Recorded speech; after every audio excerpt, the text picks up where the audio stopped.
4:55. At the dining table, Li Er was a little hesitant. This was the second time his wife had asked him to drink as much as he wanted. It had been many years since the last time. Seeing that Qin Pingon had deliberately suppressed his fist intent and drank 2 or 3 cups of wine, Li Er felt that something was wrong. Why? Did he fall asleep right after getting drunk? Was he thinking that he could eat less of a meal with his fists? But this did not seem like something Qin Pingon would do. However, Li Er was still very happy that someone was drinking with him.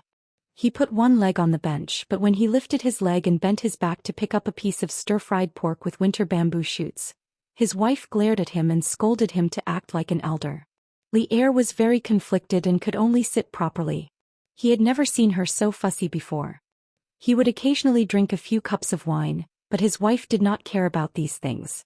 Their family had always been like this. Li Huai liked to squat on the bench and gnaw on chicken legs and hooves when he was young. He did not have any so-called upbringing.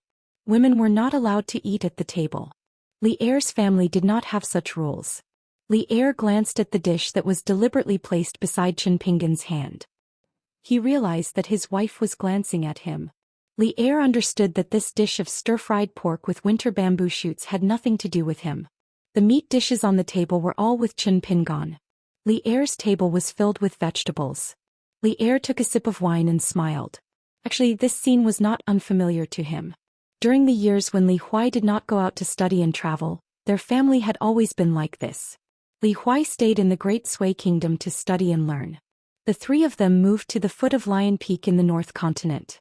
Even though Li Huai often went down the mountain and the family of 3 gathered for dinner, Li Er always felt that it was a little lacking without Li Huai there. Li Er did not favor boys over girls. This had nothing to do with what kind of person his daughter was. All these years, Li Er had only one request for Li Lu. That was to settle matters outside and not bring them into the house. Of course, his son-in-law was an exception.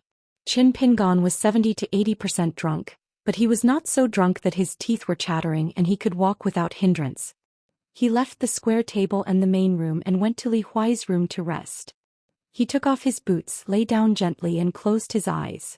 Suddenly, he sat up and turned the boots by the bed so that the tips of the boots were facing inward. Only then did he continue to lie down and sleep soundly. It turned out that he missed his hometown, Luopa Mountain, and his first disciple. Li Er was busy cleaning up the bowls and chopsticks. The woman was still sitting in the same place. She suddenly asked, "Li Er, what do you think of Qin Pingon?" Li Er smiled and said, "Sure." Otherwise, the man wouldn't have thought of selling the Dragon King basket and the golden carp to Qin Pingon. Because of this, he was reprimanded at the Yang family's shop.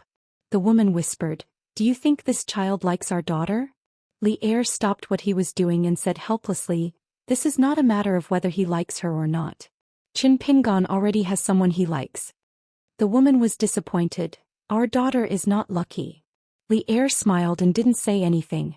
The woman slammed the table and said angrily, "What are you laughing at? Is Li Lu your biological daughter? Am I the one who stole a man?" Li Er shrunk his neck and said in a muffled voice, "What nonsense are you talking about?" The woman complained, "Our daughter is stupid and her father is useless. He doesn't even care. What sin did our daughter commit in her previous life to be reincarnated into this family to suffer? Don't tell me that Li Huai will have to support her parents and daughter-in-law in the future, and in the end even her married sister will have to take care of her for the rest of her life?"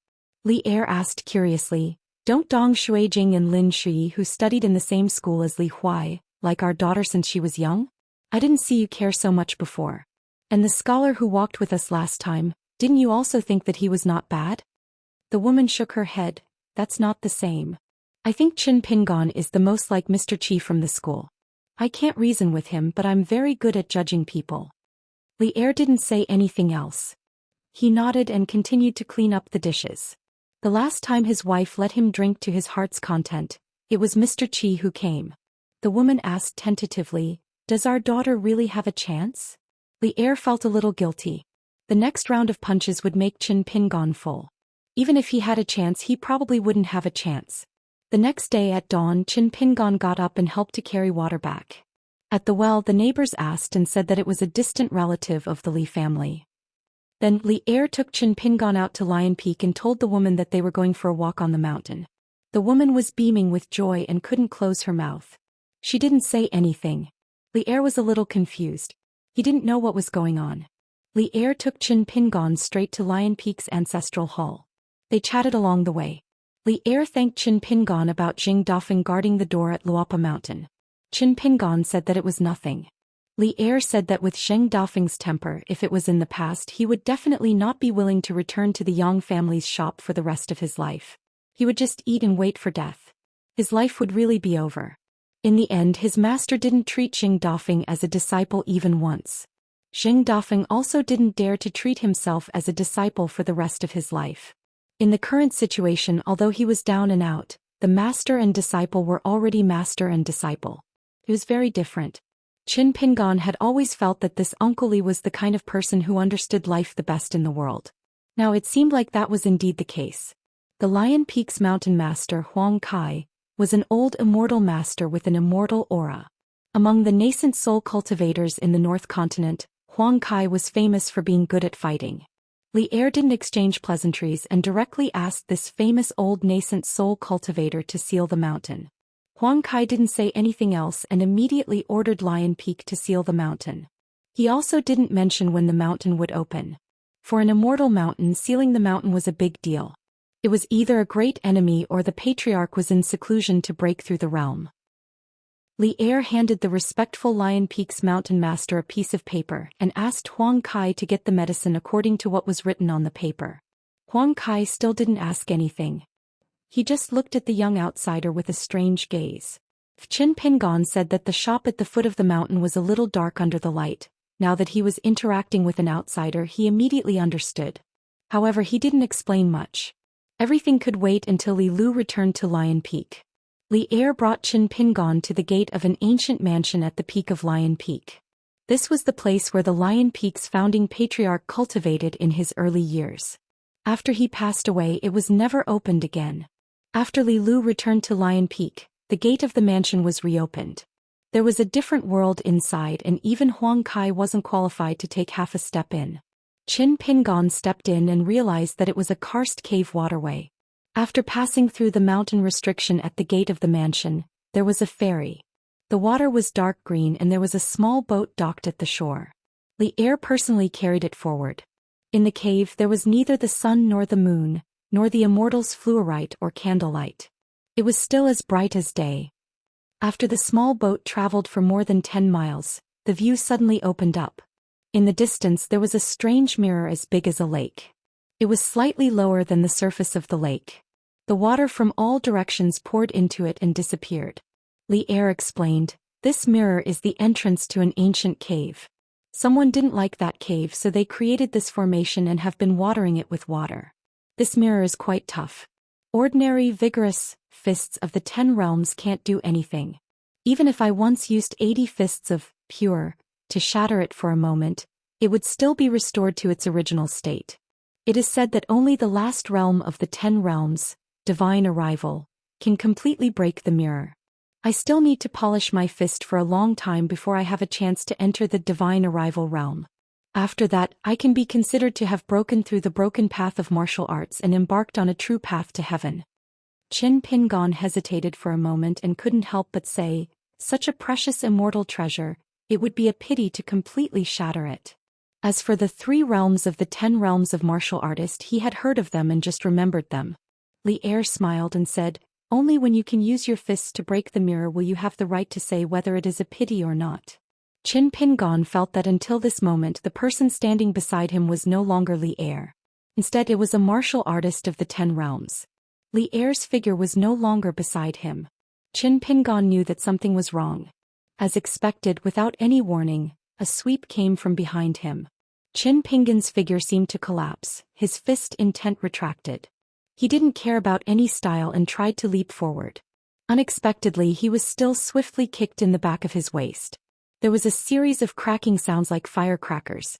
Qin Pingon, who could treat the physique of ordinary martial artists of the golden body realm as paper, was kicked like a drawn bowstring.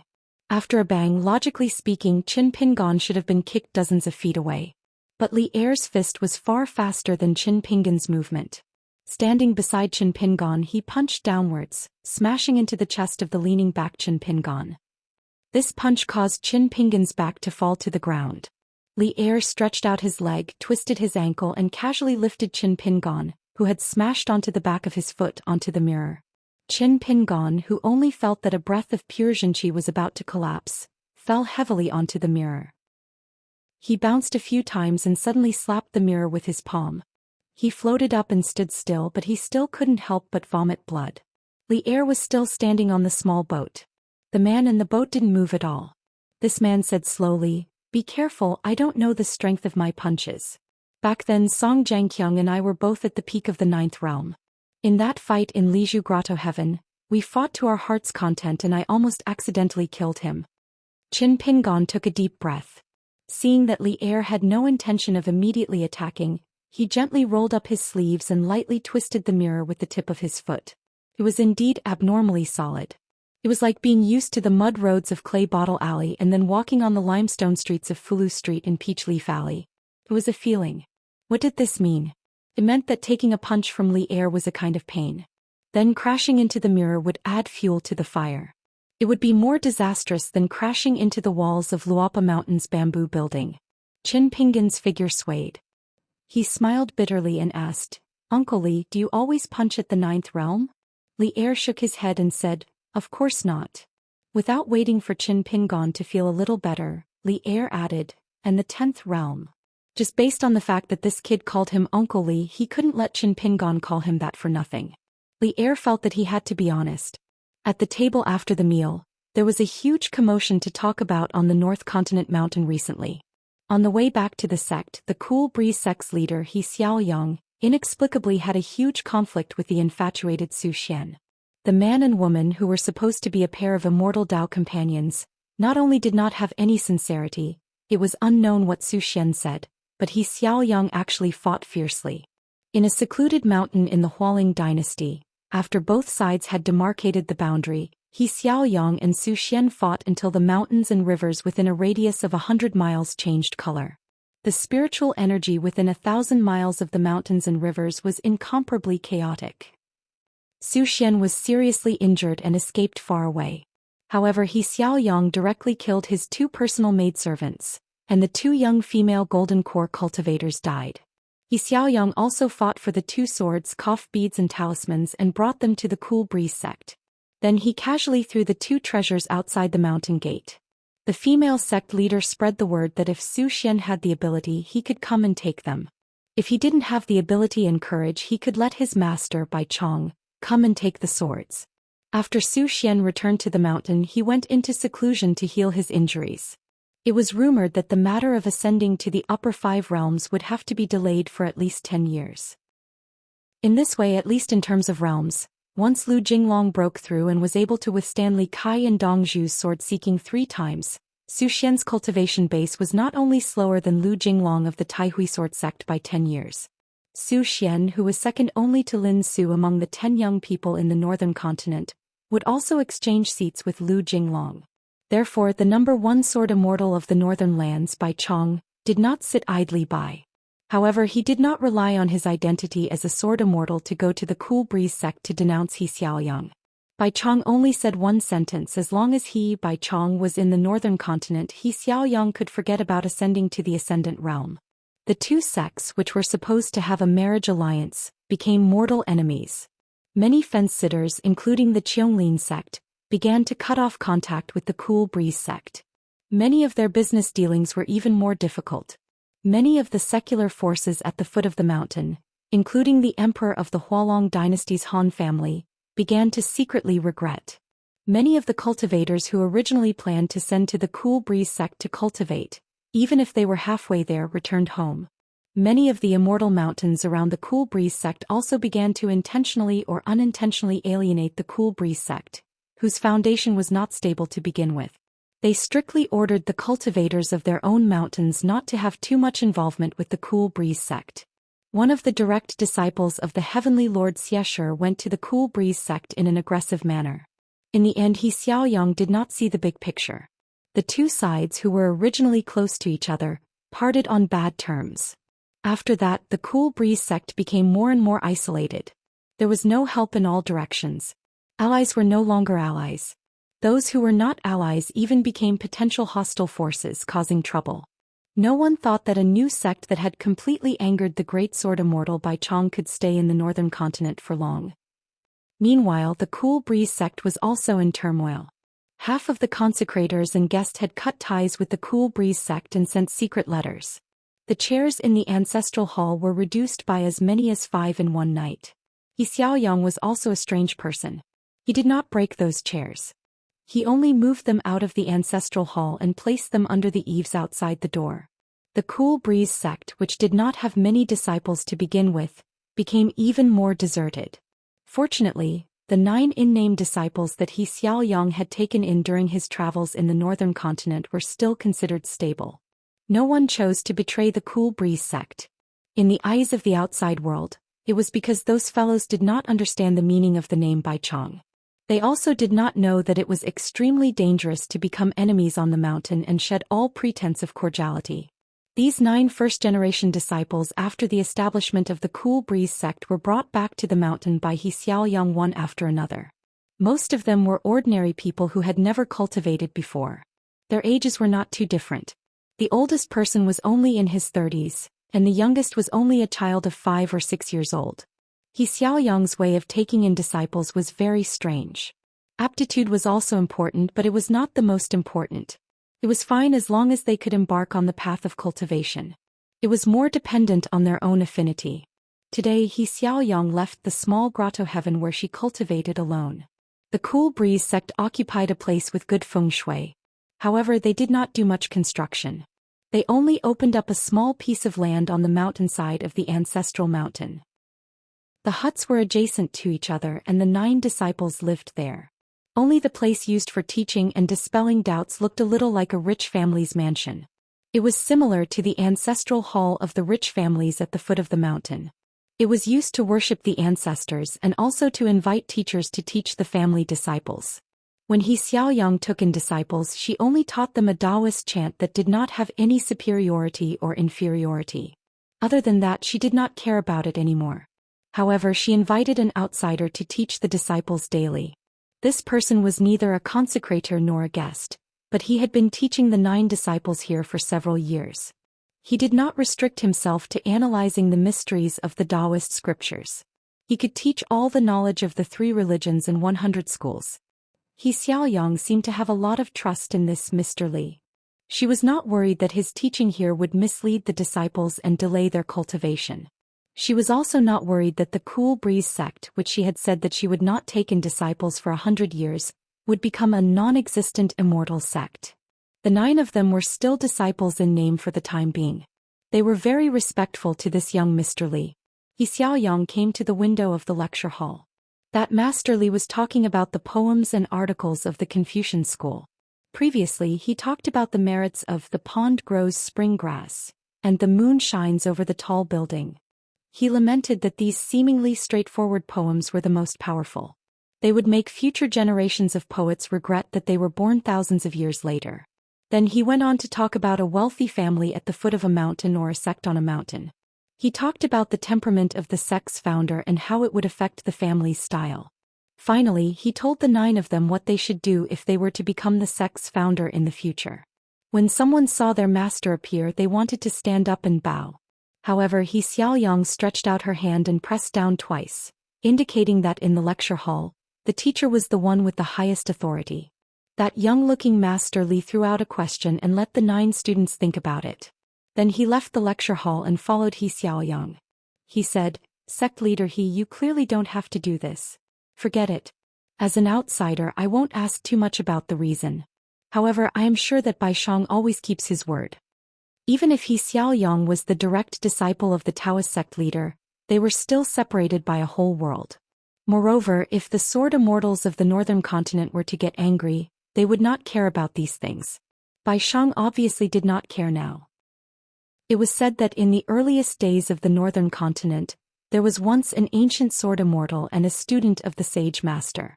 They would point their swords at people and ask with a smile if they would cut them down. The answer was, of course, to cut them down. However, in the end, that sword Immortal died in battle at the Great Wall of Sword Qi.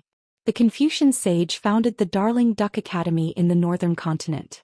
When he was alive, he took care of the sword Immortal's descendants. Xiaoyang smiled and said, Mr. Li, I have only been in the Jade Roar realm for a few years. If I were to reach the next Immortal realm and then reach the bottleneck, it would take me hundreds of years. If Bai Shang is willing to wait, then let him wait. The scholar, who was respectfully addressed as Mr. Li by Xiaoyang, said, the disciple of Lord of Heaven Xiesher was a bit aggressive. Xiaoyang said, when he was traveling back then he was taught by Bai Shang. He owes Bai Shang a debt of gratitude. In addition, the Qingliang sect was established and occupied a considerable portion of the Daoist sect's providence in the northern continent. This person would naturally lean towards Zhou Xian and Bai Shang. Mr. Li shook his head and said, if logic can be applied and borrowed like this, I think there is a big problem with Heavenly Lord Xiesher's teachings. Xiaoyang held back her laughter. Mr. Li was puzzled and asked, was I wrong? Always think of your own mistakes first. This was the foundation of this scholar's study. Xiaoyang shook her head and said, I hope Mr. Li can repeat this. Mr. Li smiled and said, if there is a chance you can try. However, looking at the way Heavenly Lord Xia and the entire sect do things, they might not be likable. Xiaoyang did not harp on this question. She was afraid that she would laugh out loud. At the same time, she pitied the Heavenly Lord's disciple. She turned her head and looked at a handsome young man under the thatched cottage in the distance. His name was Cui Ci, and he was Mr. Li's attendant who had traveled across continents for many years. Mr. Li said, I should go down the mountain. Xiaoyang bowed and said, I dare not ask you to stay. Li Shixing bowed as a Confucian disciple. Even if the other party did not return the greeting with a bow, Xiaoyang still shifted her footsteps and dodged. However, in the end she was still in the pure jade realm and was also on the cool breeze sex mountain. Her movements were not noticed by anyone. At least in the eyes of the porcelain person Cui Ci, the female sect master was still standing in the same place, graciously accepting his teacher's greeting. Dolly's imperial study. The small court meeting was over. Imperial tutor Cui? Surprisingly, he did not leave. This was something that had never happened before. Emperor Song he did not ask. He just quietly waited for the imperial tutor to continue. Cui stood up from the chair and gently wiped with 2 fingers. A long scroll of mountains and rivers appeared in the imperial study. It was the 3 continents of the Aquarius continent, the northern continent and the Tongye continent. The young emperor quickly got up and walked to Cui. Beside him, Cui, he slowly said, in the large court meeting, a country's monarch and civil officials talk about the current matters far from the new year. In the small court meeting, a country's monarch and civil officials talk about the long-term matters of the next 10 years. Right now, I am privately talking to Your Majesty about a 100-year plan.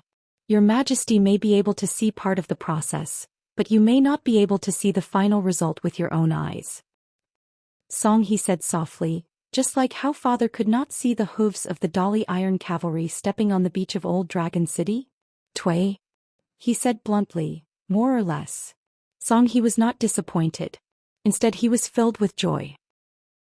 He smiled, Teacher, I have actually been waiting for this day. In front of this imperial tutor, as long as there were no other officials around, the young emperor would always follow the etiquette of a student. This matter there was no need for the Empress Dowager to remind him. Cui, he said, when the situation in the Aquarius continent is settled, it will inevitably be handed over to the Hanlin Academy to compile the biography of the various vassal states' officials. This is definitely not something that Your Majesty can reveal when you are still in office, to prevent the people in the imperial court from being disappointed. This can only be done by the succeeding emperor. This is a family matter of the Aquarius continent and the Dali dynasty. Your Majesty can first think about it and make a list. Later on I will see if there is anything that needs to be added. Mending the hearts of the people is as important as mending the old mountains and rivers. After saying that, Cui pointed to the north continent of the Aquarius continent. Looking at the vast north continent, what does Your Majesty think? Song he replied, compared to the past it is very empty. The sword cultivators of the continent had already left for the inverted suspended mountain. Cui, he nodded his head and said, Let me advise your majesty, the Song clan, never think of meddling in the territories of other continents. It is impossible. Song He was slightly regretful. He initially thought that this Dali imperial tutor, his teacher, would have bigger ambitions than he thought. Tui laughed. Big ambitions but little talent, isn't that empty? Song He looked awkward. Tui pointed to the skeleton beach at the southernmost part of the North Continent. To build a long bridge between the cloud-splitting mountain and the skeleton beach. How does your majesty think it should be built? Song He laughed, relying on the money of the deities. Tui nodded his head but asked again, where does the true source of the deities' money come from? Song He's gaze swept across the picture, and looked at the continent further south than the Aquarius continent. The Tongyi continent that is destined to be broken? Tui. He did not nod his head in agreement, nor did he shake his head to deny it. He only asked again, ultimately, how do you earn money and spend it? Song He shook his head, the question was too big. Tui said, after thinking about how to earn money, it is for the sake of spending it. If not, what is the point of staying in the Dali treasury? Every household has mountains of gold and silver, can it be used as food? This is what the great Li Song clan did to save themselves after using a continent as their territory. Tui raised his sleeves and pointed to the North Continent and Tongyi Continent at the northern and southern ends of the Aquarius Continent at the same time, giving his answer, how to earn money from the North Continent is for the sake of reasonably repairing the broken mountains and rivers of the Tongyi Continent. With this in and out, Dali seems to be not earning money, but it has been accumulating its national strength. At the same time, it has gained the approval of the Confucian Temple. It is not that Emperor Song He knows how to conduct himself, but it is that Dali's national policy is truly in line with the etiquette and rules of the Confucian Temple. It has become the trend of the times. You Tui and I will do things that make some people unhappy. Even if the other party has the ability to make you, me, and Dali unhappy, the saints of the Confucian Temple will watch coldly from the sidelines. As soon as they reach out, they will be punished. Tui. The embroidered tiger put down his hands and turned to stare at Song He. His expression was slightly cold. Your Majesty, this doesn't mean that your Majesty is wiser and more powerful than the previous emperor. It is just that your Majesty is luckier. You became the emperor later and your throne is higher. However, your Majesty, there is no need to be angry. The merits and demerits belong to the previous emperor. In the future, all the merits and demerits will belong to your Majesty alone.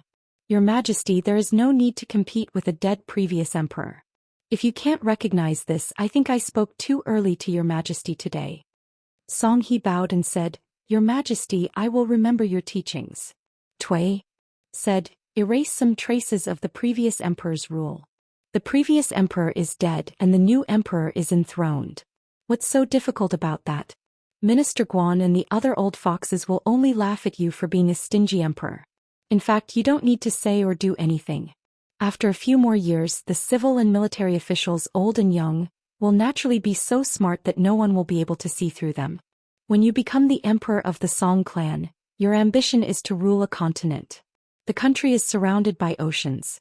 This is already an unprecedented feat. You should show some of the emperor's magnanimity that matches it. When the old officials of the previous emperor's dynasty no longer have Tui, you Song He will be able to sit in a small court meeting and still be loyal to you and respect you. That is your true ability. If one day I Tui, I will no longer dare to treat you as a student. Then I Song He will be the true emperor. Tui continued, of course these two things are difficult. However, your Majesty, you can try. The emperor's temperament is difficult to predict. That is a trick. You can't have it all, but you can't be the master. Even if the Song clan's throne is cut off one day, every time the history books of the future generations write about Dali, Song He will still be the most colorful stroke. If you want to avoid it, you can't avoid it. If you don't praise him the most, then you are the most vicious. In the end, Tui said with a smile, I will tell your Majesty some of the schemes of the two continents and the existing chess pieces. Your Majesty will always be your Majesty. The imperial tutor will only be the imperial tutor. After Pei Qian was carried back to the first floor by Chen Rushu, he had an unprecedented 3 days of rest.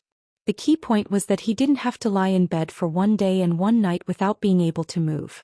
Pei Qian happened to hear that Wei Pai was about to hold the third God's Night tour banquet.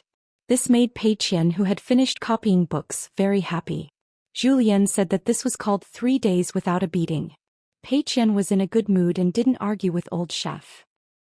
Besides, in the letter that his master sent back to Luopa Mountain at the end, he officially agreed to promote Zhou Mili to the right protector of Luopa Mountain.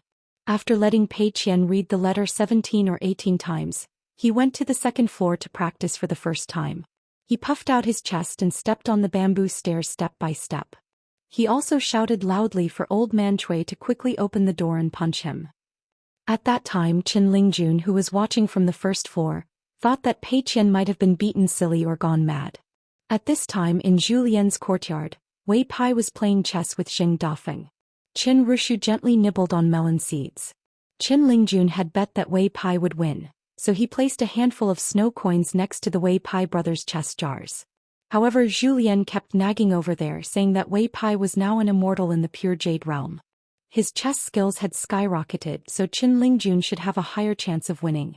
In the end, Qin Lingjun looked at the situation and placed a snow coin next to Wei Pai's chess jar. Pei Qian and Zhou Mili, who was carrying the mountain walking stick, ran in circles around the stone table. Wei Pai put his elbow on the table and poked his forehead with his finger. Now that he had boarded the pirate ship, it would be difficult to get off. In any case, his reputation as the righteous god of Beiyue was completely ruined. Xing Dafeng said angrily, "Losers, if you keep making noise like this, I will lose the game and Brother Lingjun will lose money. You have to pay for it." Pei Qian ran without stopping. "Why should I pay for it? Don't you look like a fool?" Pei Qian continued to hum her folk song. Zhou Mili followed behind Pei Qian and asked curiously, "Where is this song from? I've never heard of it before." Pei Qian stopped and crossed her arms. "It's a song from my hometown. Unfortunately, it was written so well that it didn't spread."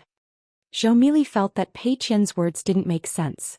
She held the mountain walking stick with both hands and frowned, lost in thought. After Zhu Lian received Cui Dongshan's letter, he still had to wait for Lu Baixiang to come to Luopa Mountain. After attending Wei Ba's night party together, he would go with Lu Zhongruan of Pearl Hairpin Island to look for the Water Temple's dragon boat. Unlike Qin Pinggan's instructions in the letter, after Zhu Lian received Cui Dongshan's reply, there was no need to worry about the Great Li's cavalry and spies. Cui Dongshan would deal with them properly. He was supposed to take the fallen Princess Royal to her hometown anyway. However, Zhu Lian still told Lu Zhongruan that this matter was full of danger. It would be better not to act, otherwise it could be a big disaster. In any case, Zhu Lian's words were just to scare people. In the end, after weighing the pros and cons, Lu Zhongruan gritted his teeth and decided not to touch the Water Temple's dragon boat. Zhu Lian then ignored Lu Zhongruan and the others. Things had changed and Luopa Mountain decided to take more risks, so the two sides could actually give it a try. However, the split between the two sides could no longer be 50-50. Luopa Mountain had to take 20% more. The two sides haggled and it became 40-60 for Xiaoyu back in Luopa Mountain. Zhu Lian actually didn't really want this extra 10%.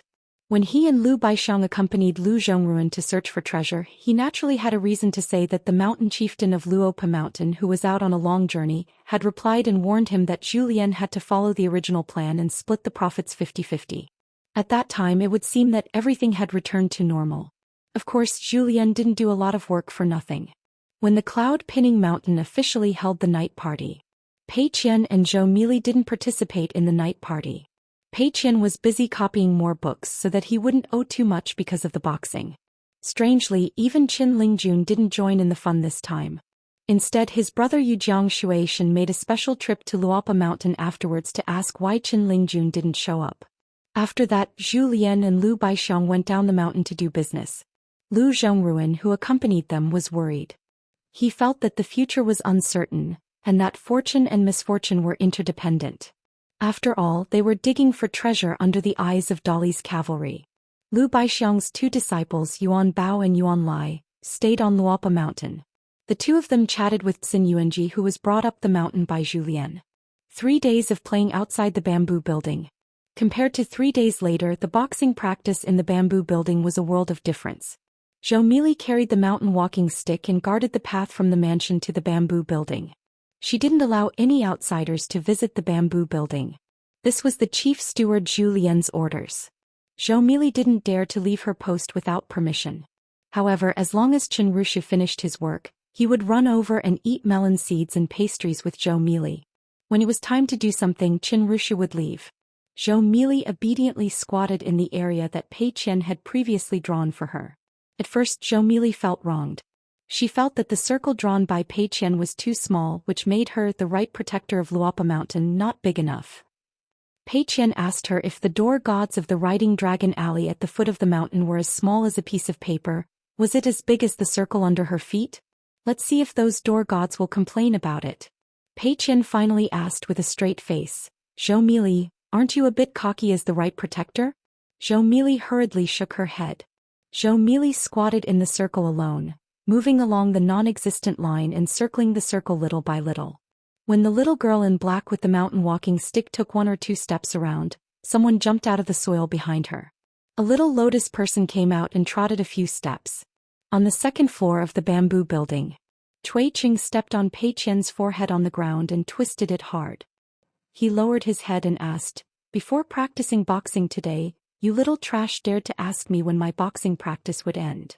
Cui Qing kicked one side of Pei Qian's temple and turned to look at the girl who was curled up at the foot of the wall. "You go to the end of the Broken Head Road first." Pei Qian slowly stretched her body. She was just trying to vent her anger. Now she staggered to her feet with her face full of blood. She opened her mouth wide and tilted her head. She stretched out 2 fingers and shook a tooth. Then she pulled it hard and pulled it out. She carefully put away the bloody tooth and hid it in her sleeve. Her master once said that every child would grow up. During this period, the teeth that fell out should be thrown on the top of the bed to make a wish for peace. Pei Qian bent down and clenched her fists. She gently clenched and loosened them and stared at Cui Qing. He saw her tiptoe touch the ground, her body soared into the air, her foot heavily stomped on the wall of the bamboo building behind her. Her body shot forward like an arrow.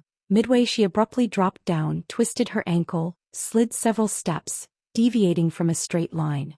Using the iron cavalry chisel formation, she opened her fist wide, raised her fist and sent a punch toward Cui Qing, the deity beating the drum style. Pei Qian might not know that the deity drum beating style was the style her master used the least to confront Cui Qing, because he knew it was the most useless. But Pei Qian was the opposite. This was the fist she used the most to attack the old man. She punched again and again without success. The old man punched Pei Qian's head. He didn't expect that the moment Pei Qian's body flew out, she kicked out fiercely. Obviously, she had the idea from the beginning that if you punch me I will kick you back. Unfortunately, Cui Qing grabbed her ankle with one hand and swung her up high. He slammed her heavily on the ground. Pei Qian's body curled up again. In an instant, her breathing became faster and slower. Cui Qing sneered and said, "You're a little trash who can't even compare to Qin Pingon. If I were that big trash, I would also despise you for eating a mouthful of rice. It's a waste of Luopa Mountain's wealth. You want to rub the corner of this old man's clothes? You think this old man is that Xin Yuanji who practiced martial arts like he was sleeping? Don't pretend to be dead. If I can rub the corner of your clothes, this old man will take your surname." Pei Qian heavily hit the ground with his elbow. His body floated in the air and he stood still. Intermittently he said vaguely, "You don't have to take my surname. Just take my master's surname. We still have to see if my master agrees." Cui Qing came in front of Pei Qian in one step. He put one hand behind his back and grabbed Pei Qian's face. Then he took another step and slammed Pei Qian into the wall. The latter's hands and feet hung down. Cui Qing let go of his hand. Pei Qian sat on the ground with his back against the wall.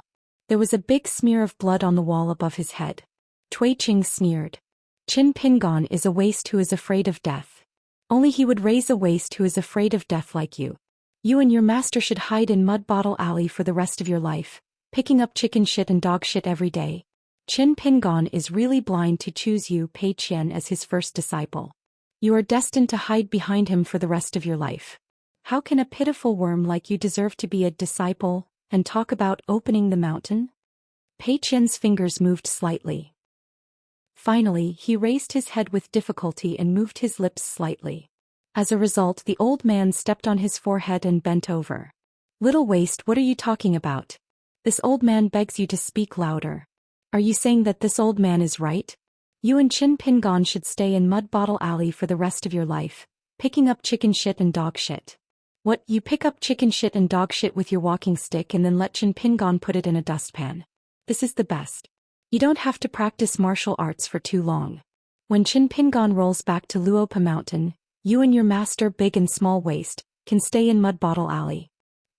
Pei Qian, who was sitting on the ground, slowly raised his hand and punched Cui Cheng's foot.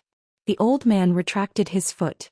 After the punch missed, he changed his foot and heavily stepped on Pei Qian's head. A moment later, Pei Qian changed her hand and raised his arm to punch. Only then did the old man take a few steps back.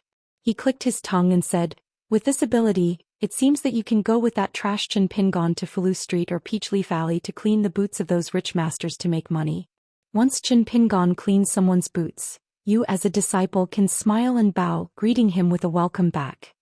Pei Qian's hands and back firmly pressed against the wall. Inch by inch she slowly got up. She tried to open her eyes and opened her mouth, but no sound came out. The old man smiled. He knew what the little girl was scolding him. Pei Qian bowed her head and bent her waist, gently gasping. Her vision was blurred and she could not see anything clearly. The old man turned around and walked to the bamboo door. He turned his head and smiled. "This old man will open the door now.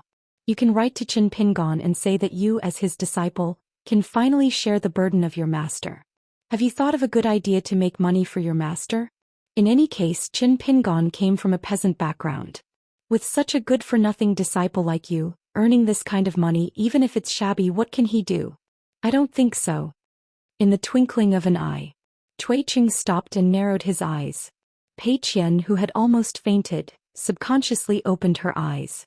Her body swayed and stepped out. The next time her body swayed more.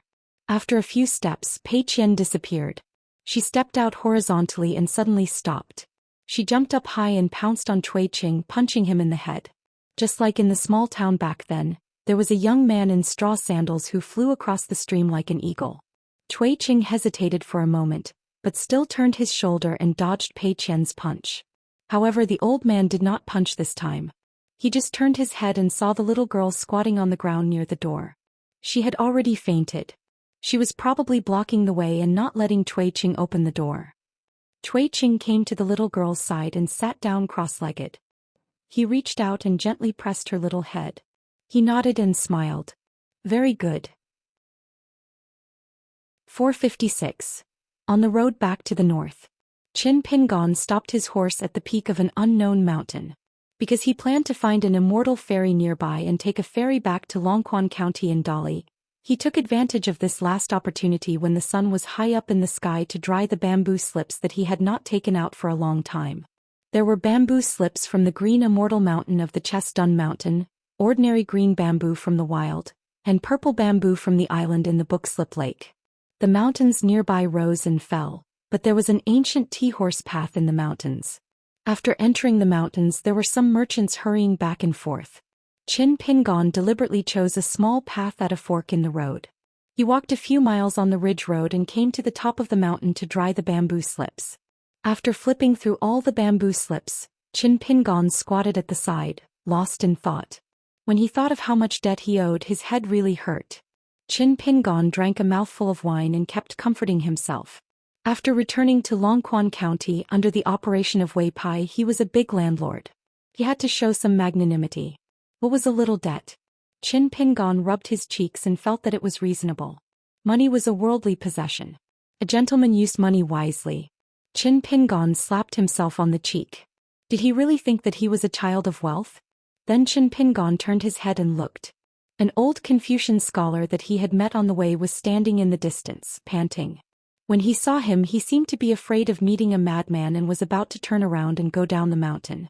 At that time, Qin Pingon rode past the old Confucian scholar and the attendant. Looking at their footsteps and breathing, they were ordinary people. Of course, if the other party was an expert and hid very deeply, Qin Pingon would not deliberately investigate. The young attendant with the burden on his shoulders did not come with the old Confucian scholar. Perhaps the old Confucian scholar wanted to climb the mountain alone to write a poem. After expressing his feelings, he would immediately return and continue on his journey. Of course, It was also possible that a great cultivator who hid his strength and wore the appearance of a Confucian scholar had taken Qin Pingon as a fat sheep and wanted to kill him and rob him. Qin Pingon did not care. The old Confucian scholar seemed to have gone through a struggle in his heart, but he still made up his mind.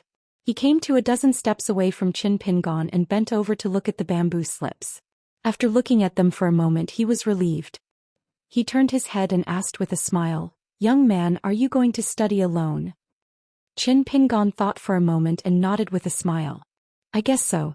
I want to walk around more." "Yes," the old Confucian scholar said. Confucian scholar. The old Confucian scholar, Confucian scholar, Confucian scholar, read Confucian scholar, of course. Confucian scholar, Confucian scholar, Confucian Ian scholar, Confucian scholar, Confucian scholar, Confucian Confucian. Qin Pingon smiled and said, "Sir, you can just look at them." Soon Qin Pingon regretted it. The old Confucian scholar not only looked at the bamboo slips and flipped through them, but he also liked to ask questions. Moreover, he had a lot of questions such as where the words and sentences came from. Sometimes Qin Pingon would mention the name of the book and the author of the sentence. The old Confucian scholar became more interested and asked Qin Pingon if he knew the source and purpose of the book. Qin Pingon answered with some difficulty. The old Confucian scholar was not very polite. Some of the knowledge that Qin Pingon was not familiar with and the old Confucian scholar was very familiar with, the old Confucian scholar would teach Qin Pingon a lesson. Qin Pingon could only nod his head and accept the old Confucian scholar's comments humbly. The old Confucian scholar was really not afraid of trouble. The young boy servant called him twice from a distance, but he was rejected by the old Confucian scholar. In the end, the boy servant simply put down his burden and sat there sighing.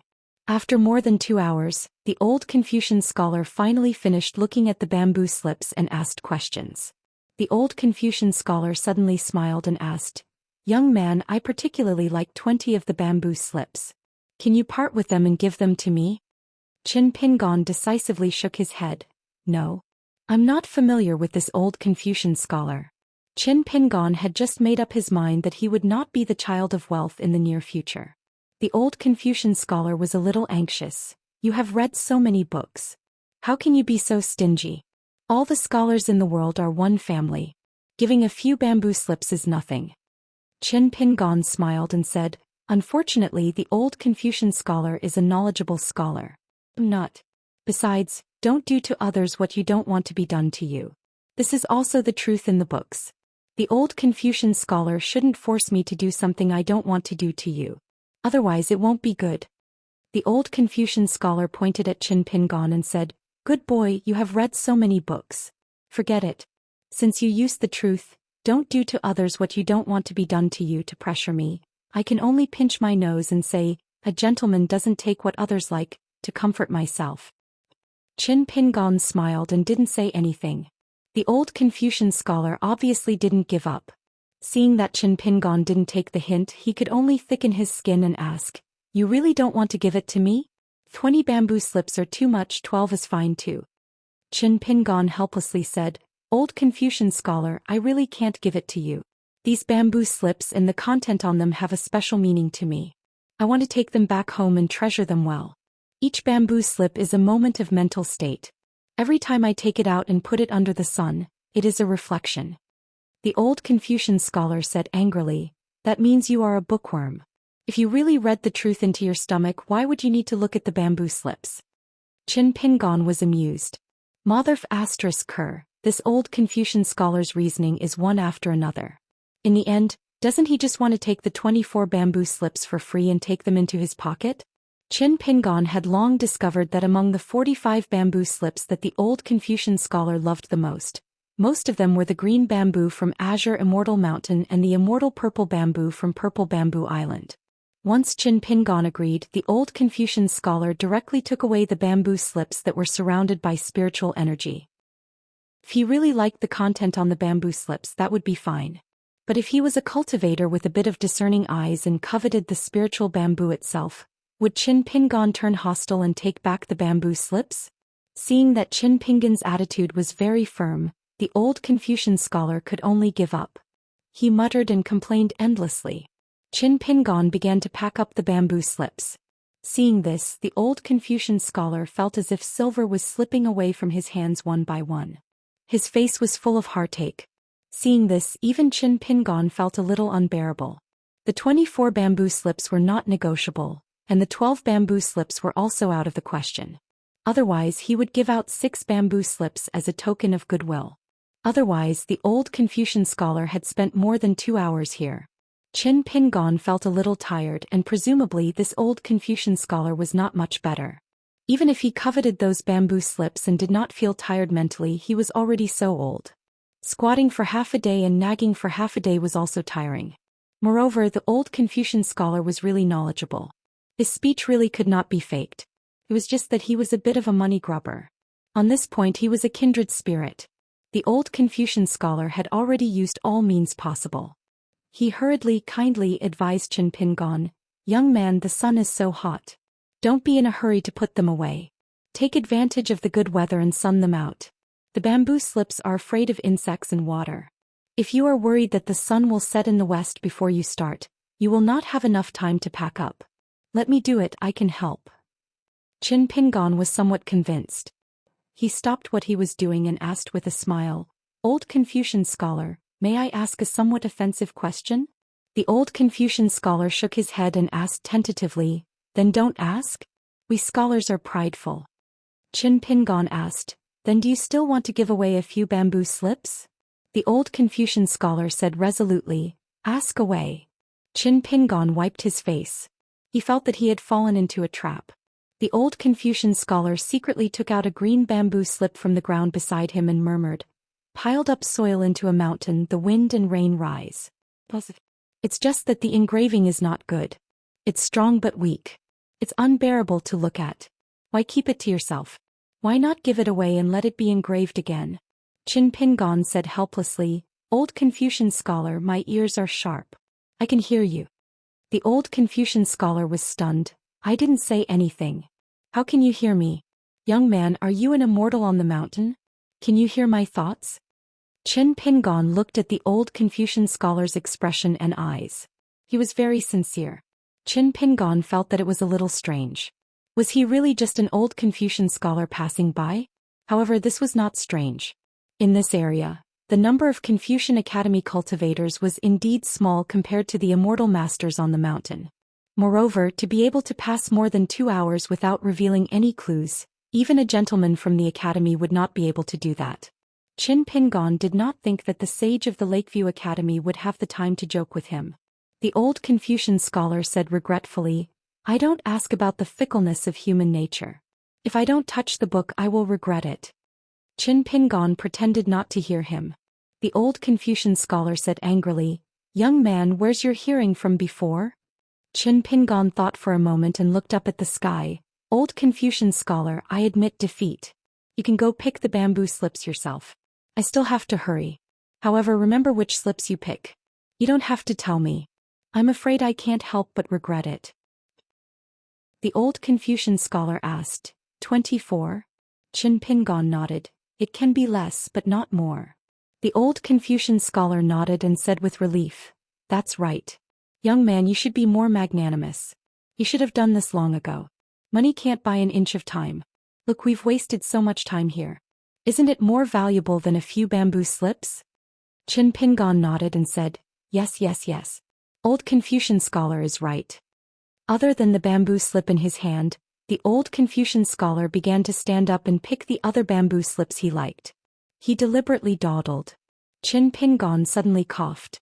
The old Confucian scholar pretended to be deaf. Qin Pingon could only smile bitterly. "Old Confucian scholar, with the bamboo slip in your hand, there are almost 30 slips. Since you're a scholar, can you be more trustworthy?" The old Confucian scholar suddenly understood and put the last bamboo slip into his sleeve. The old Confucian scholar stood a little far from Qin Pingon. After a few polite words, he left. When he reached the page boy, the old Confucian scholar hurriedly urged, "Go, go, go, go quickly." The old man and the young man ran as fast as the soles of their feet were oiled. Qin Pingon was now more or less sure that he had really met a master. Qin Pingon smiled and silently put away all the remaining bamboo slips alone. Then he led the horse down the mountain and came to the Tea Horse Ancient Road. He continued to ride the horse slowly. After that he didn't meet the old Confucian scholar again. He believed that the old Confucian scholar was hiding somewhere and secretly laughing. Qin Pingon took a nap on the horse's back. He was completely unaware. An old Confucian scholar was leading the horse for him. The old Confucian scholar asked with a smile, "Qin Pingon, it's a very good thing for a person to build bridges and pave the way for mountains. Is it possible to let future generations follow the bridge and walk through the difficulties of their lives?" Qin Pingon still didn't know what he was thinking, but from the bottom of his heart he slowly opened his mouth and said, "Old mister, I am just a meticulous accountant, not a teacher. I would never dare to have such thoughts." After that they asked and answered, "Did you admit defeat in this heart-questioning game?" "Of course I lost." "Are you that disappointed?" "I'm a little disappointed in myself. I didn't do well enough, but I'm not so disappointed in the world anymore." "I see." After that there was another chat. The old Confucian scholar was a little off topic. He said whatever he thought. On the horse's back, Qin Pingon listened. Taoism, especially what the Tao ancestor said, the two most extreme ways of the world can be implemented before the wisdom of the people is developed. Only then can there be hope to truly become the mainstream of all knowledge in the world. Therefore Taoism is very knowledgeable. The Tao ancestors' Tao must be even more so. Unfortunately the threshold is too high. Qin Pingon was speechless. What he said, forget it, he'll just take it that this old Confucian scholar figured it out himself. It's not a bad thing to listen. Don't talk back. Don't say anything. Qin Pingon didn't want to quarrel with others. For the time being he really didn't have the mood. If he had eaten the 4 cheap and delicious meat buns in Green Tong City he might be able to give it a try. The backs of the predecessors are getting further and further away. As a descendant, how would you feel if you just followed behind them and looked at them from afar, Qin Pingon? I only feel that it's a high mountain. If I really have the chance to walk on the same path as them in the future, even if it's just looking at their backs from afar, I should feel honored. Good. The old Confucian scholar let go of the reins. The young attendant carrying the pole behind him was covered in a glazed brilliance and was illusory. Qin Pingon, who was on the horse's back, continued to ride slowly in his dream. He went further and further on the Tea-Horse ancient road. The old Confucian scholar stopped on the road. His figure was also ethereal like a cloud or smoke. When Qin Pingon shivered on the horse's back, he suddenly realized that it was already late at night. A man and a horse had already walked out of the mountain and came to the side of a river. Dali Dynasty 12th year of Yongjia spring equinox. When spring arrived, Su Gaoshan Chao Gui and the 3rd Dali Cavalry entered the battlefield. The Zhou dynasty started to lose on several fronts. The capital was surrounded. The Zhou dynasty's emperor's jade seal and divine lord of the Tai temple were about to be covered in dust. But the vassal king Song Zhengqiang did not enter the territory of the Zhou dynasty. On this day in the spring breeze, the mighty Mahist mechanical giant ship swept past the territory of the Zhou dynasty and continued to head south. Song Zhengqiang stood on the bow of the main ship and looked down at the land. There were scattered sword cultivators who did not want to live, and flew up on their swords to attack this huge fleet that had never appeared in the history of the Aquarius continent. Without any suspense they fell one by one. It was like the late spring firecrackers in the alleys, or the mournful cries of the red-crowned cranes in the mountains. Every Zhou people who saw this scene and heard the mournful cries were mournful. Song Zhengqiang was still wearing the old fox fur coat. When Su Ruo's branch of the Mahist family chose to bet on Dali, they did 2 things. One was to join forces with the branch of the Yinyang school to build the extremely overbearing imitation of the Beko Keikyang building. Other than that, Dali annexed all the wealth of the Liu dynasty, especially the money to buy passage from the Lizhu Grotto heaven. Other than that, they seized all the treasuries along the way south and used them to build these flying ships. Dali in these years was at its peak, but in reality they could not make ends meet. Even so, they still owed a lot to the Mahist family. Especially when the main branch of the Mahist family chose Dali, they spent even more money. It was not like the sound of small rivers flowing, but like the big dirty water. The deep water was silent, and the treasury might be empty without a sound. To Dali, especially the Ministry of Revenue, this was a kind of courage and ability. Why did the imperial tutor Tui Dong look at the Minister of Revenue in a new light? Even Song Jianqiang and the entire military was willing to respect the officials of the Ministry of Revenue. Of course, when the various branches of cavalry went to the Ministry of Revenue to ask for money, no one showed mercy. They cried for their parents and pretended to be poor. Song Jianqiang saw this and did not feel that there was a problem. In the process of quarreling and fighting, as well as the younger generation of scholars who gave up their pen and joined the army, and the disciples of the border guards entered the officialdom, the boundary between the civil and military in the Song family's court was constantly blurred. This was a good thing. As for the Ministry of Works, which had the closest relationship with the foreign cultivators of the school of Mo, it was even more unavoidable that they were the ones who contributed behind the scenes. On the contrary, the Ministry of Rights and the Ministry of Appointments, which originally had the highest status, would be more embarrassed if they were rewarded based on merit in the future. Therefore, on the matter of Dali's new North Peak as well as the alliance with the Great Sui Kingdom and the diplomatic mission to the Great Sui Kingdom, the officials of the Ministry of Rights spared no effort to show their faces in public. There was no other way. The further away the Yamen was from the battlefield now, in the next 100 years of Dali's court, it would inevitably lose its confidence and its voice would not be loud. It was even very likely that it would be encroached and infiltrated by the other 6 Yamens. After all, the Ministry of Justice of Dali still had some achievements in spying and winning over cultivators. It was not to be underestimated. Therefore, the Ministry of Rights was now making some small moves. They were afraid that when everyone else was expanding their territory, only they, the most respected Yamen of Dali's 6 departments in the past, would fall into the dust and become an empty Yamen with only cold benches. How would they be able to accept the old and accept the new? How would they be able to maintain their noble and powerful position as the first department of Dali? How would they be able to celebrate the new year every year? Only the Ministry of Rights was left. Because Master Guan was in charge, no matter how noisy they were behind closed doors, they still behaved themselves when they were outside. The Ministry of Rights kept demanding that the peace and peace plate should be accepted into the Ministry of Rights, including the recommendation, the inspection, the issuance, the records, and the evaluation. The Ministry of Justice was supposed to be responsible for half of the work in the Ministry of Rights, but Master Guan just didn't say anything. He just dragged it on. In the end, he even resorted to asking for sick leave. Motherf *Ker. You are a man who drinks and eats meat every day. You are stronger than many young officials in the Ministry of Rights, yet you still get a cold? The older the old fox got, the more shameless he became. The Minister of Rights, who was 1 generation younger than Master Guan, even though he was half a disciple of Master Guan, was so angry that he complained to the Imperial Guard room, saying that Master Guan was taking advantage of his seniority. Dali's official circle was busy and lively. In fact, there were a lot of jokes in all the government offices. In the first month of this year, Ichi Alley and Xiao Street were busy visiting each other. Song Chongjing did not care too much about the official affairs of the warm spring river. Under the general trend, it was human nature. As long as they did not go too far and did not cross the line too much, he would not care. In fact, he, a warrior on the battlefield, did not need to worry about these messy affairs.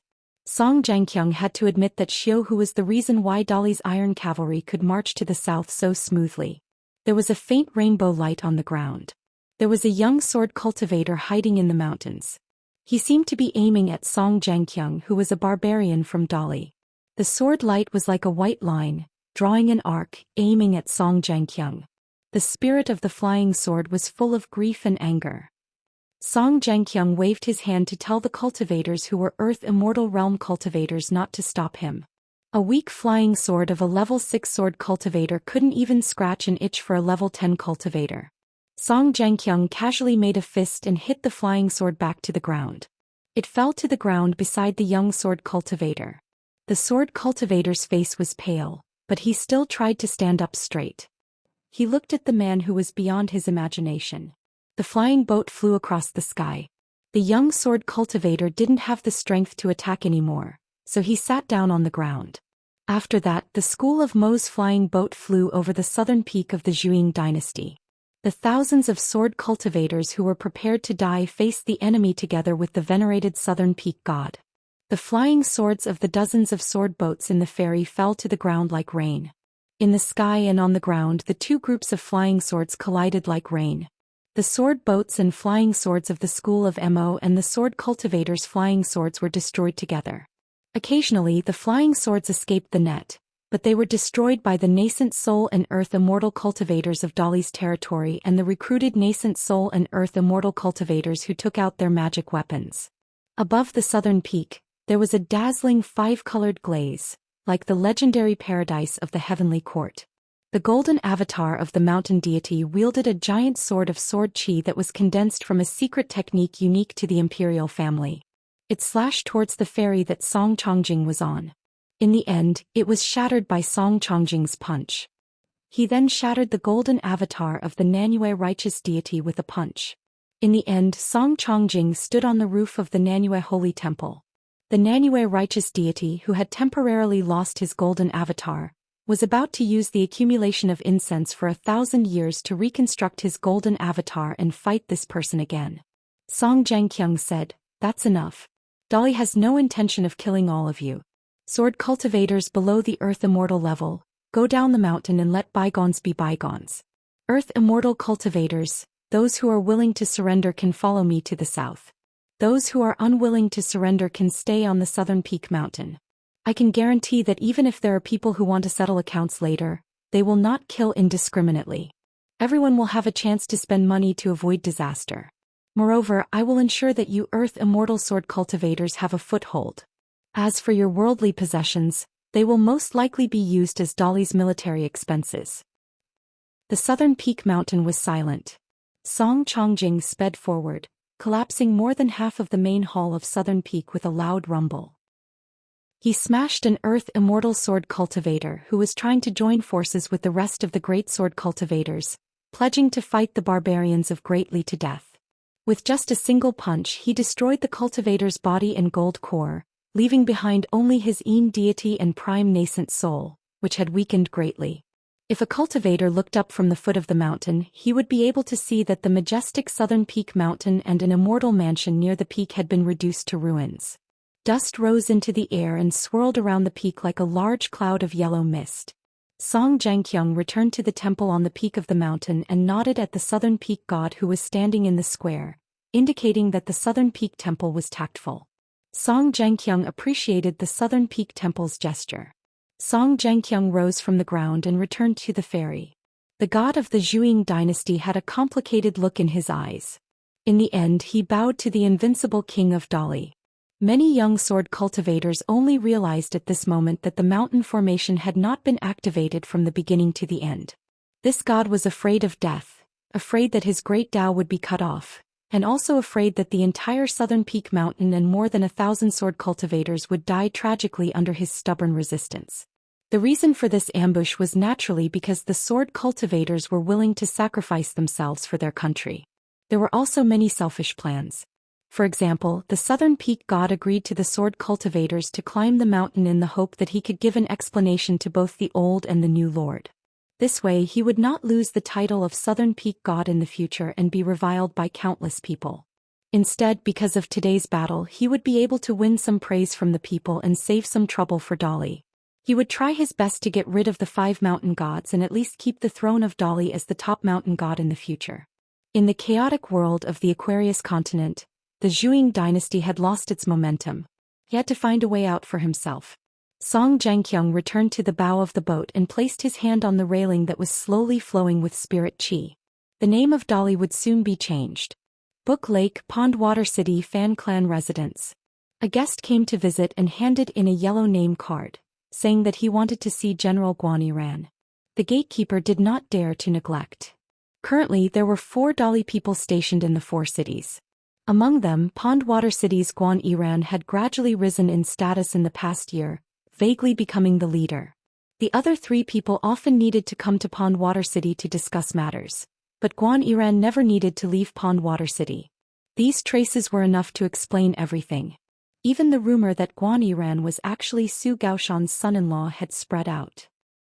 In addition, the gatekeeper felt that a young man among the visitors was somewhat familiar, but he was wearing a gray cotton robe and had a thin face, so he could not recognize him. Soon, the gatekeeper led the 3 to see General Guan, who had set up his official residence in the Fan clan. The 3 guests were all carrying a large bamboo box. Guan Yiran, who had already taken off his military cultivator armor, stood under the eaves of a row of simple houses outside the official residence, a little surprised. He had waited for a long time for a drink, but it did not come. In the end, a guy he did not like very much came, Gukan. Regarding Gukan's behavior at Book Lake, Guan Yiran naturally did not like it. It was not only his personal temperament, but also the imperceptible influence of the Guan clan. In life there was officialdom everywhere. It was a miracle that Gukan, a hothead who took pleasure in breaking the rules, could luckily survive to this day in the chaotic situation. However, since he was that person's friend, Guan Yiran would not close the door and refuse to see him. A friend of a friend was not necessarily a friend, but Guan Yiran still had to give him this face. Now in Book Lake, where the main force of Dali's cavalry had withdrawn, the young Guan Yiran was in fact the real monarch of Jianghu. He held the power to kill tens of thousands of wild cultivators, even more worthy of his name than Lu Jimao of Xianxia Island.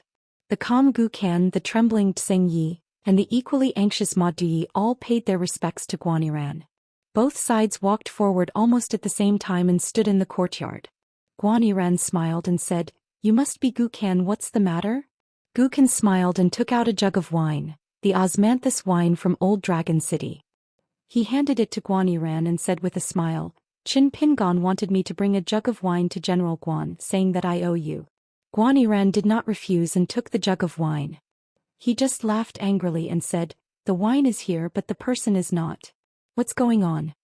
Guan Yiran then said self-deprecatingly, "Compared to the person being here but the wine not being here seems to be better." Guan Yiran laughed to himself. Tsingyi and Ma Duyi were relieved.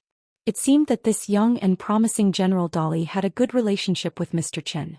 Guan Yiran suddenly asked, "Gukan, do you know why Qin Pingon asked you to deliver the wine?" Gukan nodded and said, "I know, I want to get familiar with General Guan. Even if I can't take care of you, as long as General Guan has the wine, then I can return to Verdant Canyon Island with less trouble." Guan Yiran smiled and said, "You're not stupid. Why were you so arrogant and domineering in the past?" Gukan said frankly, "I didn't know anything before and always thought that everyone was a fool. Now I don't dare." Guan Yiran nodded and said, "Okay, then that's it.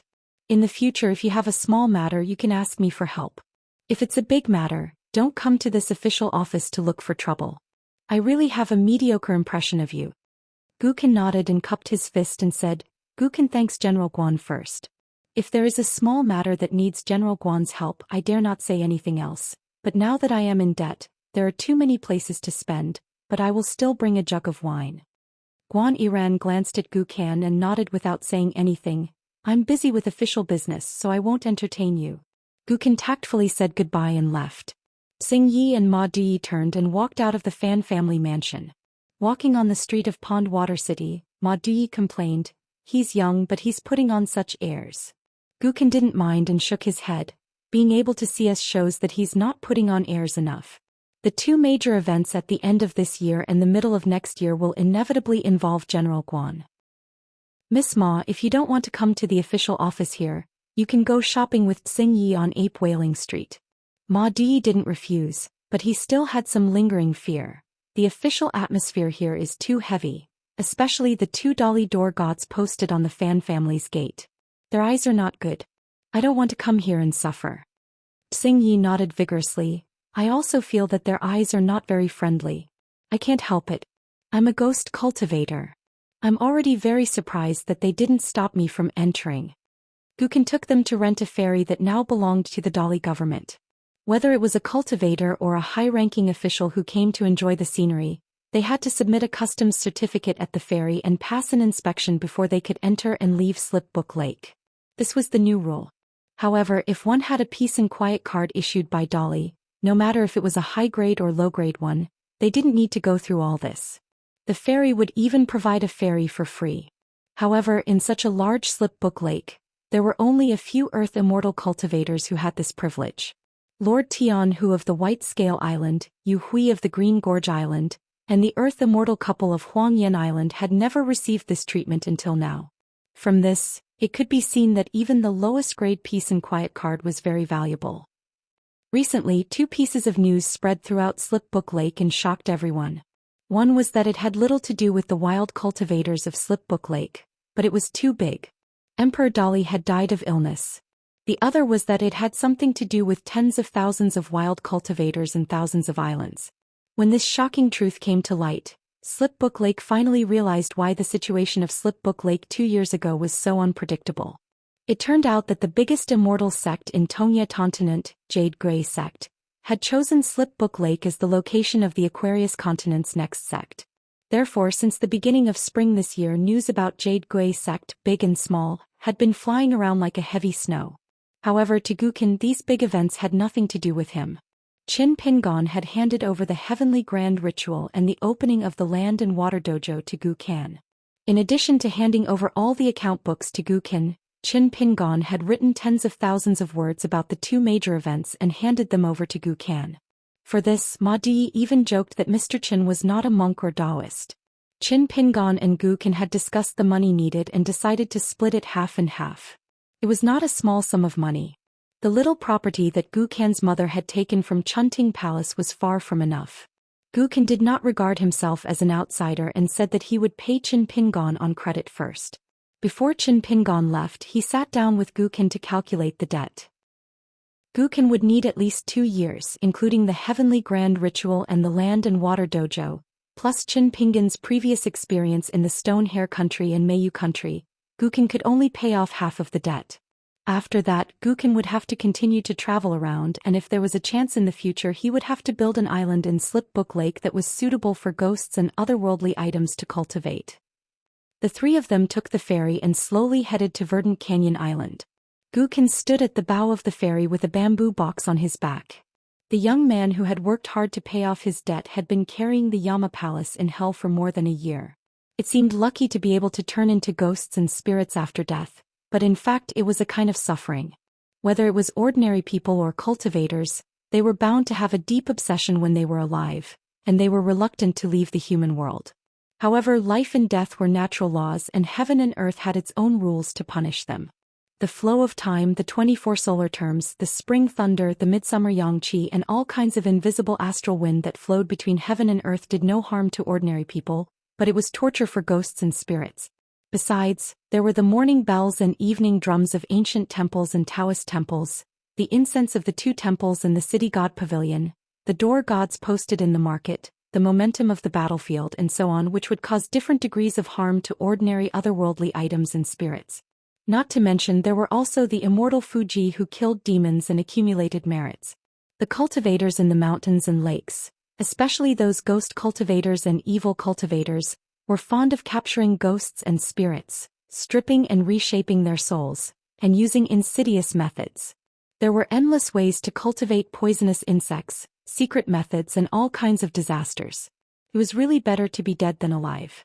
Before Qin Pingon came to Slipbook Lake, Gukan certainly knew some of these things, but he did not take it seriously and was too lazy to dig into it. It would not be like this now. Halfway through the waterway, a Green Canyon Island ship came quickly. Mr. Tianhu landed on the small ferry where Gukan was. Ma Duyi and Xing Yi both thought that Gukan would not board the ship, but Gukan did not refuse Mr. Tianhu's invitation. He thanked the small ferry with a fist salute and boarded the huge ship. Mr. Tianhu smiled and talked. Gukan smiled and talked to him. There seemed to be no grudge between them. They were still the senior sister and junior brother when Green Canyon Island was at its most glorious. Mr. Tianhu joked that Mr. Qin owed a lot of money. The secret storehouse of Green Canyon Island was complaining incessantly, the King of Hell's palace in prison, and the imitation Luli Pavilion that helped Mr. Qin write an IOU to Yu Hui. The 2 Dharma treasures of ghost cultivators were not a small number. Gukan said with a smile. Such an important matter could wait for her master to return to Verdant Gorge Island and let her master make the decision. Mr. Tianhu suddenly looked embarrassed. Now almost none of the cultivators in Slipbook Lake believed that Lu Jimao could leave the water prison of Gong Willow Island alive. As long as Lu Jimao could leave, he would have returned to Green Canyon Island long ago. Why would he wait until now? Now that Su Gaoshan had left, they only needed to wait for the new Lord of Jade Tablet sect to appear. Everyone believed that at that time, it would be the time of Lu Jimao's death. Gu Kan, who had not worn the dark green robe for a long time, turned to look at Lord Tianhu with her hands in her sleeves and said softly, "Senior sister apprentice, in order to reach the top, It is not wrong to do something against one's heart, but one or two bottom lines are still necessary. I became Lu Jimao's last disciple halfway. The twists and turns, intrigue and mutual exploitation are all seen by everyone in Bookslip Lake. Therefore the kindness between master and disciple is not my bottom line. However, senior sister apprentice, you are Lu Jimao's proud disciple. Since then Green Gorge Island has not mistreated you too much. If you lose your sense of propriety, think about it. In the archives of the Li dynasty, in the mind of Guaniran, in the eyes of Bookslip Lake Yishio, and in the eyes of the future practitioners of Jade Medallion sect, they will not be good to you. Since you're already an Earth Immortal cultivator, I think you can see further. After all, there are many rules in Slip Book Lake now. Our previous methods are no longer suitable for the current Slip Book Lake. Mr. Tianhu asked softly, "Did Mr. Chen ask you to tell me this?" Gukan shook her head and said, "It has nothing to do with Chen Pingon. He can only see your actions more clearly and thoroughly than I can. Naturally he won't tell you this. But after so many years I still have some feelings for senior sister, so this is a little bit of my heartfelt words. Whether you listen or not is your own business.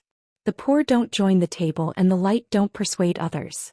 I understand this principle, but I feel that even if it's annoying I still have to tell senior sister." Mr. Tianhu sighed. "There's no turning back." Gukan smiled. It was just another Gukan of the past. It was a pity that senior sister Tianhu did not meet her Chen Pingon. When Gukan thought of this, she began to look into the distance. She felt that even if the future was bleak, there was no need to be too afraid. Gukan retracted her gaze and said, "Eldest senior sister, don't worry. You senior sisters and senior brothers, as well as the vassals and consecrators, go ahead and fight for the remaining territories and resources of Verdant Canyon Island. I can't get anything and I don't want to. With my little ability I won't gain anything if I fight with you. It's better to be obedient and take the initiative to withdraw. Who knows, I might be able to ask you for a drink in the future. Moreover, I can't stay in Verdant Canyon Island for more than a few days a year. Instead of being wary of me, senior sister, why don't you talk to other people?" Lord Tianhu's expression became increasingly unnatural after Gukan's words exposed his scheme. However, with Gukan's willingness to open her heart to her senior martial sister, it was better than her trying to figure it out.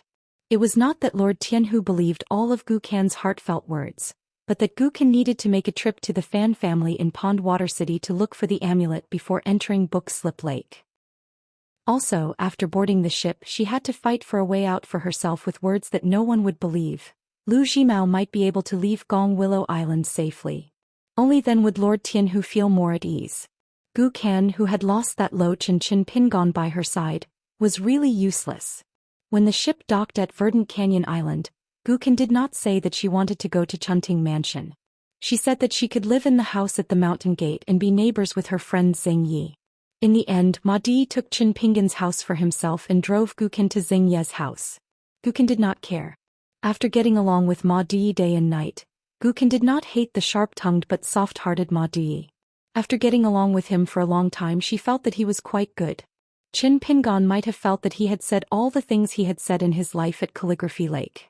Gukan, on the other hand, felt that she had heard all the flattering words of others in her life when she was at the Bookslip Lake. After that, Gukan went to see the ruins of Hengbo Mansion and stopped outside Chunting Mansion for a while. It was a bright spring day. Gukan and Xing Yi sat side by side on a small bamboo chair and basked in the sun.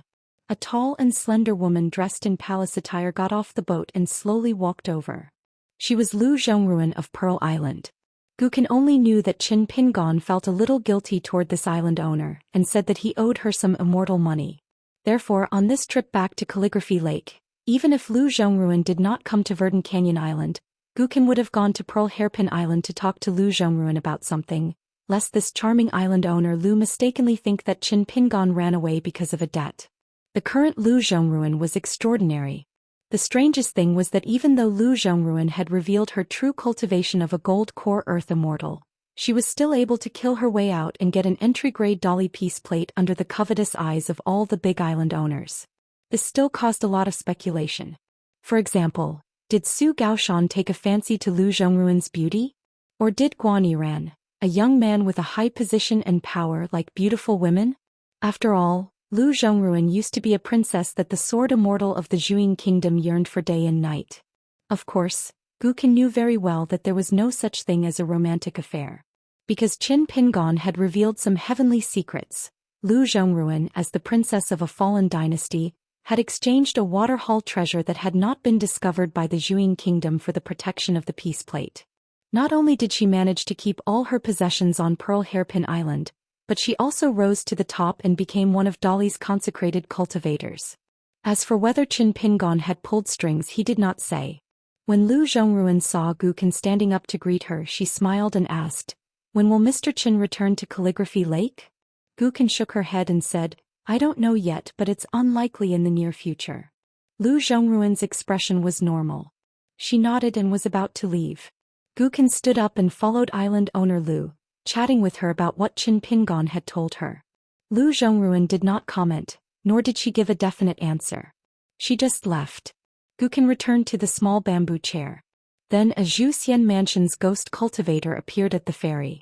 Lu Zhongruan hesitated for a moment, then stopped and sighed. "Mayunji, what's the point of being entangled for so many years? If you have such thoughts, why don't you focus on your cultivation and become an earth immortal sooner?" The ghost cultivator, who had deliberately changed into an elegant green robe, grinned and said, "Your Royal Highness, you know that Qin Pingon is not on Verdant Canyon Island, but you still want to come. I know what I'm doing." Lu Zhongruan was annoyed. "Get out of my way." Mayunji did not dare to block the way.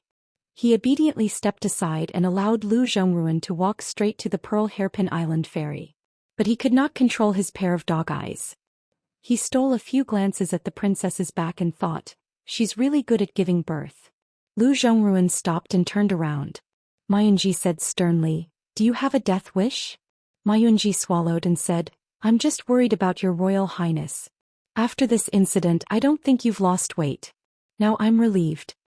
Mayunji took advantage of this opportunity to glance at her chest again. The rise and fall of her peaks was too beautiful to behold. Lu Zhongruan said angrily, "You can't change a dog's habit." Mayunji said bitterly, "I won't allow your Royal Highness to humiliate yourself like this.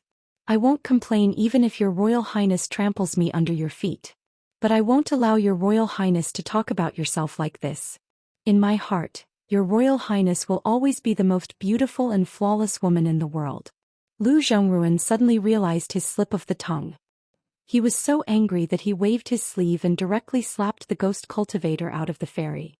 After Mayunji steadied his body and mind, all sorts of feelings welled up in his heart.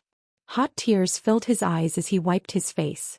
He felt that after so many years of grievances and thousands of hardships, he finally had some compensation. He murmured, "Your Highness Princess Royal, a woman's skin is thin. I'm embarrassed to say those sweet words of love. It's okay. I still understand that beating is affection and scolding is love." After Lu Zhongruan uploaded it, he drove the ferry with his magic and left quickly.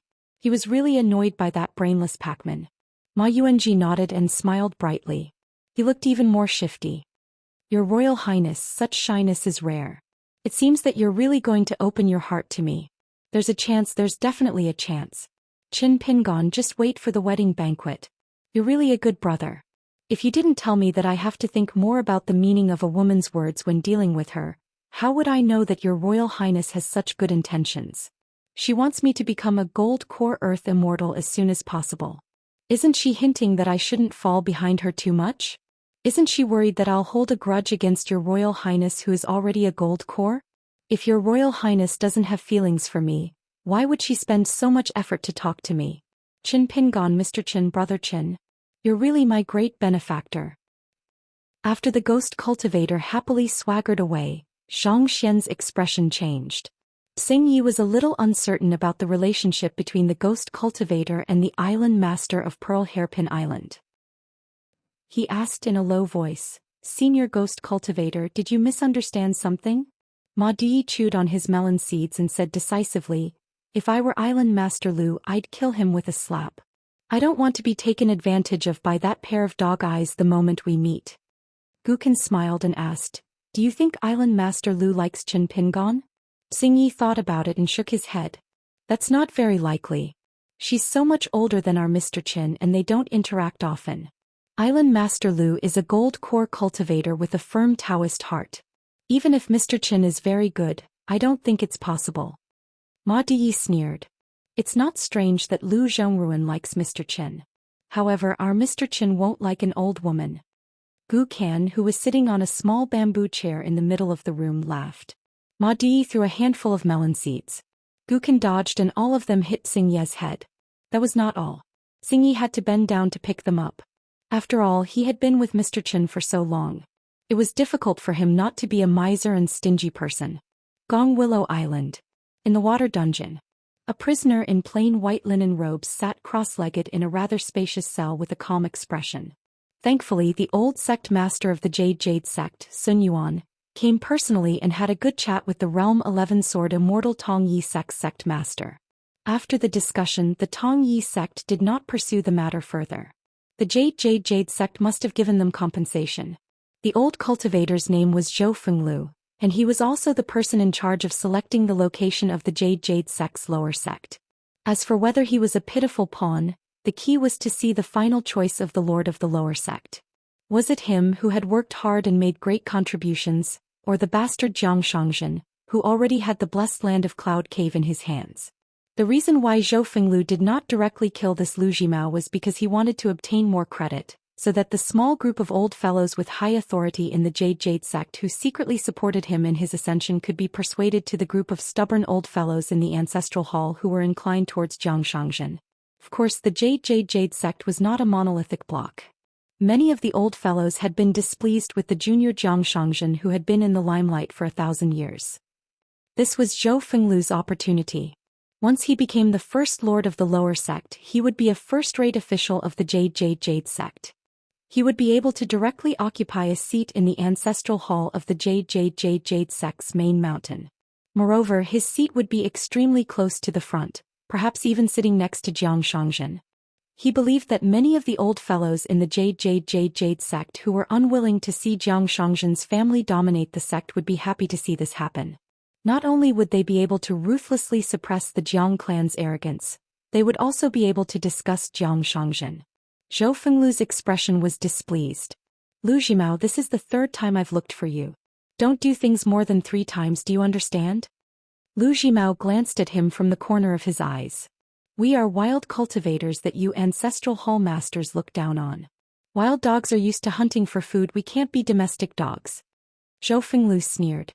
Taking the initiative to contact Tan Yuani and rely on the Song clan, aren't you also becoming someone's watchdog? Lu Zhimao laughed mischievously.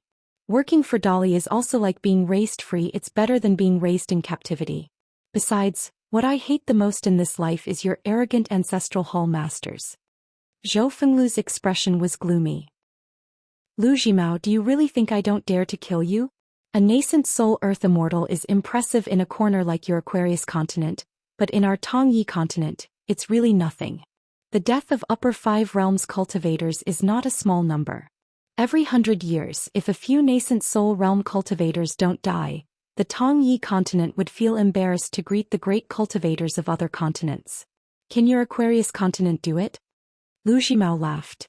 Are you trying to scare me? Zhou Fenglu shook his head. I'm really not trying to scare you, a person's patience is limited. The corners of Lu Zhimao's mouth twitched. Don't you know that wild dogs like us have been scared out of our wits over and over again throughout our lifetime of cultivation? After so many shocks, we'll either be scared out of our wits or end up like me. Even if a ghost knocks on my door in the middle of the night, I'll still have to ask if you're here to do business with me. What, you're already the sect master of a sect under the Jade Tablet sect. You can decide my life and death with a single word.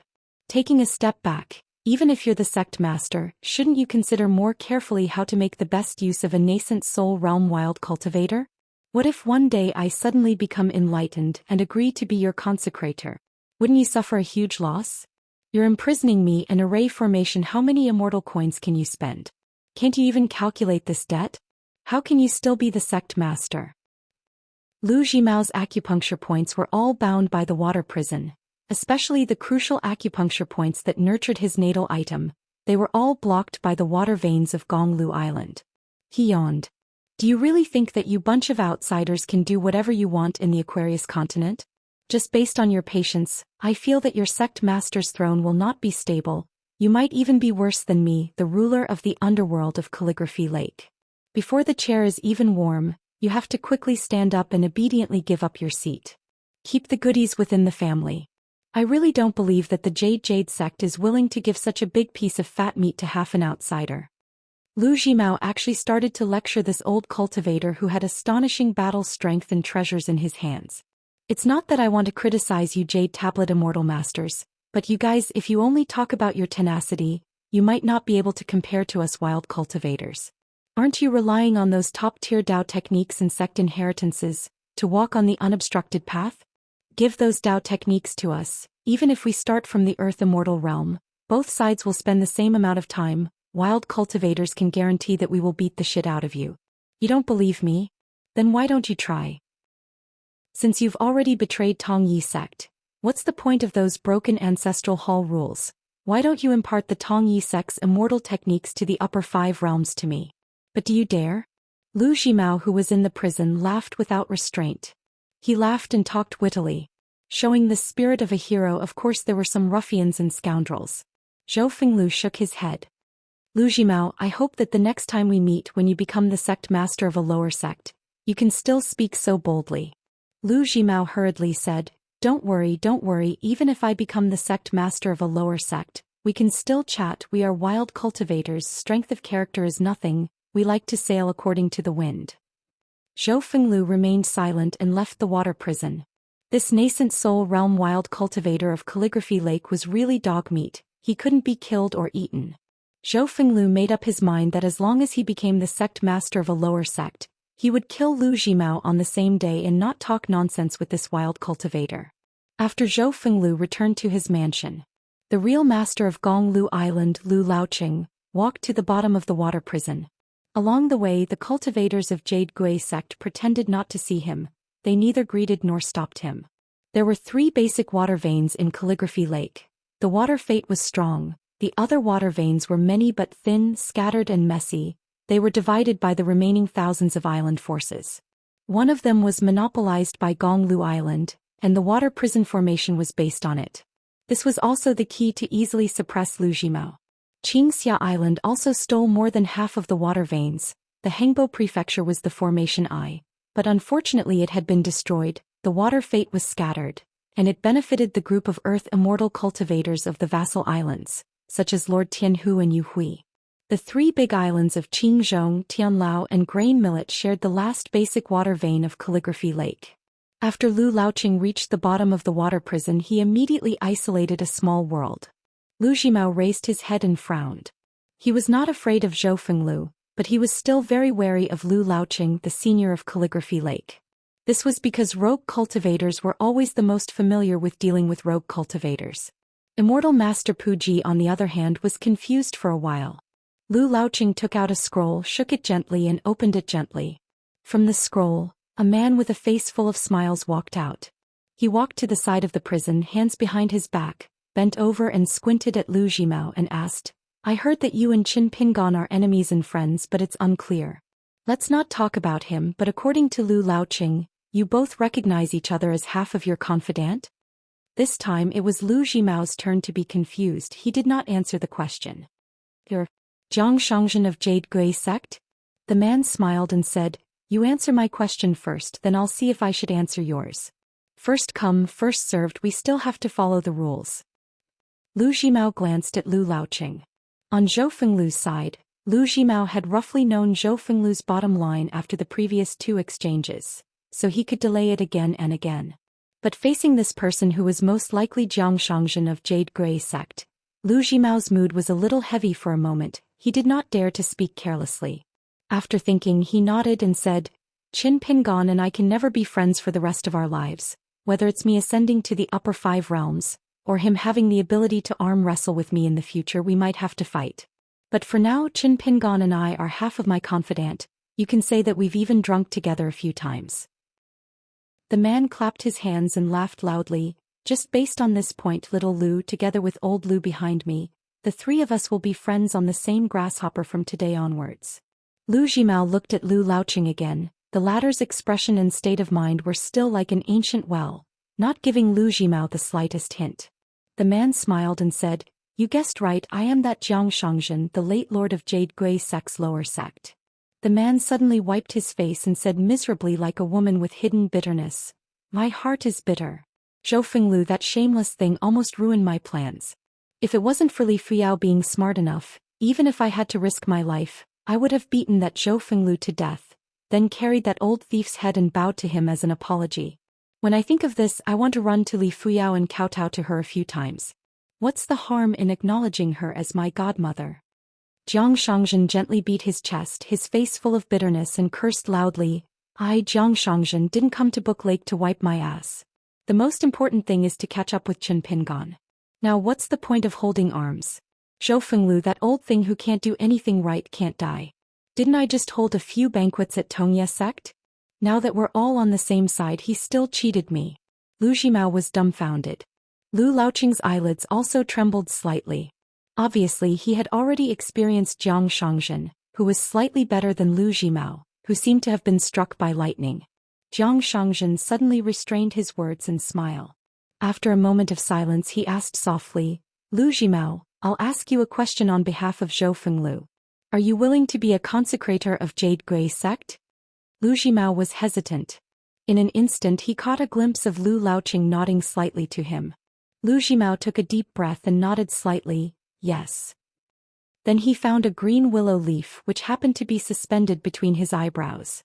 Jiang Shangzhen snapped his fingers and said with a cheeky smile, "A wise man submits to circumstances. Lu Zhimao, from now on, you're the third seat of my lower sect's consecrator. Lu Laoqing Zhou Fenglu Lu Zhimao. But I hope that after you reach the upper 5 realms, you can help me kill that Zhou Fenglu. No matter what method, it's fine. I can promise you now that the Jade Gui sect's treasure in Zhou Fenglu's hands can be lent to you for 100 years. As long as you have enough merits, it won't be difficult to borrow it for another 100 years. But if you fail to kill someone and are killed instead, don't blame me for not helping you collect your corpse." Lu Zhimao asked, "About reaching the upper 5 realms?" Jiang Shangzhen stretched out a thumb and pointed at himself, "What do I have? I'm just rich. Wait until you're familiar with me, you will definitely pity me. Too much money, it's really worrying." Jiang Shangzhen sighed, "Let's not talk about the poor wild cultivators of your Aquarius continent. Even our Tongyi continent's immortal masters of the upper 5 realms do not know the troubles of having money like me. It's really annoying." Lu Zhimao looked at Lu Laoqing again. Working with such a person, was he really not worried? Was it really not better to be in the same boat as Zhou Fenglu? Lu Laoqing was expressionless. It was unknown if he was unfathomable or if he was cursing in his heart. One had to know that money was the most painful thing for all the wild cultivators in the world. Late spring. Deep in the night, in a secluded area of the Book Slip Lake, it was completely silent. An old man stood by the lake. With a wave of his sleeve, 20 bamboo slips flew out. The words on the bamboo slips were all dazzling with gold light. The splendor was like the immortal moral writings of the Confucian sages, able to compete with the sun and moon. The bamboo slips fell into the Book Slip Lake. 24 bamboo slips, 24 solar terms. In the entire Book Slip Lake, only 3 people had a reaction and their hearts palpitated. Jiang Shangzhen, Lu Laoqing and Zhou Fenglu. However, even if the 3 of them almost flew into the air at the same time and looked around, they still could not detect any clues. But in fact, that old man was right under their noses, but even the 3 cultivators of the upper 5 realms still could not see him. On the other hand, the prisoner Lu Zhimao, who had yet to walk out of Gonglu Island, suddenly thought of something. The Book Slip Lake was originally an ordinary place with thin spiritual energy. There was once a Confucian sage who traveled from the Central Plains to this place. He achieved the great Tao and resonated with heaven and earth, creating a myriad of phenomena. The lake was thus named Book Slip, and the spiritual energy was abundant, benefiting future generations. The old man stood by the lake and smiled.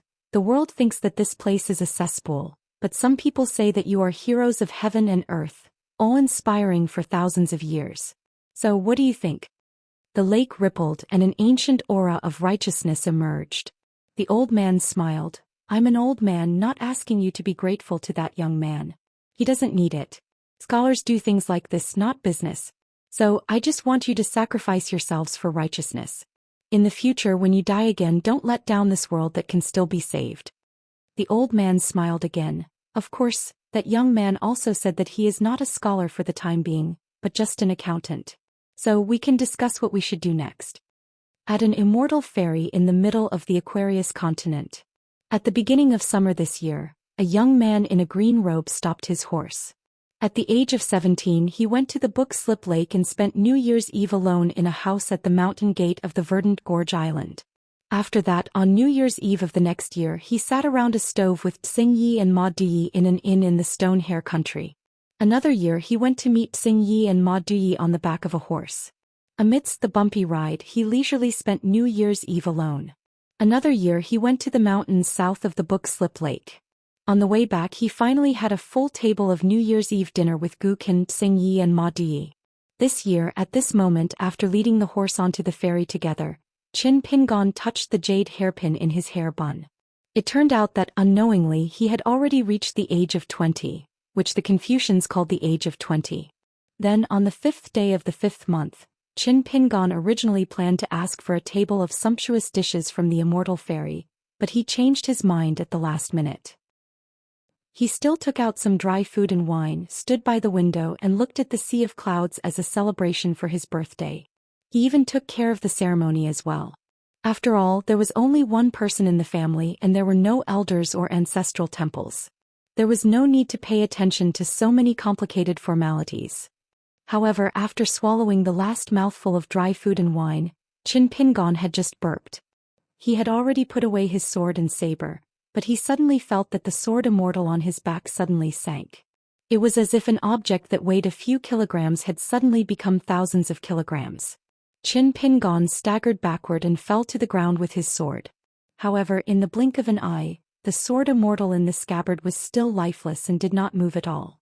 Qin Pingon tried to sit up, but there was nothing strange. Qin Pingon was a little puzzled. He was afraid that there was some kind of scheme or mystery. He sat by the table and pulled out the sword Immortal. He looked at it for a long time, but there was nothing strange. Qin Pingon thought that the sword Immortal was up to no good. After all, in the past 6 months, it had often been naughty and mischievous. For example, there was one time when it imitated the sword Immortal and rode the sword to the sea of clouds to enjoy the sunset. It actually ran away on its own, causing Qin Pingon to fall straight into the sea of clouds. If it were not for the 1st and 15th day of the lunar calendar, he would have suffered a lot. However, how could he reason with a half-immortal weapon? After that, Qin Pingon did not dare to go to the sea of clouds to enjoy the scenery. At this moment, the sword Immortal was unsheathed from Qin Pingon's back, causing the entire Immortal Fairy to shake. It hovered a foot above the floor. It seemed to be inviting Qin Pingon to step on it. Qin Pingon squatted down and negotiated, "You're not up to any bad tricks?" The sword Immortal did not move. Qin Pingon hesitated for a moment and bargained, "If you abandon me halfway, I may not be able to catch up with the fairy.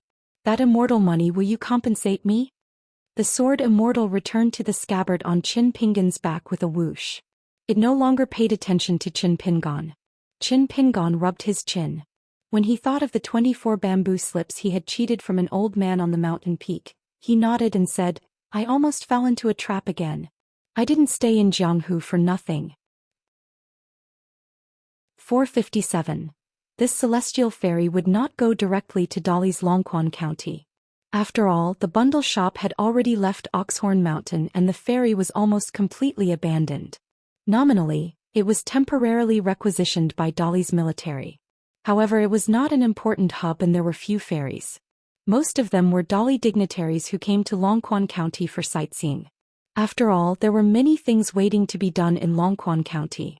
There were also rumors that the vast Longquan County was about to be upgraded from a county to a province. This meant that in Dali's officialdom, there would suddenly be more than 10 high-ranking seats. As the Dali Iron Cavalry swept through half of the Aquarius continent like a hot knife through butter, this caused the status of Dali's local officials to rise. The local officials of Dali who were registered in Dali were like the capital officials of ordinary vassal states. Now, once they were sent out to various vassal states in the south, they would definitely be promoted by one level. The ferry that Qin Pingon took would dock at the ferry port of a small country called the Thousand Ravine Kingdom. The Thousand Ravine Kingdom was a country with many mountain ranges. Its national strength was weak and its land was barren. It was a peaceful land that not even the Great Li's cavalry had set foot in. The ferry was controlled by a cave abode on a mountain. The owner of the Fuyin Cave was the imperial tutor of Thousand Ravine Country, and also the leader of the country's immortal masters. However, there were only dozens of immortal masters in Thousand Ravine Country. The imperial tutor of Thousand Ravine Country was only in the Dragon Gate realm, and his disciples were just a few kittens and puppies. The reason why they could have a celestial fairy was because of the Fuyin Cave. It was one of the ruins of an ancient broken cave. There were a few products that could be sold to the south. However, the money they earned was hard work. There were only a few small coins in a year, so no foreign cultivators coveted this place. Qin Pingon planned to go back to Longquan County first and then to Colorful Clothes Country and Shui Country. There were many things in his hometown that he urgently needed to go back and decide personally. After all, there were some things that he needed to deal with personally with the Dali Imperial Court. For example, Wei Pai could help with the purchase of the mountain, but he could not replace Qin Pingon to sign a new land deed with Dali. There were some twists and turns on the way. There was a group of immortal masters from Qingfeng City who felt that it was a humiliation for an ordinary horse to occupy a place at the bottom of the ferry with the spiritual birds and strange beasts that they had carefully raised and trained. They were a little dissatisfied and wanted to play some tricks. Of course, their methods were more subtle. Fortunately, Qin Pingon took good care of his beloved horse, which was nicknamed Chu Huang in private. He often let Flying Sword 15 fly over quietly to avoid accidents. It should be known that Qin Pingon was very grateful to this beloved horse that had been accompanying him for years. Therefore, when Chu Huang was frightened at the bottom of the ferry, Qin Pingon sensed it in his heart. He first let Flying Sword 15 directly turn into nothingness and penetrate through layers of decks to reach the bottom of the cabin directly to prevent a strange beast from biting Chu Huang. Qin Pingon then rushed over but was stopped by the handyman guarding the bottom of the ferry. Qin Pingon understood and reached out to grab the young man's shoulder and half-dragged him to the place where Chu Huang was. When Qin Pingon walked in with an indifferent face, all the spiritual birds and strange beasts trembled and crawled on the ground, especially the strange beast near Chu Huang. Its whole body was as black as ink and only its 4 feet were snow white. It was like a dog, but its body was as big as a calf. According to the Immortal book bought from the Inverted Mountain, it should be one of the descendants of the ancient fierce beast Mao Mountain Dog. Otherwise, a real Mao Mountain Dog would not have any color. However, the Mao Mountain Dog lineage had a violent temperament, which was somewhat similar to the mountain-moving ape. When the spiritual beast descendant of the Mao Mountain Dog saw Qin Pingon, it was even more afraid than the other spiritual birds and strange beasts lying on the ground in the cabin. It curled up with its tail between its legs.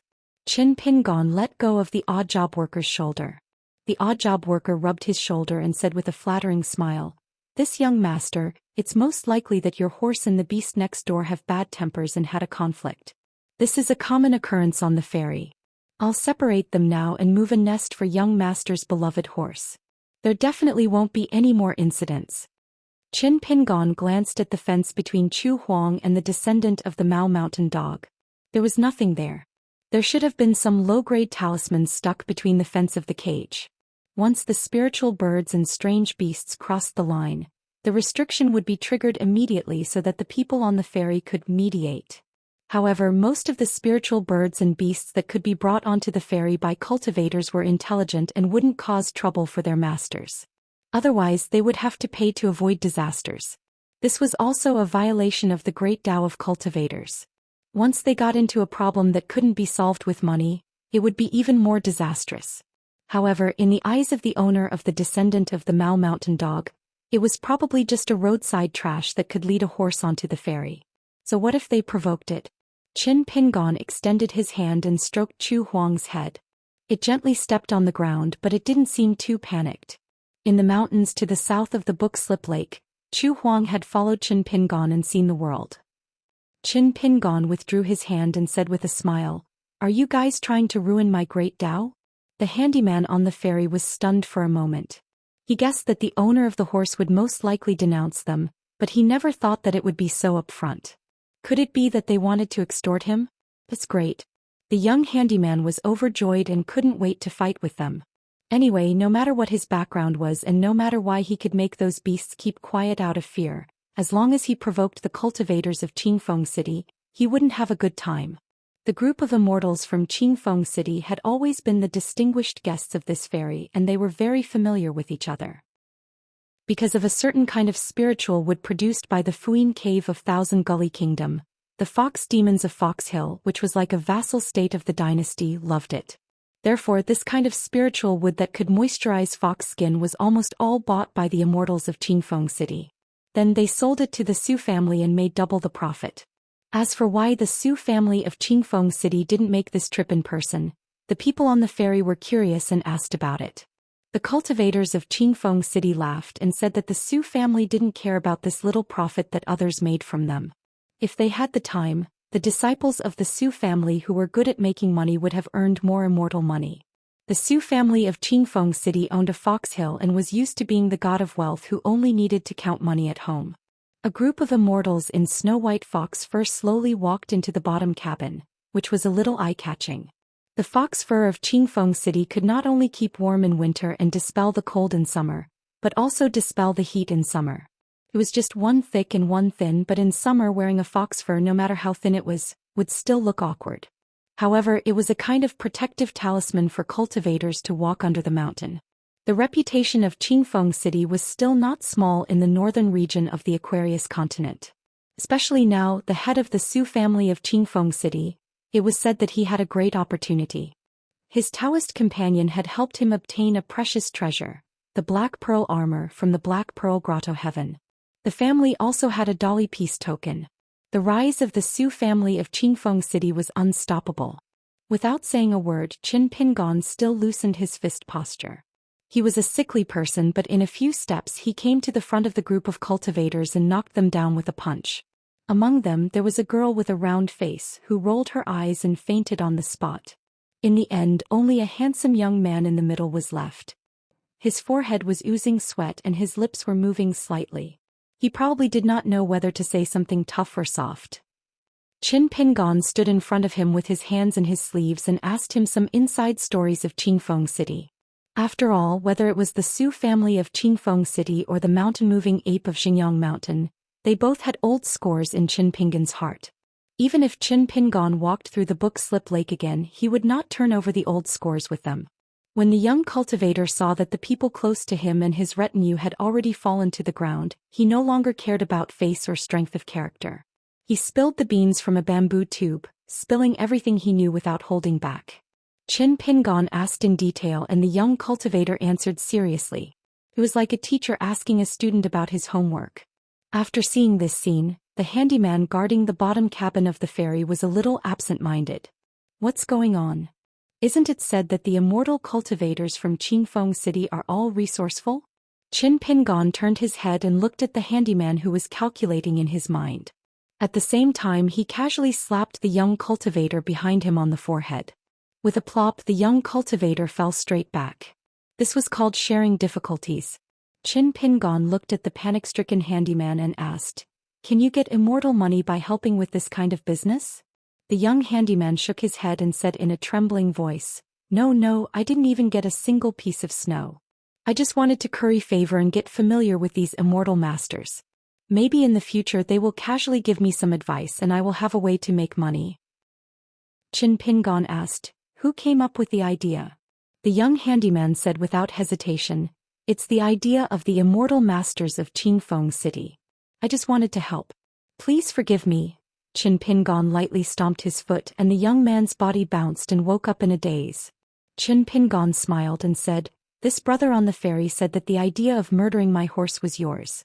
What do you say?" The young man from Qingfeng City was furious. He sat on the ground and began to curse. Qin Pingon walked out of the bottom cabin and said to the young man with a smile, "Don't kill." The young man struggled to stand up and walked towards the handyman with a hideous smile. "Good guy, you dare to trick me. If I don't peel off a layer of your skin." The young man suddenly turned his head and looked at the door of the cabin. The man in a green robe stopped and turned his head.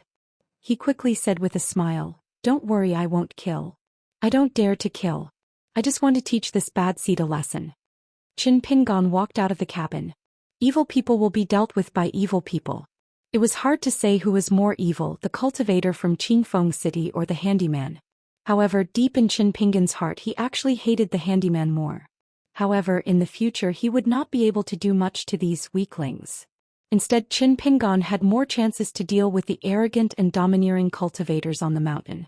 Just like that snowy night when he met the prince of the Shihao country Han Jingling on a narrow path, he killed him without hesitation.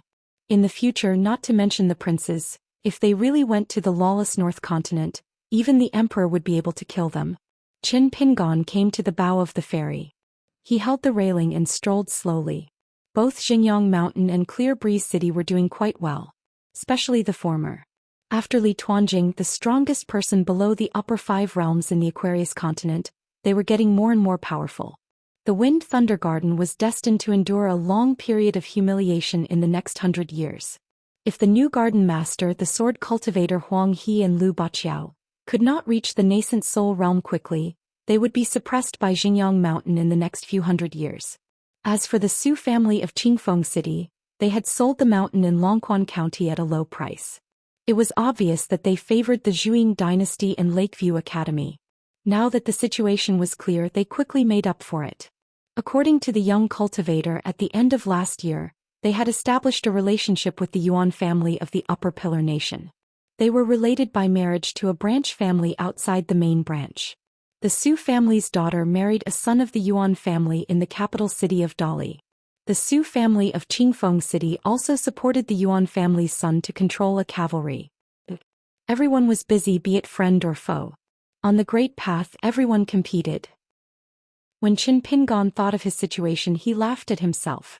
Before Qin Pingon entered the Scroll Lake, he could have easily broken through the bottleneck of the 5th realm and reached the 6th realm. At that time, he was near his hometown and wanted to show the old man surnamed Chui from Luapa Mountain.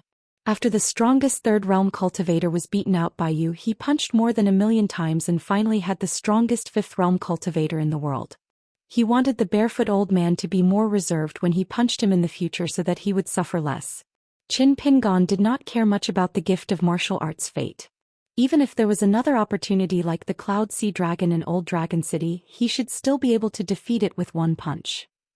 He did not expect that this delay would take nearly 3 years. As for the matter of replenishing the 5 elements natal items and rebuilding the longevity bridge, there was no need to mention it. According to All Liang, I have a watermelon skin sword technique. Wherever I slide, the sword will be there. Let fate decide.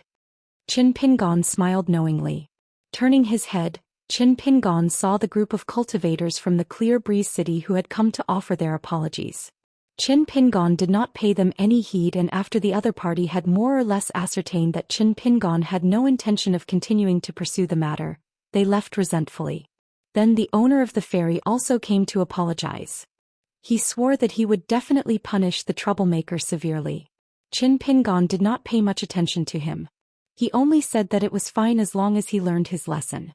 The ferry docked at the Fortune Shade Cave residence in Thousand Ravine Country. If it were in the past, Qin Pingon would just bury himself in the journey. However, this time, Qin Pingon still paid a visit to the owner of Fortune Shade Cave. Perhaps because he knew about the disturbance on the ferry, the old cultivator in the Dragon Gate realm, the dignified imperial tutor of Thousand Ravine Country, was very enthusiastic.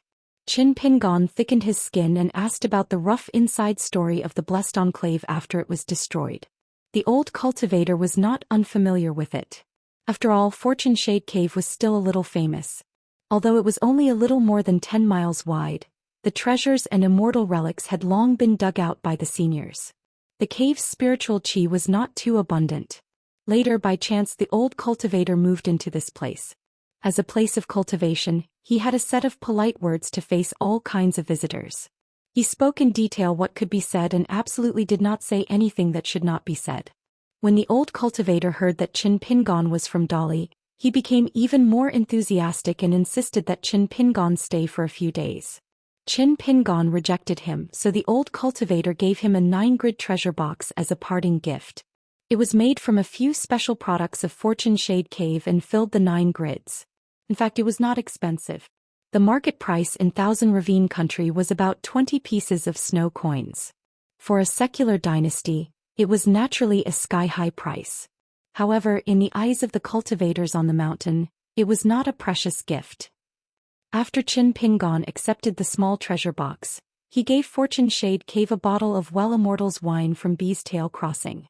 When the old cultivator of Dragon Gate heard that it was the wine from Bee's Tail Crossing, he was overjoyed and invited Qin Pingon to visit Fortune Shade Cave the next time he passed by Thousand Ravine Country. There was no wine like Immortal's wine, but Thousand Ravine Country had some unique scenery that could not be found anywhere else. He dared not say that it would make a cultivator forget to leave, but if they only saw it once it would definitely be worth the trip. The imperial tutor of Thousand Ravine Country, who was a joke, was willing to accompany Qin Pingon on his travels. The old cultivator personally escorted Qin Pingon to the border of Thousand Ravine Country before returning home. There was a young direct disciple beside him who was somewhat puzzled. He wondered why his master would go through so much trouble. The old cultivator of Dragon Gate lamented, "On the path of cultivation, as long as you can form good karma, no matter how big or small, you shouldn't miss it." The young disciple seemed to have understood something. The old cultivator was afraid that his disciple would go astray, so he had to remind him, "At your age you still need to cultivate diligently and concentrate on comprehending Tao. You can't be too distracted by the ways of the world. It's enough to know the pros and cons. When the day comes when you are as rotten as your master and can't walk the mountain path anymore, then you can do these things. As for your so-called master, in addition to teaching you Tao, you also need to do these things that may not be to your liking. It's good for your disciple's future path of cultivation to be wider." The old cultivator rubbed his disciple's head and sighed. "Last time when you went down the mountain alone to experience the world, you did those ridiculous things with the noble disciples of Thousand Ravine Country. Actually, I was there the whole time and saw it. If you weren't just putting on a show and thought that it would be easier to get closer to them, I would have been disappointed in you. People who cultivate Tao should know what the real foundation is. There's no need to care about those worldly affairs. What's the point? You must remember that everything outside of cultivation is false." The young disciple was horrified.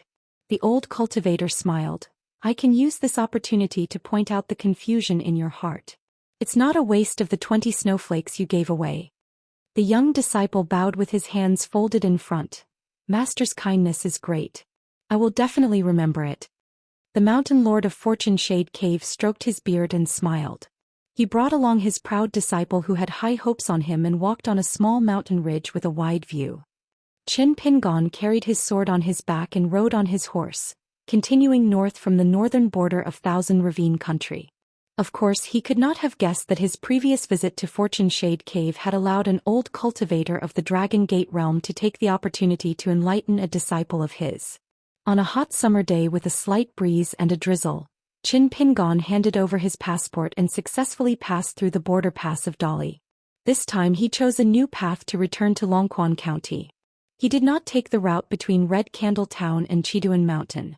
Along the way it was raining heavily and the humid heat was abnormally heavy. Qin Pingon almost mistook it for a summer day when Book Slips Lake was like a steamer.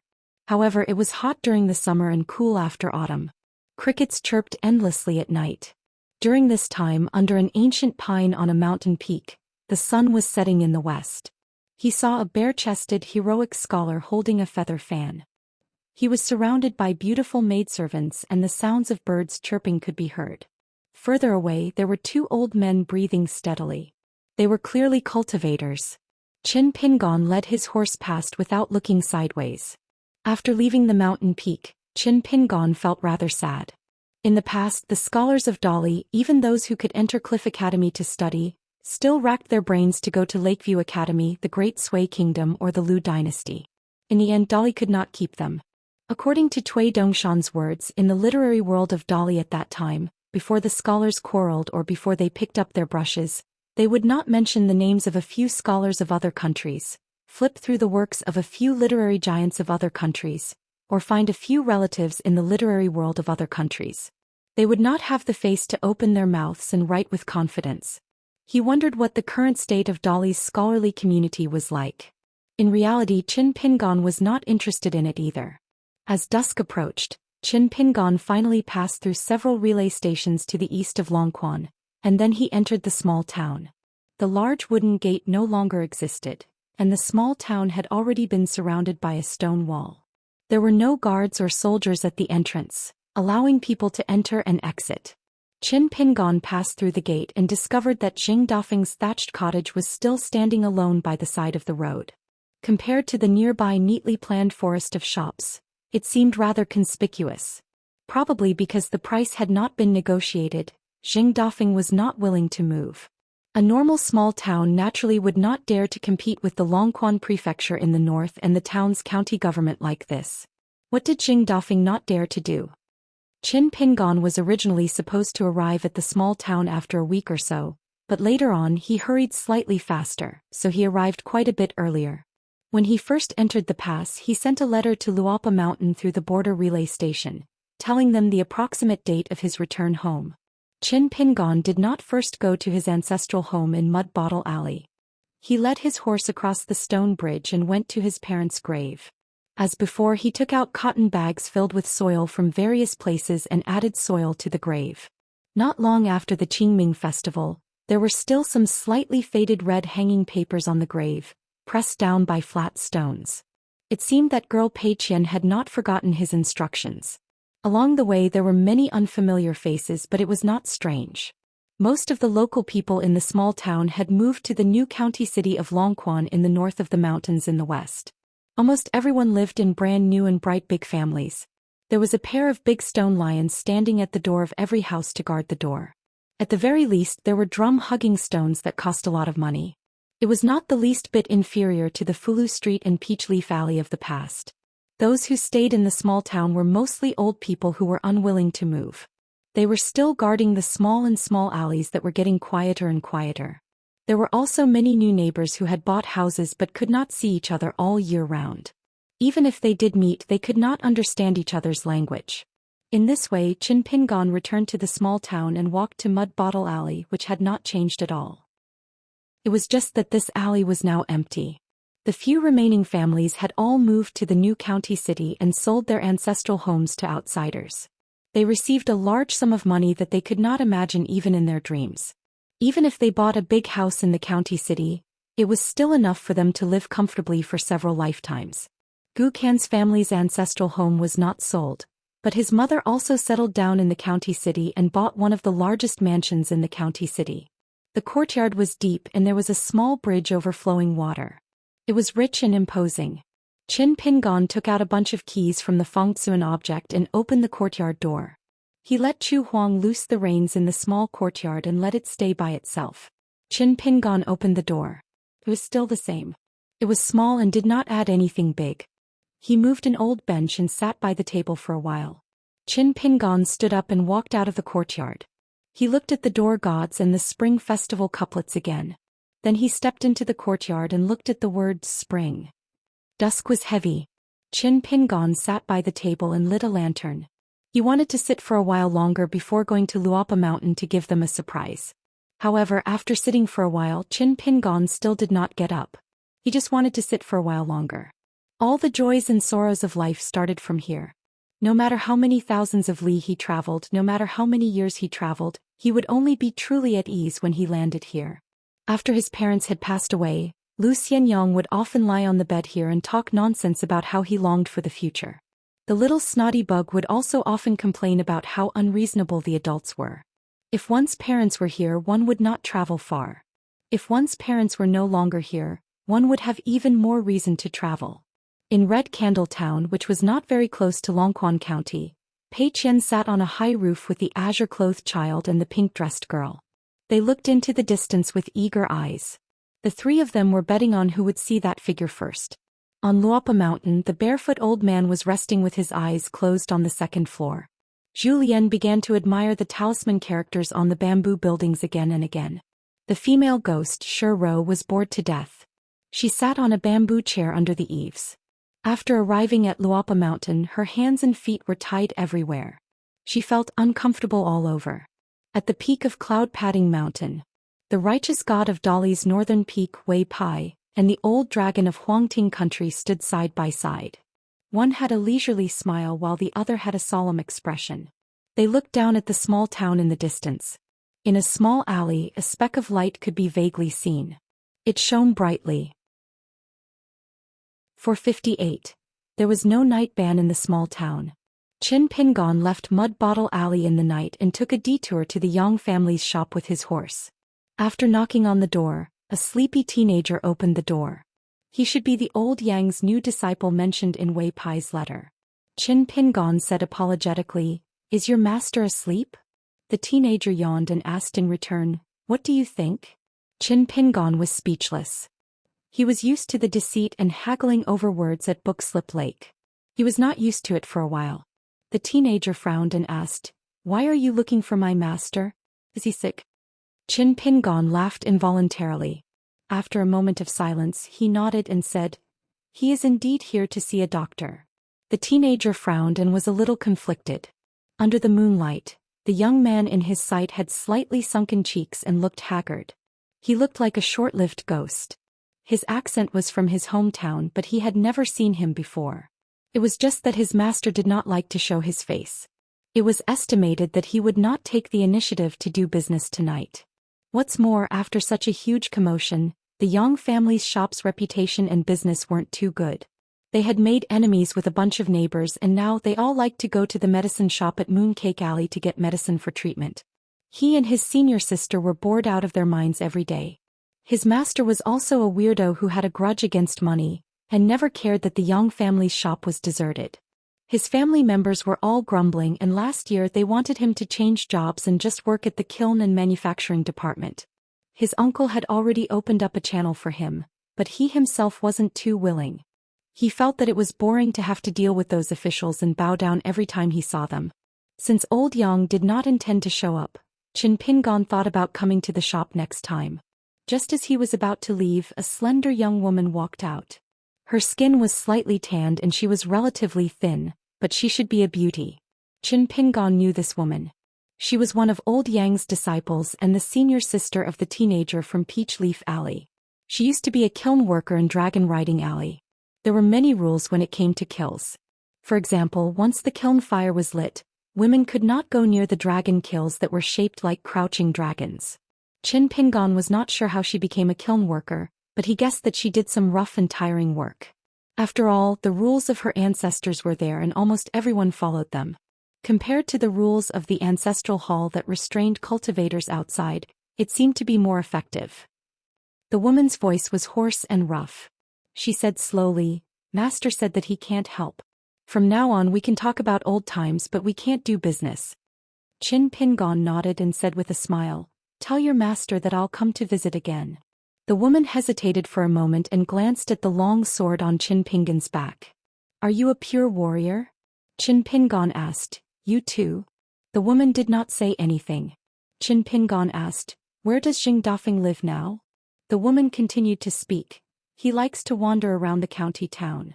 He doesn't come to the shop often." Qin Pingon looked at her and the sleepy-eyed teenager from Peach Leaf Alley and left with a smile on his face. The two of them, who were born and raised in the Yang family, probably didn't know who their master was, how many saints of the three sects had served in the Yang family's shop, and what it meant for them to acknowledge old Yang as their master and disciple. He wondered if there was someone who thought of him like this in the past. When the young man closed the door of the shop, he complained to his senior sister who was standing motionless, "I don't like this sickly guy. The way he looks at people is so cold."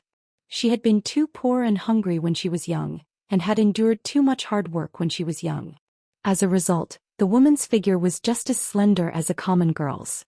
She was not good with words and did not smile. She did not speak and only watched the figure leading the horse and carrying the sword leave. She was the teenager's senior sister and had a steady mind.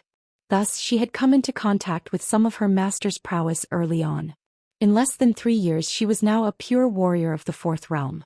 However, in order to break through the most difficult bottleneck of the third realm, she would rather die from the pain than swallow the ointment in the porcelain bottle. Only then did she get through the bottleneck. Her master did not care at all. He only sat there and smoked.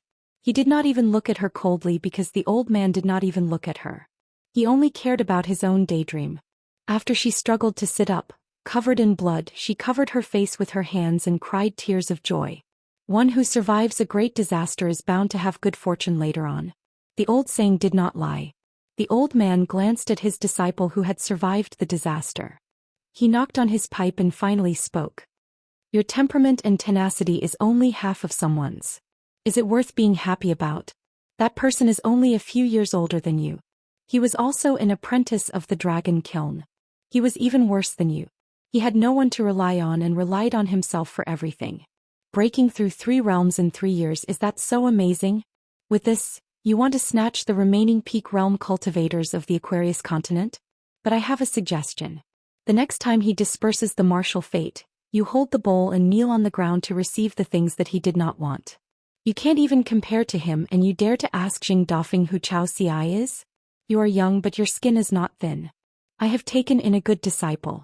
Do you want me to go to your sissy uncle's grave and propose a toast to thank him? Her master would not speak, but every time he did, his words would cause her heart to ache. She was like that. Her junior brother Shan was not much better. The only difference was that her junior brother dared to complain in private, but she did not. Qin Pingon led the horse to the edge of the small town, where Li Huai's house was located. He paused for a moment, then walked out of the end of the alley and mounted his horse. He first went to the nearest small hill, Zhenju Mountain, which he had bought with only 1 gold fine copper coin. He rode his horse to the top of the hill, overlooking the small town. It was late at night and only the lights were slightly brighter. Fulu Street, Peach Leaf Alley, County Government Office, Kiln Affair Supervision Department. If one turned their head and looked towards the northwest, they would see the lights of thousands of houses gathered in the new county, which was located in the north of the mountains. It was so bright that the night sky was faintly yellow. From this one could see the liveliness over there. Mount Jinju was the smallest mountain in the west. It was so small that it couldn't be any smaller. The reason why Qin Pingon bought it back then was simple. It was cheap. Other than that, he didn't have any other complicated thoughts. At that time he wanted to build a thatched cottage in Jinju Mountain. With that, it would be more convenient to go to the small town. It was only a few steps away. It would not take much effort to go from Jinju Mountain to Mud Bottle Alley, even if it was on foot. Qin Pingon sat on the back of the horse. His line of sight constantly retracted from the silhouette of the small town in the night sky. He looked at the route that led out of the town and into the mountains. When he was young, he once carried a large basket on his back and went into the mountains to pick herbs. During the scorching heat of the summer, his shoulders were bound by the ropes until they burned with pain. At that time he felt as if he was carrying his ancestral home in Mud Bottle Lane. That was the first time in his life that Qin Pingon wanted to give up. He used a very valid reason to persuade himself. You're still young and don't have enough strength. You can talk about picking herbs tomorrow. At worst, you can wake up early tomorrow and enter the mountains in the early morning. Qin Pingon exhaled softly, turned his horse around and went down Jinju Mountain. Now that he had entered the mountains, the road was flat and wide, connecting the mountains. It was no longer as rugged as before. The mountains stretched for a long distance. Even if the road was cleared, Luopa Mountain was located in the south of the mountains. From the easternmost Jinju Mountain, it would still take a lot of time. In addition, Qin Pingon walked slowly as if he wanted to see the scenery of every mountain he passed. He often stopped to rest or led the horse. Therefore, when Qin Pingon arrived at the boundary of Luopa Mountain, it was already 1 day and 2 nights later. This was under the premise that Chu Huang's legs were much stronger than ordinary horses. When Qin Pingon was riding, he would occasionally squeeze the horse's belly. Chu Huang would tacitly increase the horse's hooves, leaving a trail of horse's hooves on the road. Then Qin Pingon would turn his head and look.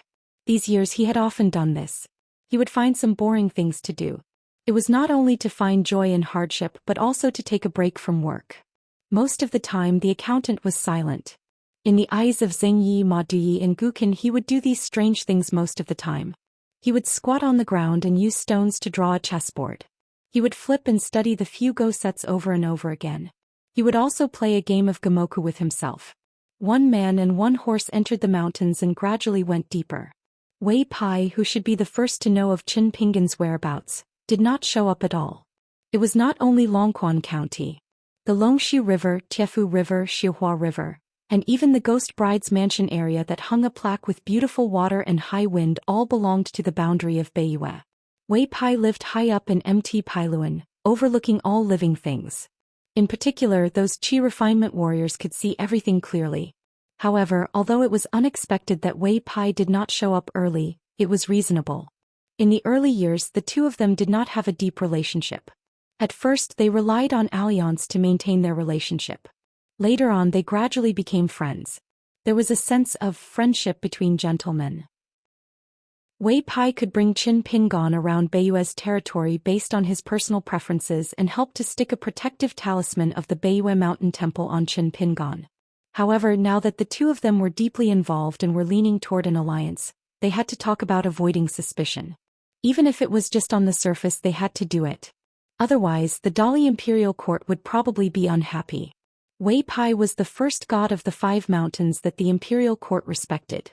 How could he work together with others to do business and then bargain with the Song clan? Even if Wei Pai was willing to do so, he would completely disregard the face of the Song clan. Relying on his identity as the god of Beiyue, he was arrogant and domineering. He would wantonly plunder tangible benefits for himself and others. Qin Pingan did not dare to agree. Between a business that made one's fortune overnight and a friendship that lasted for a long time, the latter was obviously more reliable. Moreover, Wei Pai had always been thoughtful and farsighted. He was trustworthy. Otherwise, Qin Pingan would not have sent so many letters to Mt. Pailuan over the years. At dawn, they finally arrived at the foot of Mt. Luopa. A memorial arch was built at the mountain gate, but it did not hang a horizontal plaque. In fact, there was a mountain god temple at the peak of Mt. Luopa, so it should hang a horizontal plaque. However, the mountain god who used to be a kiln supervisor had bad luck. Not only did he live under someone else's roof in Mt. Luopa, where Qin Pingan's family business was based, he also had a very strained relationship with Wei Pai. In addition, there was an unfathomable martial arts grandmaster living in Mt. Luopa. There was also a huge black python that often wandered around Mt. Luopa. In the past, Li Shixing used that small snow all to write characters on the walls of the bamboo building to talisman, which caused the entire Mt. Luopa to sink a bit. The mountain god temple was the most affected. Over time, the mountain god temple of Mt. Luopa was the most dismal of the 3 mountain god temples in Longquan Commandery. This mountain god lord, who had a golden body after his death, could be said to be disliked everywhere. Wei Pai slowly walked down the mountain, followed by Shi Rou from a distance. Qin Pingan dismounted from his horse and asked with a smile, "Where are Pei Qian and the others?" Wei Pai gloated, "I deliberately did not tell them your whereabouts. The 3 little guys thought that your master and teacher were returning to Longquan Commandery from Red Candle Town. Now they must be waiting anxiously. As for Zhou Xian, he has been wandering around the commandery city in recent days. He said that he accidentally found a good seedling who practiced martial arts. I don't dare to say that he is too high, but there is hope for him to reach the golden body realm. He wants to give his young master a good opening gift after returning home." Qin Pingan and Wei Pai walked side by side. Shi Rou still followed from a distance. She only nodded to Qin Pingan as a greeting. Qin Pingan said apologetically, "The matter of buying the mountain has been delayed again and again. I'm really sorry." Wei Pai, who was dressed in white, walked on the mountain road like a deity on a lake. A golden earring hung by one side of his ear. He was really a deity among deities. He smiled and said, "In fact, at the end of the 11th year of Yongjia, this business almost fell through. The Dali imperial court considered that the Ox Horn Mountain was not suitable to be sold to cultivators because it should be included in the Dali military. With this reason, it clearly showed that they were going back on their word. At most they would sell you 1 or 2 mountains near the border, the big and useless kind. It was a little compensation for their face, so I couldn't insist on it. However, at the end of the year, the Dali Ministry of Rites temporarily put this matter on hold. The first lunar month passed. When the masters of the Ministry of Rites in Dali finished their work and returned to Longquan Commandery after the festival, they suddenly changed their tone and said that they could wait a little longer. Qin Pingan smiled bitterly and said, "It didn't go well at all." Wei Pai turned his head and looked at Qin Pingan's appearance now. He laughed and said, "I can see that it's only a little better than this skinny that mortals must go through when they enter the path of godhood. It's too horrible to look at. If Pei Qian and the others see you, they probably won't recognize you." Qin Pingan scratched his head and sighed, "Even if the matter of buying the mountain is settled, I still have a lot of debt at the Book Lake." Wei Pai smiled and said, "After all, it's just the 2 words money that's troubling you. It's better than the initial ups and downs of your state of mind and all your mistakes. That's too much, isn't it?" Qin Pingon smiled and nodded. That's true. Wei Pai suddenly said, I don't have any money to lend you.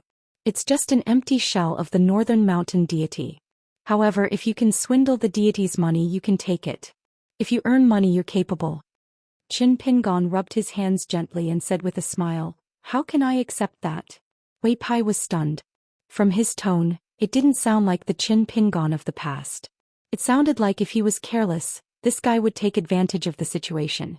Was he really going to use the northern mountain deity's name to earn money? Wei Pai quickly patted Qin Pingon's shoulder and said with a smile, It's okay if you're embarrassed. How can I make you feel embarrassed? We're friends, we should understand each other. Ro followed them from afar. To be honest, when she saw Qin Pingon for the first time at the entrance of the Luopa mountain, she was really shocked. After not seeing him for a few years, he had changed a lot. Could it be that without Sui Yuyu, Lu Baixiang, Wei Xian, and Zhu Lian by his side, he had no choice but to explore the Book Slips Lake on his own? Then the Book Slips Lake was beaten back by the wild cultivators and ended up in a miserable state? Was he satisfied to be able to leave that place of trouble alive in the Aquarius continent? Ro would not underestimate Qin Pingon because of this. After all, the Book Lake was lawless. Through the conversations between Zhu Lian and Wei Pai, she more or less knew the inside story.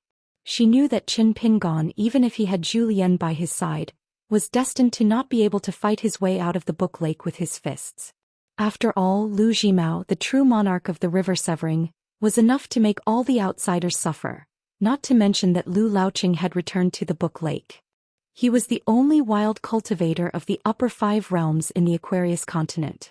Qin Pingon said, Tell Pei Qian and the others not to let them wait foolishly in Red Candle Town. Wei Pai smiled and nodded. He whistled and said, Let's go back quickly. Qin Pingon is already at the Luopa mountain. Like a leaf of duckweed, it spun in the rapid current and disappeared in a flash. Then, near the ridge of a roof in Red Candle Town, Wei Pai's familiar voice sounded beside Pei Qian and the others. Pei Qian, who was holding his cheeks, opened his eyes wide. Really? The little boy in blue who was lying on the roof and basking in the sun rubbed his chin. I think Wei Pai is just bluffing. He has nothing better to do and is just teasing us. The girl in pink sitting beside Pei Qian said softly, Mr. Wei wouldn't lie about this kind of thing, right?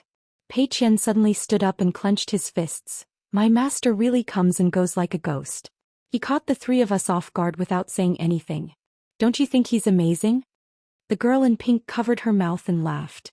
The little boy in blue said grumpily, Amazing my ass. We've waited here for so many days in vain. Look at me, if I don't see him I'll ask him for a red packet. I'll be angry with Qin Pingon if there's one less.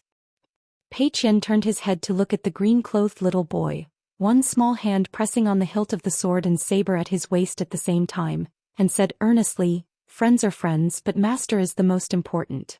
If you continue to be so unruly and think of taking advantage of my master all day long, I will take your dog head. Pei Qian's usual style was to speak like an old man. Perhaps it was because Pei Qian was young, but he liked to talk big. Therefore, it was hard to tell which of his words were true, and which were unintentional words that could be treated as wind blowing past one's ears. The little boy in blue rolled his eyes. With your mediocre skills? Pei Qian shook his head. I'm familiar with old chef. If I ask him to kill you, I'll take your dog head. There's nothing wrong with that. The girl in pink was a little nervous, afraid that these 2 fellows would come to blows at the slightest disagreement. Although the 2 of them often bickered, they had never really fought. Instead, the 2 of them often liked to have a verbal duel, using their mouths to talk about immortal spells that could move mountains and overturn seas, competing to see who was better. The little boy in blue weighed the weight of the martial artist in the far travel state, the relationship between old chef and Pei Qian, and the snobbish Wei Pai who seemed to have a whole new level of respect for Pei Qian. He was extremely distressed and immediately jumped up, saying with a fawning face, Heroine Pei, why can't you take a joke? Qin Pingon is your master and also my master. Family harmony breeds wealth, so there's no need to talk about dog head. Besides, I'm not a dog. I'm a great flood dragon that even the Daoist sect's 3rd sect master has patted on the shoulder several times.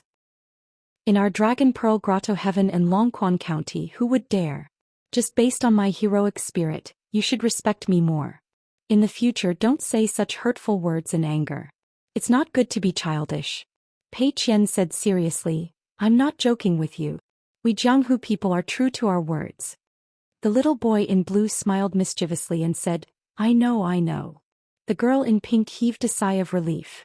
Fortunately, the two of them did not fall out, or she really did not know how to be a peacemaker. The three of them skimmed over the roofs of Red Candle Town and soon left the town and entered the mountains.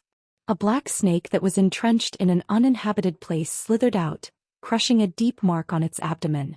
Its momentum was astonishing. Pei Qian was the first to jump onto the head of the Luopa mountain black snake. He sat cross-legged and stacked his bamboo blade and bamboo sword on his knees. The girl in pink sat in the center of the black snake's back. The little boy in blue stood on the tail of the black snake, swaying back and forth. But when he looked at the slender back of the charcoal girl, his heart was a little hazy. Just a moment ago he felt the natural oppressive feeling of the charcoal girl. He was not used to this uncomfortable feeling. The first time he noticed the strangeness of Pei Qian's body was in the mountains, when they chased after the dog that had become a spirit. Pei Qian was covered in grass and wood debris, and there were a few small blood grooves on her face that were hooked by tree branches. Finally, with great difficulty, they blocked the path of the wild dog. She was completely unaware of the insignificant injuries on her body. In her eyes there was only the desperate wild dog. Her eyes were full of vigor. Her thumb pressed on the hilt of the knife and she slowly pushed it out of the sheath. She bent over and stared at the wild dog. Every inch the bamboo blade was out of the sheath, her eyes were burning. From that moment on, the little boy in blue no longer regarded Pei Qian as an ignorant little girl. He was even a little puzzled. Why did the gentleman Qin Pingon find such a little freak as his disciple? And she was the first disciple? The black snake who came from Chiduan Mountain was very familiar with the path back home. Pei Qian, the little boy in blue, and the girl in pink all had their own thoughts. Pei Qian gently tapped the black snake's head with the bottom of the sheath and frowned. Don't be lazy. Hurry up. Otherwise, when I master the demonic sword technique one day, I'll use you to practice. The black snake had no choice but to speed up. On the other side of Luopa Mountain, Qin Pingon returned to the bamboo house with mixed feelings. Along the way, Wei Pai and Qin Pingon had finished talking about what they needed to talk about. They used the natural supernatural power of shrinking earth to return to Mount Biyun first. Shi Ro looked at Qin Pingon's back as he ascended to the second floor. After a moment of hesitation, she moved a bamboo chair and sat under the eaves. She was very curious about the relationship between Qin Pingon and the old man surnamed Cui. The old man didn't seem like a pure warrior. He was more like an old Confucian scholar who had retired to the mountains. Wei Pai and Julien seemed to have a tacit understanding. They didn't say much in front of her and pretended that the old man didn't exist. At first, the old man wanted to nurture Pei Qian. He just casually pinched Pei Qian's muscles and bones, and Pei Qian rolled on the ground. His face was covered in tears and snot, and he looked at the old man pitifully. At that time, the old man had an awkward expression on his face as if he had stepped on dog poop. Pei Qian took advantage of the old man's daze and ran away on tiptoe. After that, he didn't go near the bamboo house for several days. He wandered aimlessly in the mountains. In the end, he simply left the mountains in the west and went to a pastry shop in Dragon Riding Alley. He became a small shopkeeper. After that, the old man surnamed Cui gave up on Pei Qian. Occasionally, he would stand on the second floor and look at the scenery. When he glanced at Pei Qian, it was as if he had seen a young phoenix staying in a chicken coop all day. The little guy was especially happy. This made the old man, who was dressed in a scholarly robe, feel somewhat helpless. Qin Pingon knocked on the door and entered. The old man surnamed Cui sat cross-legged. He opened his eyes and sized up Qin Pingon. Qin Pingon sat opposite the old man. He carried the sword fairy on his back and had the blade strengthening gourd hanging on his waist. The old man felt that the sword was a bit of an eyesore. As for the blade strengthening gourd, it was a little better. It was nothing for a man of Jianghu to drink some wine. Did you rely on these external objects to leave that filthy place alive? Qin Pingon said, I can't say just. But without this sword I really couldn't have survived. On the Xianxia island of the Book Slip Lake, I was almost killed by a wild practitioner of the upper 5 states. The old man sneered. If he really wanted to kill you, it didn't matter whether he had this sword or not. Qin Pingon said, between killing and not killing, without this sword the possibility of being killed is very high. The old man frowned unhappily. Qin Pingon said slowly, on the road of martial arts, of course, we have to pursue the word, purity. But if you deliberately put yourself in danger again and again for the sake of perfect purity, I don't think it's good. If you take the risk once, even if there are 2 or 3 more times, there will be a day when you encounter a hurdle that you can't get over. At that time you'll just die. I think that to practice the purity of boxing, you have to cultivate your mind first. You have to be purer than the cultivators on the mountain. First, you have to achieve a pure state of mind. When you punch, there are many external objects mixed in. Only then can you have a chance to remove them. This is the foundation of the purity of martial arts. Otherwise, the road of martial arts is long and difficult. What's more, if you still like to tell yourself that you'll just die, how can you go far? The old man put his fists on his knees and leaned forward slightly. He sneered. What? After wandering outside for a few years, do you think you're qualified to talk big to me? When the old man just moved forward a few steps, the second floor of the bamboo building was filled with fist intent like a flood, surging toward Qin Pingon. Even Sure Ro outside the bamboo building felt the shocking momentum of the flood that was about to burst the dike. Qin Pingon sat in the same place, motionless. His body was the same, his state of mind was the same, both physically and mentally. There seemed to be a strong wind blowing in the room. Qin Pingon kept sliding backward, but his back was still straight. Even if his back was against the wall, he still didn't change his sitting posture. The old man sighed, and there seemed to be pity in his eyes. Qin Pingon, after a trip to the Book Slip Lake, you're already so afraid of death? Aren't you curious why you can't naturally break through the bottleneck of the 5 states? Do you really think it's because you're suppressing it? Or you don't dare to look deeper? Qin Pingon was silent. The old man looked at the withered young man who was leaning against the wall. If you're afraid of death, you're afraid of death. You just don't dare to admit it. Of course, you have many reasons for being afraid of death, and I won't laugh at you for it. However, this is what makes the world interesting. Whether it's martial arts or Taoism, it doesn't matter if your idea is reasonable or not. So your reason is right, but it's a pity that you can't convince yourself with a reason that's right for you. Now you want to practice the sword, and this obsession is getting deeper and deeper. I guess that during these years at the Book Slip Lake, you often have thoughts that rise and fall inadvertently, but you don't know it. One is that a martial artist doesn't seem strong enough, and the other is that a sword immortal is too cool. This is human nature. You've never seen me really fight, but you've walked through the Great Wall of Sword Qi. I believe that you've seen more than one sword immortal with your own eyes. Qin Pingon wanted to say something but stopped, as if he wanted to refute. The old man smiled and said, "Back then I used too many punches to feed you. My punches were measured, and I made your martial arts path of the 3 states extremely smooth. So although you did suffer a lot of pain and torment, your path was very smooth. This is naturally my strength. It didn't hurt your body at all, and it didn't hurt your mind at all. However, the sword immortal that you saw didn't care about the state of mind of a little martial artist like you. The sword will spread for thousands of miles, and its aura was like a bowl that split the sea of clouds. It was like a casual slap, and it made a big hole in your heart. You're also a half-baked scholar who likes to reflect on yourself, and you like to look back whenever you have something to do to see if you've gone astray. But you didn't expect that every time you look back you would subconsciously look at those holes. It's like a deep abyss, like a deep well, and you fell into it and couldn't extricate yourself." Qin Pingon nodded and said, "When I was in Old Dragon City I realized this point. The sword cultivator's attack at Flood Dragon Gully had a great influence on me. In addition to Wei Jin's sword that broke the sky curtain and Fan Juanmao's sword that flew to Osmanthus Island in the Sea of Clouds." At this point Qin Pingon's expression turned solemn. "But after entering the Book Slip Lake I didn't realize it like you said. In fact, it's the opposite. I've already consciously tried to eliminate this influence bit by bit." The old man laughed and said, "Every time you throw a stone into the well, you have to be careful and try not to splash water at the bottom of the well. Can you fill it up?" Qin Pingon suddenly understood. He wiped the sweat on his forehead and asked, "May I ask what I should do, senior?" The old man said sarcastically, "It seems that this trip to the Book Slip Lake has not only made you haggard, but also made your brain, which was just passable, rusty." Qin Pingon just stared at the old man. The old man was silent for a moment. Fortunately, some things haven't been thrown away completely. Otherwise it's really hopeless. The old man raised a fist. "Practice martial arts." The old man raised the other hand and put 2 fingers together. "Practice swordsmanship." Then the old man stood up and looked down at Qin Pingon condescendingly, saying, "Even if you can have both, how do you divide the primary and the secondary? If you divide the primary and the secondary, how do you divide the primary and the secondary? You don't understand anything.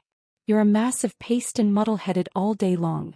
Serves you right for walking in circles outside the city gate with the city gate wide open.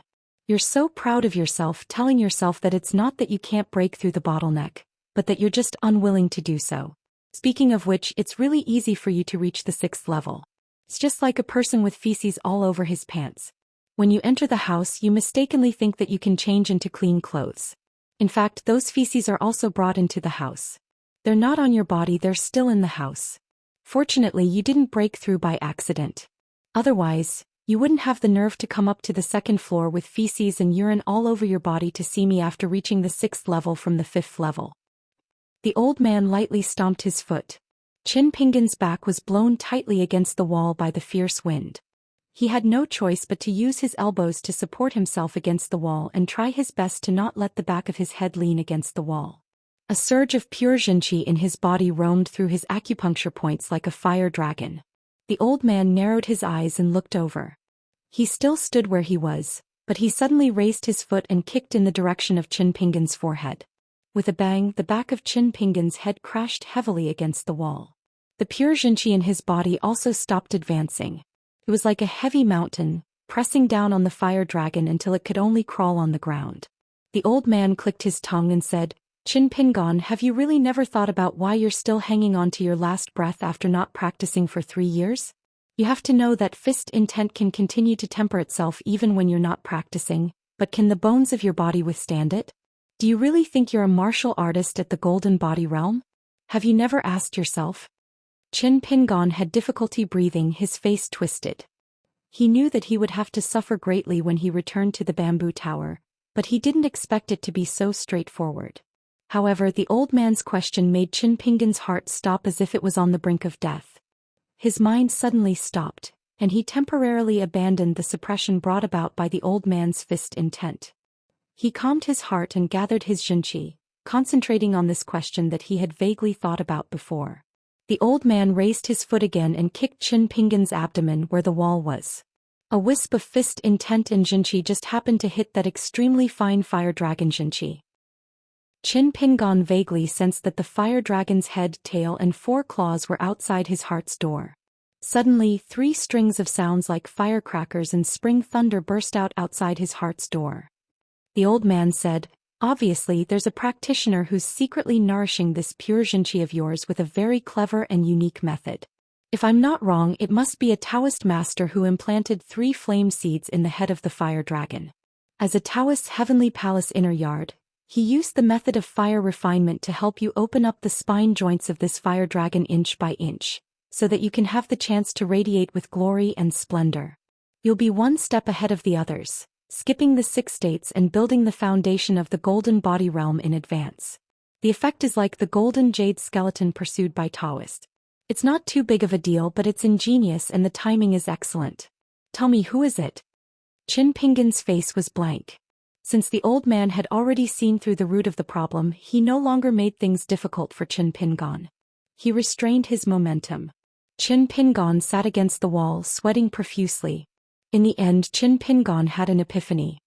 He smiled bitterly and said, "I once met the master of a friend of mine. His Taoist name is Immortal Fire Dragon.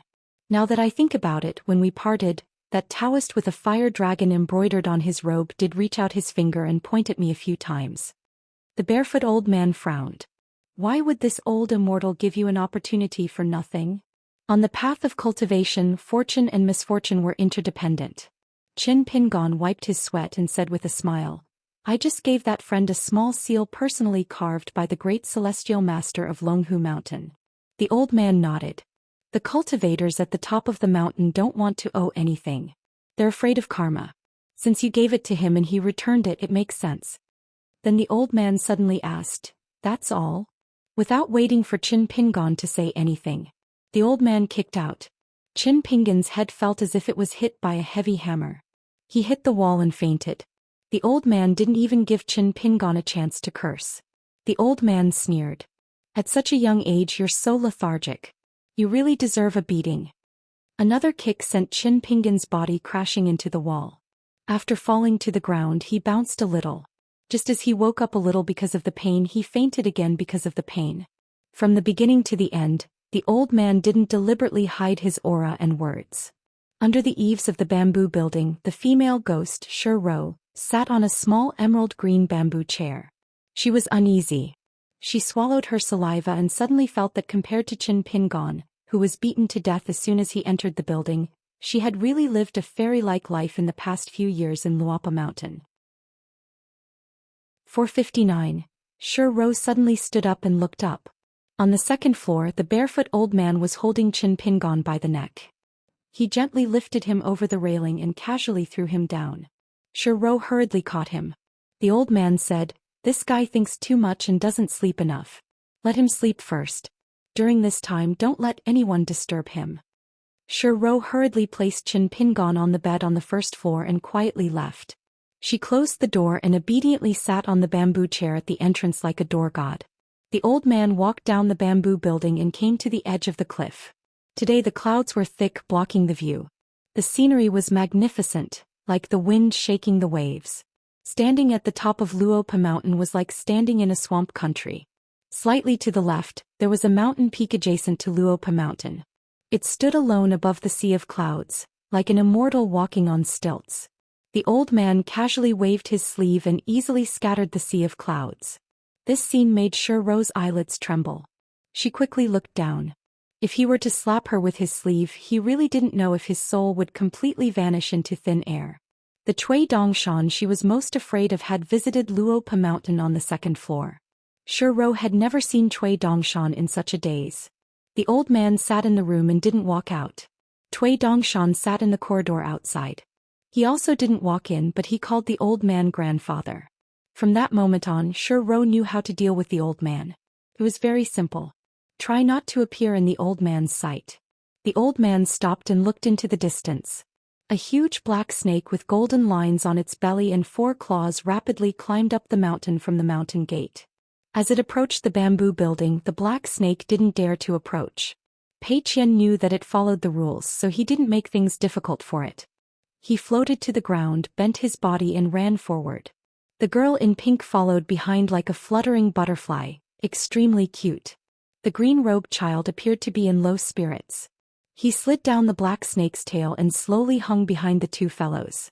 Just as he was about to see Qin Pingan, the green-robed child did not know why, but he still felt a little guilty. When Pei Qian arrived at the bamboo building, Zhou hurriedly repeated the old man's words. Pei Qian was both disappointed and worried. She walked softly at the entrance of the bamboo building, trying to see through the gaps of the green bamboo. Of course, she didn't see anything. She didn't give up. She didn't give up and walked around the bamboo building. She walked around the bamboo building and finally sat on Zhou's bamboo chair. She crossed her arms and sulked. Pei Qian secretly cast a glance at the girl in pink. The girl in pink immediately understood and ran to the barefoot old man, asking softly, "Grandpa Cui, is my master all right?" The old man nodded and said, "It's a little troublesome, but it's not to the extent that there's no way to solve it. After Qin Pingan has enough sleep, we can feed him some punches and he'll be able to turn the situation around." Feed him?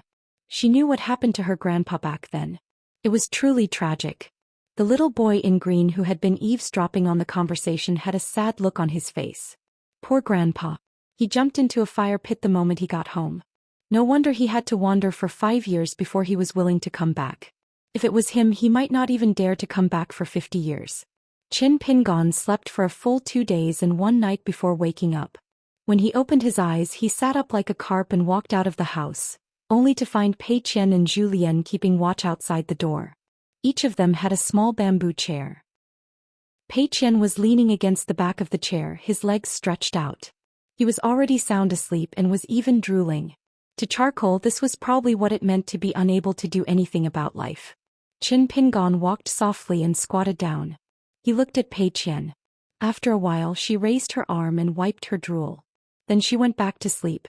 She mumbled softly in her sleep. Qin Pingan stood up and gestured for Zhou Lian to follow him. The 2 of them went to the edge of the cliff. There was a stone table with a chessboard carved on it and 4 simple stone stools carved with cloud patterns. Zhou Xian lowered his voice and chuckled.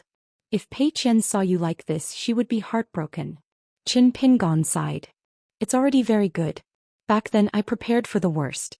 I thought that I wouldn't be able to escape from Book Lake for 7 to 8 years. Zhou Xian nodded. Although I don't know the exact reason, I didn't dare to ask about some of the letters. But for you to live like this, it must be an extremely difficult matter. Qin Pingon took out 2 jugs of Crying of the Crow wine from the Book Lake and gave Zhou Xian a jug each. He gently clinked glasses with Zhou Xian. Qin Pingon leaned against the stone table with one arm resting on top of it. He took a sip of wine and sighed. It's a long story. What is strength of character? It's nothing more than being able to endure the hardships of the heavens. Zhou Xian turned his head and stared at Qin Pingon's side profile. He took a sip of wine and advised softly, although you look haggard now, I've been in the field of love. I know that you're the most loved by women. In the future, when you go down the mountain to the small town or the county capital, you'd better wear a bamboo hat to cover yourself. Otherwise, be careful that you don't repeat the mistakes of Xiang Manor. All you did was give the women on the street a few more glances and you incurred a few romantic debts out of thin air. It had been a long time since he was flattering. Qin Pingon rubbed his cheeks and smiled. Do you think I'm stupid or those women are blind? Zhou Xian sighed. You'll suffer if you don't listen to your elders. Just you wait. When you go out of the mountain you'll be... Qin Pingon hurriedly waved his hand. Stop. Drink your wine. Zhou Xian was heartbroken. Honest words are unpleasant to the ear. Qin Pingon smiled but did not speak. Borrowing the pure moonlight that spilled over the world, he squinted his eyes and looked into the distance. Although he was currently looking towards the south, Qin Pingon's new home was to the north of Luopa Mountain. Other than Oxhorn Mountain where the cloth shop had originally set up camp, there were other immortal forces that had planned to jump off the sunken ship of Dali, including the Su family of Qingfeng City, who had chosen Cinnabar Mountain. There were also other immortal forces such as Xieyu's Back Sword Prayer Platform, Wuxia Peak and Mount Grey. Other than Sword Prayer Platform, which was located in the westernmost part, where it was lonely and its peak was not large, the rest were located in the southern part of the western mountain range, not far from Luopa Mountain. Especially Mount Grey, which occupied a vast area. The previous immortal force had already spent a lot of money, and with the hard work of a large number of Lu family survivors, they had already built a continuous stretch of immortal mansion, like a paradise on earth. In the end, it was equivalent to half selling and half giving it away to the Dali imperial court. No one knew what they were thinking now, but they were probably regretting it. The gold and copper coins that the Song clan owed in Old Dragon City had been used by Wei Pai to act as a middleman, and then Qin Pingon used them to buy the mountain. Then it was written off, so it was quite refreshing. This was especially true of the Oxhorn Mountain, which was the site of the Immortal's ferry. Qin Pingon was about to acquire it, but he had to temporarily put his name on Wei Ba's side.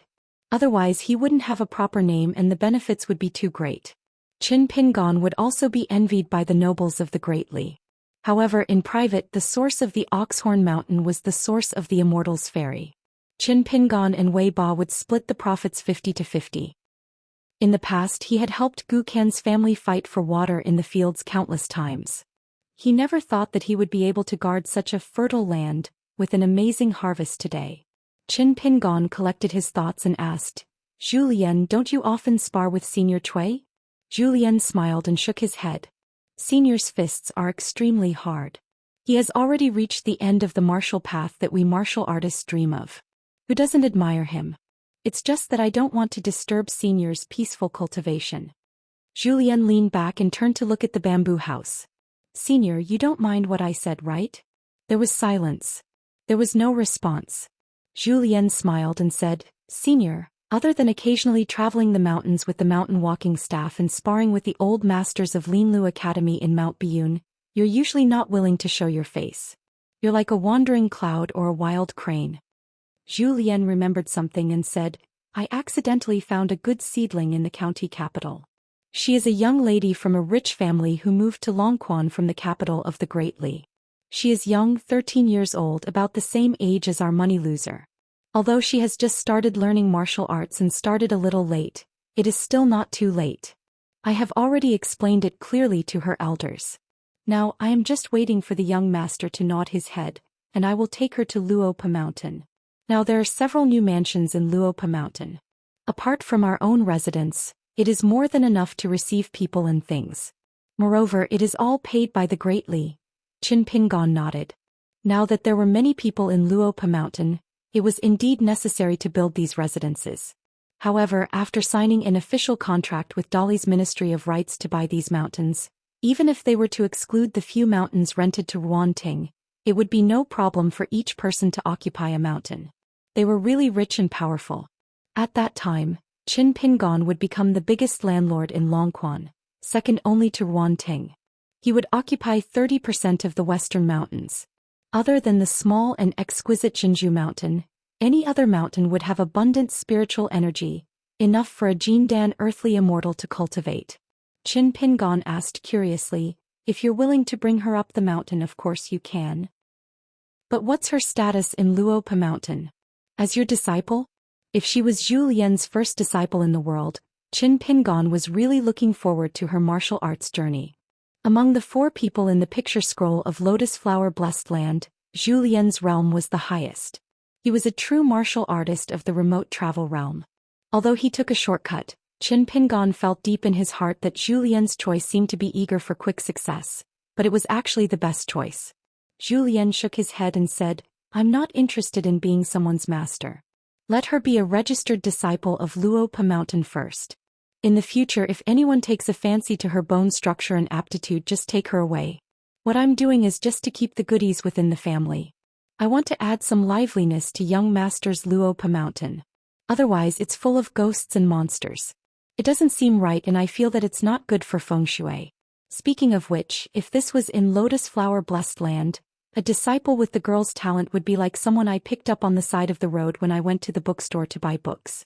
But in my hometown, I reckon that a basket of Jianghu masters would fight over her, with brains splattering everywhere. It's very Jianghu. Zhou Xian crossed his legs and pinched the wine pot made by the immortals with 2 fingers. He gently shook it and sighed, it's worthy of being called the vast world. Heroes come forth in large numbers. It's definitely not something that Lotus Flower Blessed Land can compare to. Qin Pingon smiled and asked, how did you convince the girl's family? The poor learn literature and the rich learn martial arts. It's not a joke. Zhou Xian chuckled and said, it's not complicated. The reason why that family moved to Longquan County was because they couldn't survive in the capital. Beauty is a source of trouble. The girl's temper is stubborn and her parents and elders are also unyielding. She was unwilling to bow her head and provoked the local power that she shouldn't have provoked. I helped to settle that group of people who chased after her.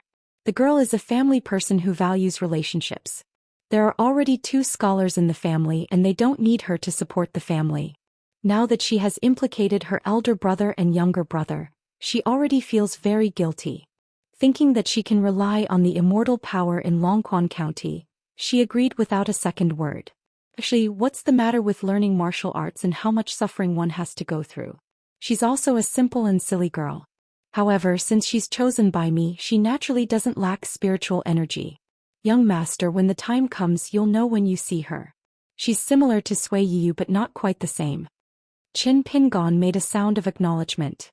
Zhou Lian's work was still reliable. Zhou Lian suddenly turned his head and roared, useless thing, your master is going on a long journey again. Why are you still sleeping? Pei Qian fell down together with the bamboo chair. In a daze she saw a familiar figure and rushed over. In the end, when she saw Qin Pingon's appearance, she immediately burst into tears like raindrops. Her charcoal-like face wrinkled and the corners of her mouth lowered. She couldn't speak. How did master become like this? So dark and thin, why did he learn from her? Qin Pingon sat up straight and smiled. Why haven't you grown after staying in Luopa Mountain for 3 years? Why can't you eat your fill? Are you just busy playing? Did you forget to copy books? Pei Qian hugged Qin Pingon and cried loudly. She was extremely sad. That year she should have shamelessly followed her master. With her taking care of her master's food and living, even if she was clumsy, at least there would be someone who could talk to her master and relieve her boredom on the other side of Calligraphy Lake. Qin Pingon glared at Zhou Lian, who was gloating at the side. Zhou Xian lifted the wine pot and drank a big mouthful of wine. Then while Qin Pingon was softly comforting Pei Qian, Zhou Xian took the small pot with half a pot of woody wine and got up to leave. It was as if he wanted to leave the moonlight and time for the master and disciple who had been separated for a long time. Pei Qian finally sat down on a stone bench by the side with a crying nose. She had grown a little taller, but it was not obvious. An ordinary 13 or 14-year-old girl's figure should be like a willow by now. Her face should also have grown out. But Pei Qian seemed to still be the charcoal girl who was separated in Red Candle Town. She chattered and told her master about her great achievements in Longquan County. Every once in a while she would go down the mountain to take care of her master's ancestral home in Mud Bottle Alley. Every year during the first month in Qingming Festival, she would go to the grave and take care of the 2 shops in Riding Dragon Alley. Every day when she was not copying books she also had to hold a mountain staff and ride the black snake. She cautiously and conscientiously patrolled the area of Luapa Mountain to prevent thieves from sneaking into the bamboo house. She also had to practice the 6-step stance and 18 stops of sword chi that her master taught her. She also had to practice the white ape's backsword technique and dragging blade technique that her elder sister taught her. Not to mention she had to perfect the crazy demon sword technique that was only a little bit away from reaching the peak. In short, she was very busy. He did not fool around at all. She did not neglect her duties.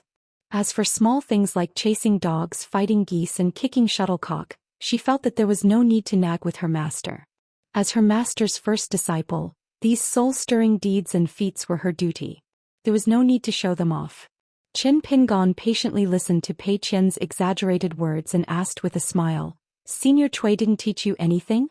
Pei Qian rolled her eyes, shook her head hard and said pitifully, "The old master has a high vision and looks down on me. Master, you don't know that the old master has a very high demeanor. As a senior in Jianghu he is more sage-like than the cultivators on the mountain. I really admire him. Alas, it's a pity that I can't enter the old master's eyes. I can't let the old master teach me a thing or two about the crazy demon sword technique. In Luapa Mountain this is the only thing that makes me feel sorry for my master." Probably afraid that Qin Pingon would not believe it, Pei Qian, who had already flattered both sides with words, clapped her fists and said angrily, "I'm the one who disgraced my master." Qin Pingon bent forward and flicked his finger on Pei Qian's forehead, causing Pei Qian to hold his head in pain and suck in a breath of cold air.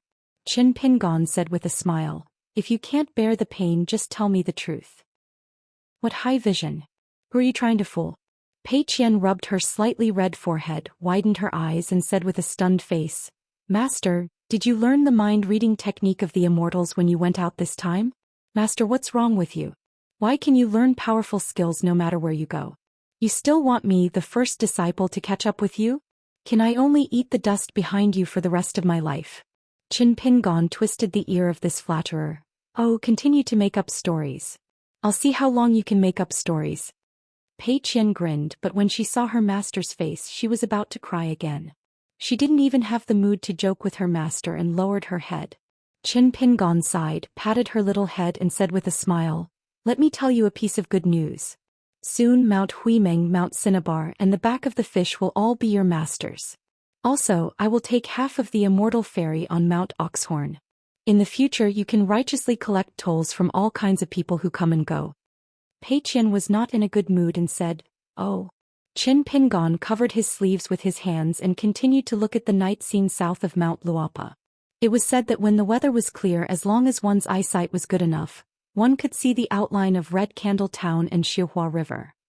Pei Qian lay on the stone table, her finger gently stroking the lines on the chessboard, and looked at her master without blinking.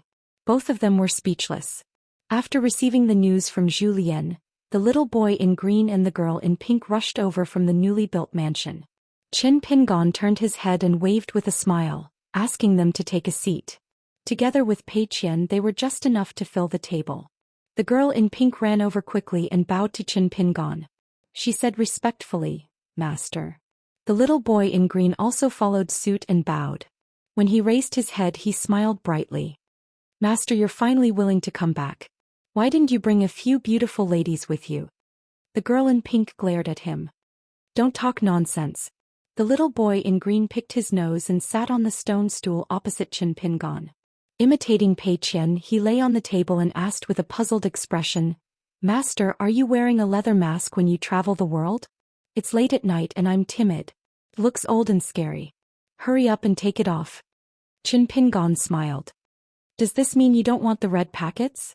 The little boy in green looked up and looked left and right. "I didn't expect that after looking at you closely you're becoming more manly." Qin Pingon scratched his head. "Wulpa Mountain? Just change it to Flattery Mountain." Qin Pingon then took out 3 items from the pile of items in front of him. The 9 Palaces treasure box given by the old cultivator at Thousand Ravine Kingdom, the old Dragon Rain jade pendant compensated by the Fu family in Old Dragon City, and a fox skin beauty talisman. He gave them to Pei Qian, the little boy in green and the girl in pink. When Pei Qian opened it, he saw a dazzling array of small items. They were exquisite and unique, and most importantly there were many of them. The little boy in green hesitated for a moment, but still took the priceless old Dragon Rain jade pendant. The girl in pink held the fox skin talisman lovingly. Qin Pingon explained to her with a smile. "In the future you don't have to clean the house by yourself. After pouring in spiritual qi you can get a talisman puppet to help you. Its intelligence is no different from an ordinary girl's, and it can even chat with you." The girl in the pink dress stood up and bowed to Qin Pingon to express her gratitude. Qin Pingon could not stop her.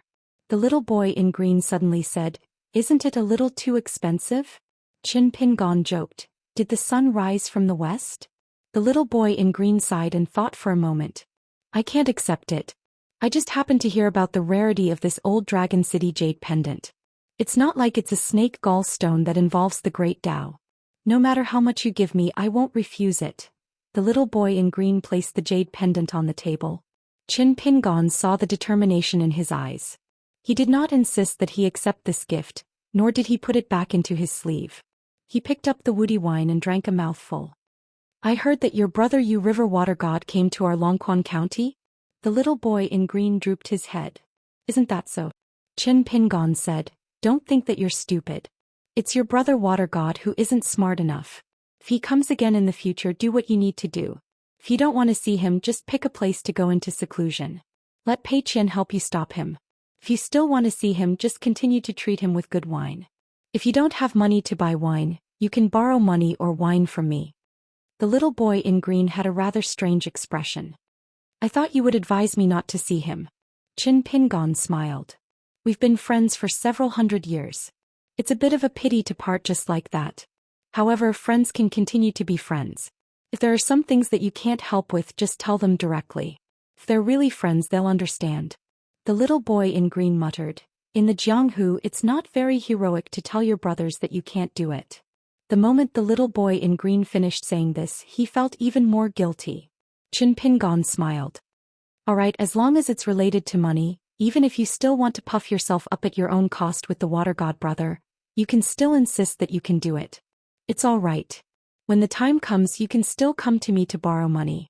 I guarantee that you'll still be that generous and heroic second in command of the Imperial River sect." The little boy in green was completely stunned. He could not be bothered to address him as master and directly called him by his name. "Qin Pingon, did someone knock your head off during this trip?" Qin Pingon sat there quietly with his hands in his sleeves. A cool breeze brushed past his face. "One day when you understand that brothers are no longer brothers. Even if we can't be friends, you can at least have a clear conscience and admit that you've never done anything wrong to your brothers. In Luapa Mountain it's not like we can't eat. In the Jianghu, as long as there's wine to drink, what's money? You don't have it, but I do. You don't have much, but I have a lot." The little boy in green grabbed the old Dragon Rain pendant and wiped his face. Without saying anything, he ran away. Pei Qian and the girl in pink looked at each other. Qin Pingon actually still had some things that he did not say to the little boy in green. No matter what, Qin Pingon did not wish for the little boy in green to be too disappointed in the Jianghu that he had been longing for. Wei Pai suddenly appeared at the edge of the cliff and coughed lightly. "Qin Pingon, I have a piece of news to tell you." Qin Pingon stood up. "What is it?" Wei Pai pointed to the mountain gate. "A good lady visited Luapa Mountain at night." For 60, Qin Pingon asked tentatively, "Miss Ruan?" Wei Pai nodded with a smile. Qin Pingon asked, Do I need you to remind me of this? With Miss Ruan's temper, she will definitely come to the bamboo house when she climbs the mountain. Wei Ba's face was full of hurt, as if his good intentions had been taken for granted. Qin Pingon laughed angrily. I'm just meeting Miss Ruan. Although it's night, there's nothing for you to see under the watchful eyes of so many people. Are you the god of Beiyue so free? Wei Ba was full of righteousness. He pointed at the mountain gate and then pointed at Qin Pingon. Now that my northern mountain territory has been divided into the inner yard and outer yard, how can I not pay attention when the two biggest landlords of the inner yard meet? Qin Pingon ignored Wei Pai and got up to greet Ruan Xiao. Since he knew that she was coming to visit as the leader of Luopa Mountain, he had to show some etiquette. Wei Pai did not go with him. He stayed where he was and said to himself, "Is there really nothing? This guy seems to be very open and honest." Pei Qian was happier than anyone else when she heard that it was the sister in green who was especially kind and gentle to her. She jumped up and ran away, but ran into a ripple of mountain mist. She staggered and found herself standing beside the stone table again. Pei Qian looked left and right and found that there were some subtle ripples around. She said angrily, "Mr. Wei, you're a mountain god. Don't you feel ashamed to use such a despicable trick?" Wei Pai said helplessly, "Why are you meddling? For example, your master is sleepy and wants to sleep. Is it appropriate for you to carry a big lantern and wander around the house?" Pei Qian crossed her arms and rubbed her chin with 2 fingers. He was lost in thought. After a while, she asked seriously, "It's not appropriate to sleep when we haven't officially married, right? I heard that Master Wan is old now and his eyesight is not good, so he doesn't like my master being together with big sister Wan. Why don't you accompany me to the Dragon Spring Sword sect and chat with Master Wan? When the sun rises tomorrow, what is done cannot be undone. Even if she isn't second mastress, she will be second mastress. Mastress and money, the more the merrier." Of course, these were just Pei Qian's jokes. In any case, master wasn't here and Wei Pai wasn't the kind of guy who liked to complain, so Pei Qian's words and actions were unscrupulous and he did as he pleased. However, in Longquan County, Pei Qian liked Ruan Xiao the most. This was true. Pei Qian was close to Ruan Xiao from the bottom of his heart. It wasn't just because he had seen Cui Dongshan's painting of the River of Time. After Pei Qian arrived at Luopa Mountain, he was delighted when he first saw the long ponytailed green-clothed sister. And when Pei Qian looked at Ruan Xiao, it was as if he was looking at an incomparably warm painting. It wasn't the bone-chilling scene of Cui Dongshan, but the boiling of the sea and the boiling of the lake. There was a woman sitting high on a throne, holding her chin with one hand as she looked down at the ground. In her other hand, the blurry big sister Ruan Xiao held a round sun that seemed to have been plucked from the dome of the sky. She gently twisted it, and it seemed to be the densest essence of fire in the world, releasing countless rays of light that illuminated the surroundings. However, Pei Qian didn't even tell the pink-dressed girl about this secret. He was only willing to tell his master when he was alone with him in the future. Wei Pai had a headache. Fortunately, the old man surnamed Cui had already walked out of the bamboo house. Pei Qian immediately sat back down on the stone bench and turned to ask the pink-dressed girl if she had any melon seeds. The latter quickly took out a handful and handed it to her master's first disciple. The two of them had a good relationship. Pei Qian lowered her head and munched on the melon seeds. She was still a little afraid of the barefooted old man, especially after hearing the pink-dressed girl mention her master's martial arts experience. Pei Qian almost had nightmares, so she would rather wander outside all day, afraid that the old man would see through her as a rare martial arts prodigy. The old man said to Pei Qian and the pink-dressed girl, "Why aren't you going back to sleep?" Pei Qian had no choice but to leave with the pink-dressed girl. Not far from the bamboo house there were a few small mansions built. Pei Qian and the pink-dressed girl lived in the same courtyard as neighbors. The old man looked towards the mountain gate and sneered, "Since he dares to come to see me with a sword on his back, it means that his temperament hasn't changed much." Wei Pai asked with a smile, "If Qin Pingon didn't dare to carry a sword on his back and cowered, wouldn't Mr. Cui be worried?"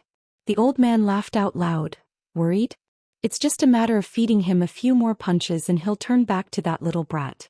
There's no reason in the world that can't be explained with fists. There are only 2 kinds of reasons I can explain it with 1 punch. Other than that, 2 punches can enlighten people." Wei Pai smiled bitterly. Mr. Cui is from an aristocratic family. So what if I was the head of the Cui family? Did I become a saint of the academy? If I can't do anything with my studies, did I teach the descendants of a saint? The old man mocked himself. So I know that it's not easy for a scholar to do things, and I also know the weakness of a scholar.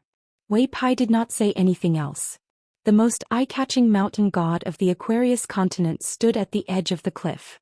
He was handsome, his white robe fluttering in the wind. He was like a jade-white Ganoderma that grew from the cliff. The old man asked, why did Ruan Tong suddenly change his mind and not accept the immortal fairy left behind by Bao Tong Zhai on Oxhorn Mountain? Why did he give such a great advantage to you and Chen Pingon? Wei Pai said, I thought that Mr. Cui wouldn't care about these worldly affairs. The old man twitched the corner of his mouth. Zhou Xian is a scoundrel. When he was playing 5 in a row with those kids here, he deliberately nagged and didn't find it annoying. There were several times when I almost couldn't hold back and punched him off the cliff. Wei Pai had a good chat with Zhou Xian and regretted not meeting him sooner.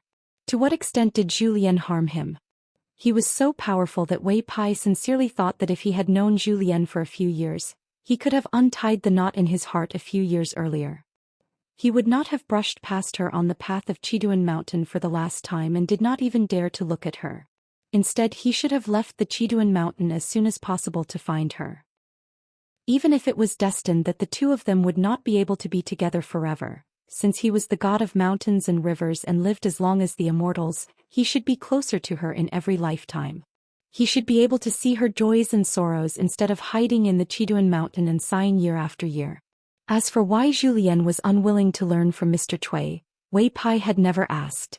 At that moment, Wei Pai explained, regarding the purchase of mountains, I had 2 open and honest conversations with Sage Ruan in private.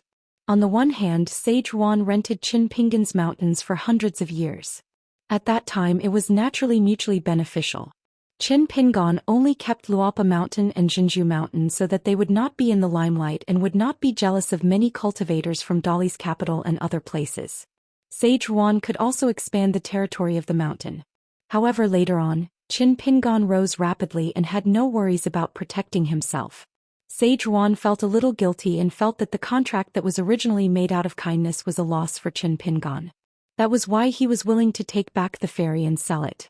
In this way, with my mediation, the Dali Imperial Court, Oxhorn Mountain Bundle House, and Qin Pingan would have a way out for all 3 parties. Wei Pai smiled and said, after all, the Dali Imperial Court is more willing to see me and Sage Ruan have a harmonious relationship. The old man smiled playfully. As for the other aspect, Ruan Ting does not wish to have too much involvement with Qin Pingan. The more fair the transaction is, the less shameless Qin Pingan will be to abduct his daughter. Wei Pai did not comment on this. This was almost becoming Ruan Ting's sore point. Wei Pai and the old man looked at the foot of the mountain together and smiled at each other.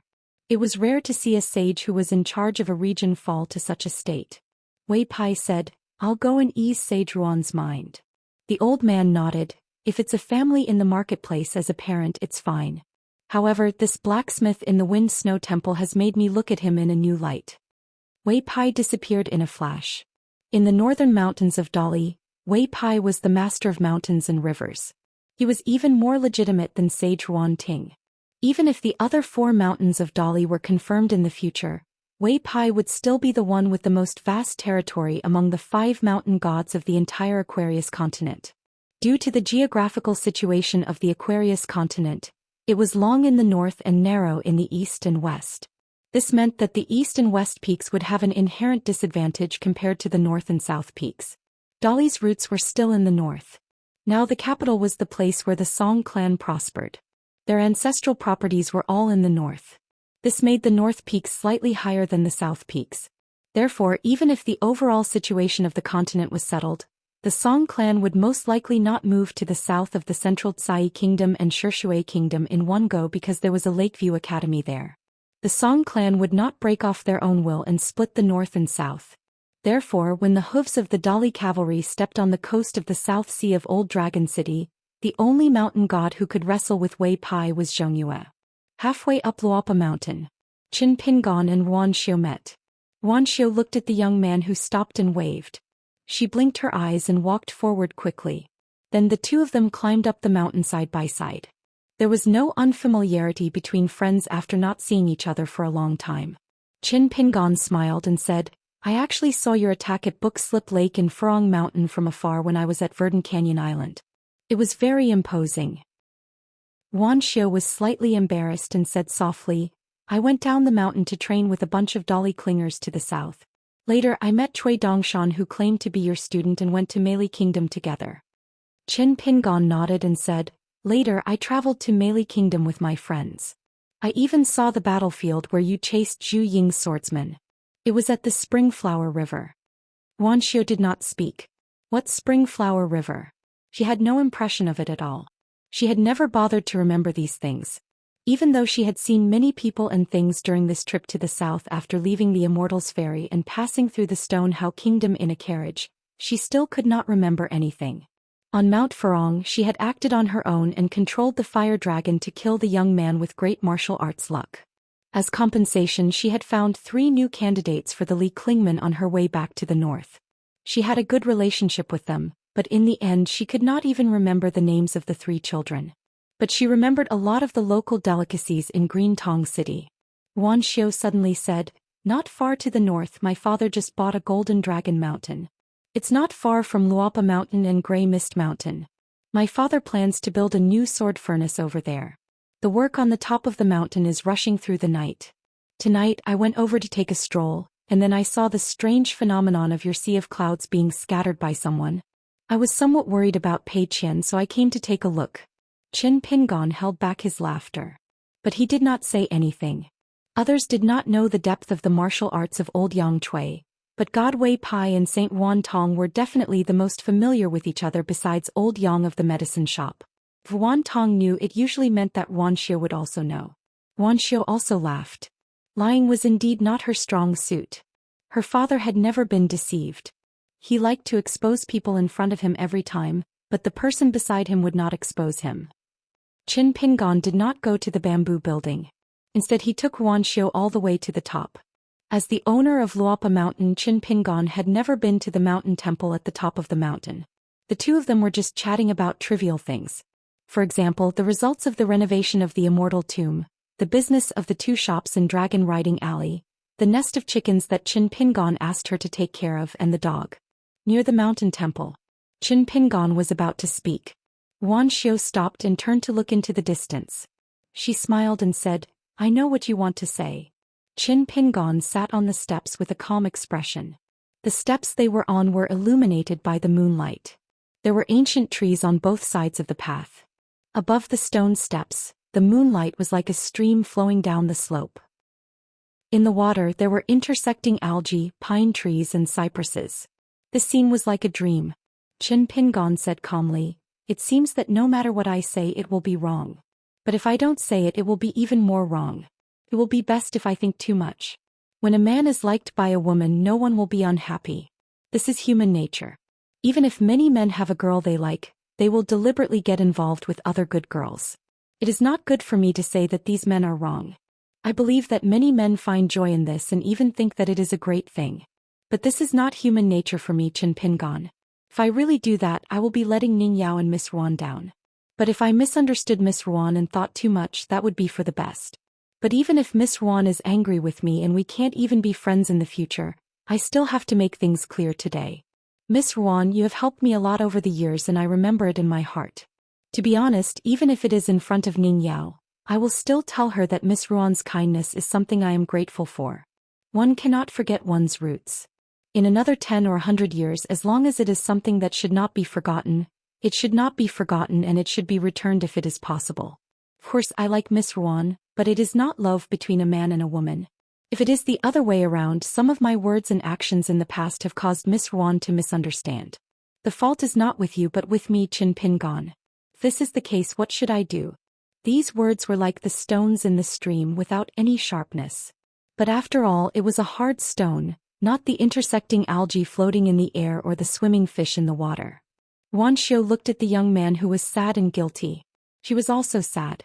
How could he be sad when he finally returned to his hometown? Moreover, it was because of her. As for liking and love, Wan Xiu was actually not as conflicted as he imagined. As for right and wrong, she did not even think about it. If I like you, even God can't stop me. If I don't like you, even if you are God, it is useless. What a simple matter. This very lazy girl even felt that if she really liked someone or not, it had little to do with that person. But Wan Xiu did not tell Chen Pingon these thoughts in her heart. The great Tao was not fought over in a day or night. Wan Xiu sat there quietly and asked, "If you had met me first and not Miss Ning, what would have happened?" Chen Pingon shook his head without any hesitation. "Miss Wan can ask this, but I can't think about it, so there will be no answer." Wan Xiu propped up her cheeks with both hands and looked into the distance. She muttered, "In this matter, you are the same as my father. My father was very stubborn. He always refused to look for my mother's reincarnation. He said that even if he found her, she was no longer my real mother. Moreover, not everyone can recover the memories of their previous life, so it was better not to meet her. Otherwise, he would be letting her down, who always lived in his heart, and delay the women around him." When it came to Master Wan, Chen Pingon did not speak. Wan Xiu turned her head and smiled. "Didn't you bring a gift back to your hometown this time?" Chen Pingon awkwardly said, "How could I dare to bring a gift? If I didn't make things clear, wouldn't there be more misunderstandings?" Chen Pingon immediately smiled in relief. "But in the future I can bring a gift for Miss Wan." Wan Xiu tilted her head and smiled with a pair of watery eyes. She asked, "How did you make things clear?" Chen Pingon's face was sluggish. He hurriedly reorganized his thoughts from beginning to end. Logically speaking, if Miss Wan didn't like him, or if she really did like him a little, he could be considered to have made things clear. Wan Xiu smiled. "That's enough. It's just that you don't like me that way and you're afraid that I like you that way, and then you feel embarrassed. You're afraid that if you make things clear, you'll embarrass me and make things worse. In the future we won't even be friends, right? Don't worry, I'm fine. I'm not lying to you. My like is not the kind of like you think. You'll understand in the future, or you can ask your disciple Cui Dongshan. In short, it won't delay us from being friends." Chen Pingon nodded. Miss Ruan's words were a bit roundabout, but seemed to be more thorough than his. Wan Xiu asked, "Does Miss Ning like you too?" Chen Pingon smiled and said, "I like it." Wan Xiu grunted. "Chen Pingon, why do you think so much? Why don't you think more for yourself?" Chen Pingon didn't know how to answer. Wan Xiu patted her knee and stood up. "Right, that's it. I suddenly feel a bit hungry. Let's go home for supper." Chen Pingon also stood up and asked, "Why don't we go to my bamboo house? I have everything to make supper. There are a lot of ingredients in there, such as dried fish, dried bamboo shoots, ham, bacon, and many wild vegetables. They're all ready-made. If we stew them in a pot, it should taste good. It won't take much effort." Wan Xiu smiled. "My father is still waiting at the foot of the mountain. I'm afraid that he won't be able to resist stewing you for supper." Chen Pingon wiped the sweat from his forehead. Wan Xiu walked down the steps, turned around and smiled. "You don't have to send me off." Chen Pingon said, "I'm going down the mountain too. Just send me to the fork in the road." The two slowly went down the mountain together. Wan Xiu looked at ease, like a deity wandering in the forest at night. Then the two went their separate ways. Wan Xiu continued to walk down the mountain. Chen Pingon walked on the road to the bamboo house. Chen Pingon suddenly thought of a beautiful sentence engraved on a bamboo slip. "The stars and moon are bright, the river is in the sky, there is no sound of people, the sound is in the trees." Outside Luopa Mountain, Wei Pai stood beside Wan Chong. The man sat on a huge rock. Wei Pai smiled. "Mr. Wan, are you sure you don't want to go to Luopa Mountain? If I'm there and it's not suitable, I can leave. I guarantee that I won't see or hear anything from the mountain."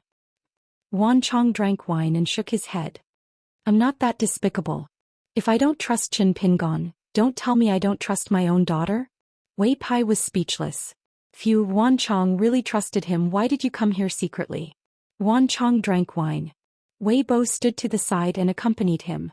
Wan Chong asked, "Wei Pai, who do you think will be the emperor of Dali in the future?" Wei Pai was not afraid that someone would listen in. In the northern mountains, who would dare to do so? That would be courting death. As for the elder of the Yang medicine shop, he would not care about such things. Wei Pai thought for a moment and said, "For the time being, both Song Jisun and Song Jisun are possible. Of course, Song He is more likely. He has a deep foundation in the court and can convince the masses. As for Song Jisun, Only the Ministry of Rights is desperate enough to secretly bet on him. But no matter what, this is not important. In the end, it only depends on the decision of the two. That Empress's words are useless.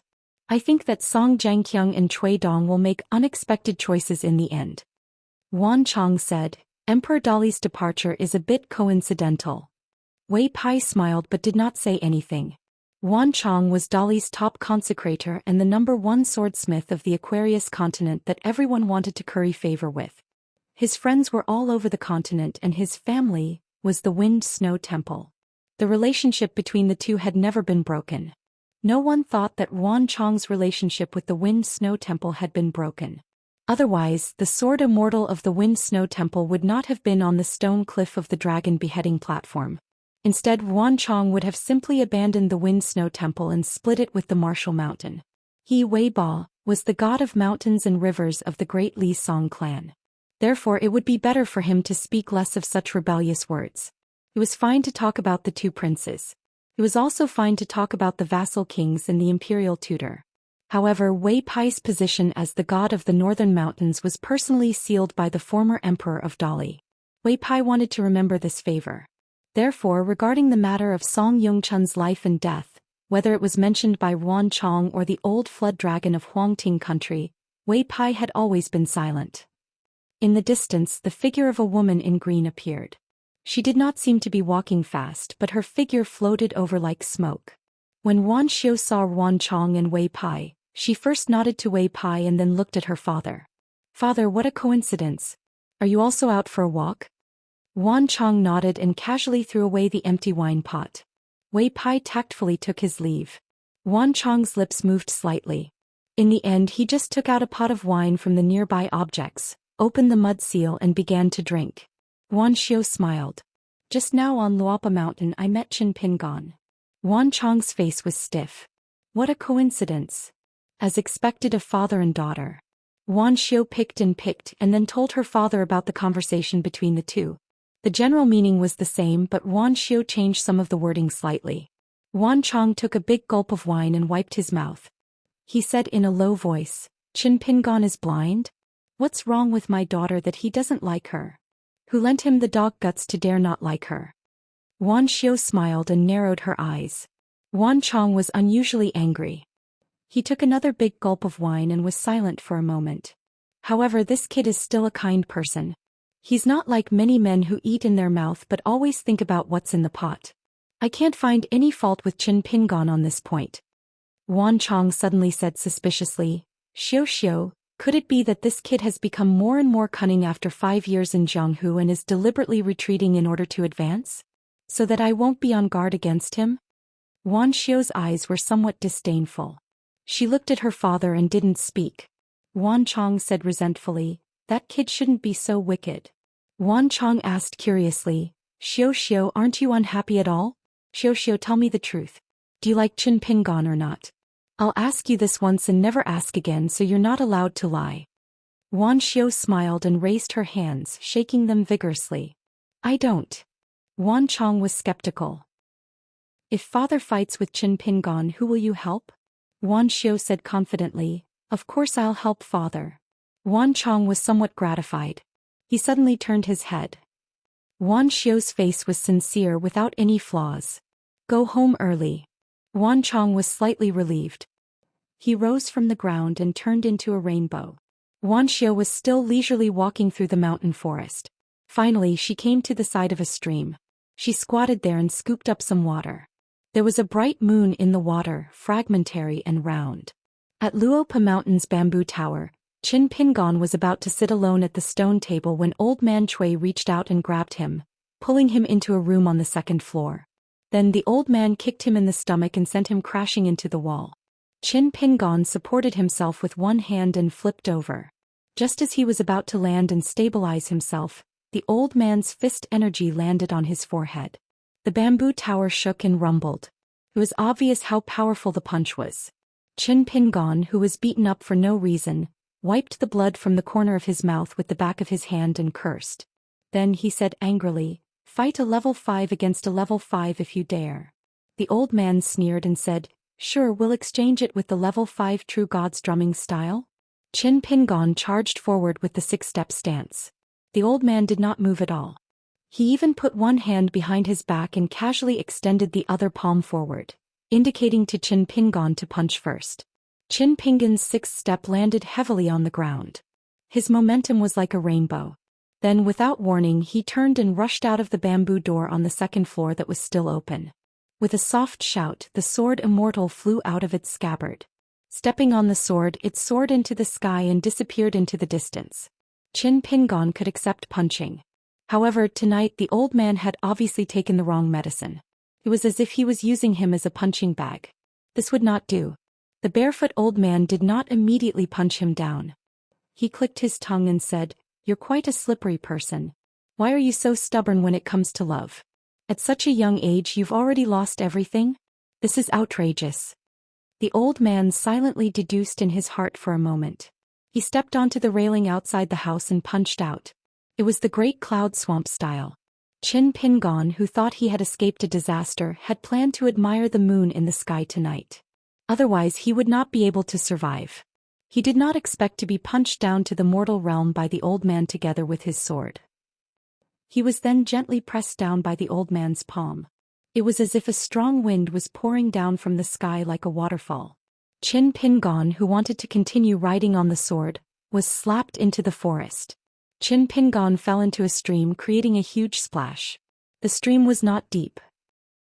Qin Pingon stood up shakily from the water and rode the sword Immortal back into its scabbard. In the end he saw Wuxia, who was squatting by the stream, looking at him in a daze. Qin Pingon bent over and panted heavily. Then he wiped his face and said helplessly, "What a coincidence. We meet again." Wuxia nodded. Qin Pingon was about to say something. He was punched into the forest for no reason. A familiar voice roared, "Good boy, I knew you wouldn't give up. Are you done yet? Are you addicted to thinking about my daughter? You're even using the trick of injuring yourself." Another punch came. The entire stream was cut in half by the passing fist aura. Qin Pingon could only continue riding the sword Immortal out of its scabbard. Their minds were connected. They rode on the sword and escaped. After that, danger surrounded him. Qin Pingon even used the mind talisman. As he fled in a panic, he muttered, "With Wei Pai we can have another table." In the corner of his eye, a white-robed man stood on a towering ancient tree. He smiled and said, "I'm sorry." Wei Pai's voice was not loud, but Qin Pingon heard it clearly. Qin Pingon crashed into the ripples. In the next moment he was already standing on the peak of the Cloud Pagoda mountain filled with immortal qi. He sat on the ground as if relieved of a burden. Fortunately, Wei Pai did not kick him when he was down. On the other side of the stream, Yuan Tian gently pressed on Yuan Xiu's shoulder and disappeared in a flash. After returning to the Dragon Spring Sword sect, Yuan Tian personally made supper. The father and daughter sat opposite each other. Yuan Xiu was beaming. Yuan Tian sighed in his heart. It was better to be sad today than to give up in the future. On the other side of the Cloud Pagoda mountain, Wei Pai smiled and bent down to help the exhausted Qin Pingon up. Qin Pingon smiled bitterly. "Tonight is like a dream." Wei Pai smiled and stretched out his hand.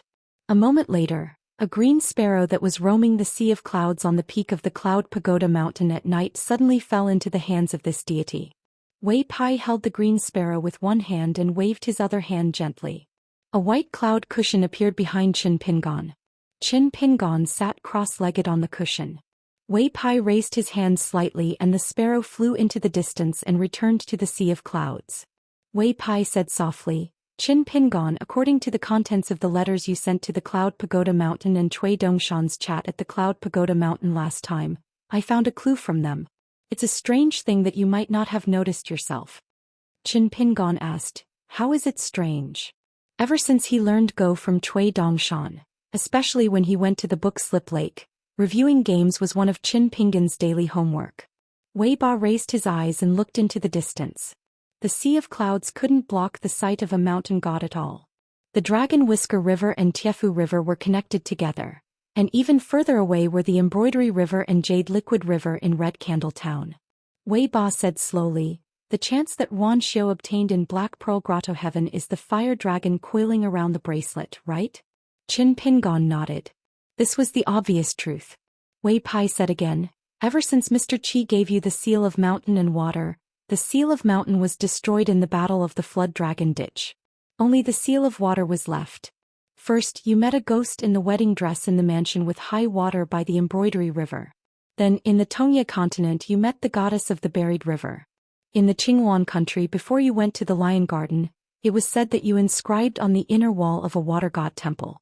In the Xiang mansion of the Huangting country, you met the water god of the Baihu River who had evil intentions. No matter good or bad, it was still fate. On the other hand, there were only a few mountain deities among the mountain deities except for me. At least in your mind, even if you passed by, you didn't have a deep impression, right? Especially in the Book Slip Lake these years. How long have you been living near the water? It's been a long time, right? Qin Pingon thought seriously and nodded. Could it be that you've forgotten who that little loach chose in the beginning? It was you, Qin Pingon, not Gu Kan. Wei Pai smiled sadly. Then have you ever thought that you are so close to water, and Ruan Xiu? Is there a more justified fight between the great Tao than the fight between fire and water? Qin Pingon was stunned. Wei Pai sighed. Qin Pingon suddenly laughed and pointed at the sword fairy behind him. Don't worry, if there is a fight between fire and water, I will make way for Miss Ruan. The reason is simple. I am a swordsman. The great Tao of I, Qin Pingon, is to travel with a sword on the road of martial arts, to fight with the hardest fist, to pass the fastest sword, to drink with reasonable people, and to fight against injustice with fists and swords.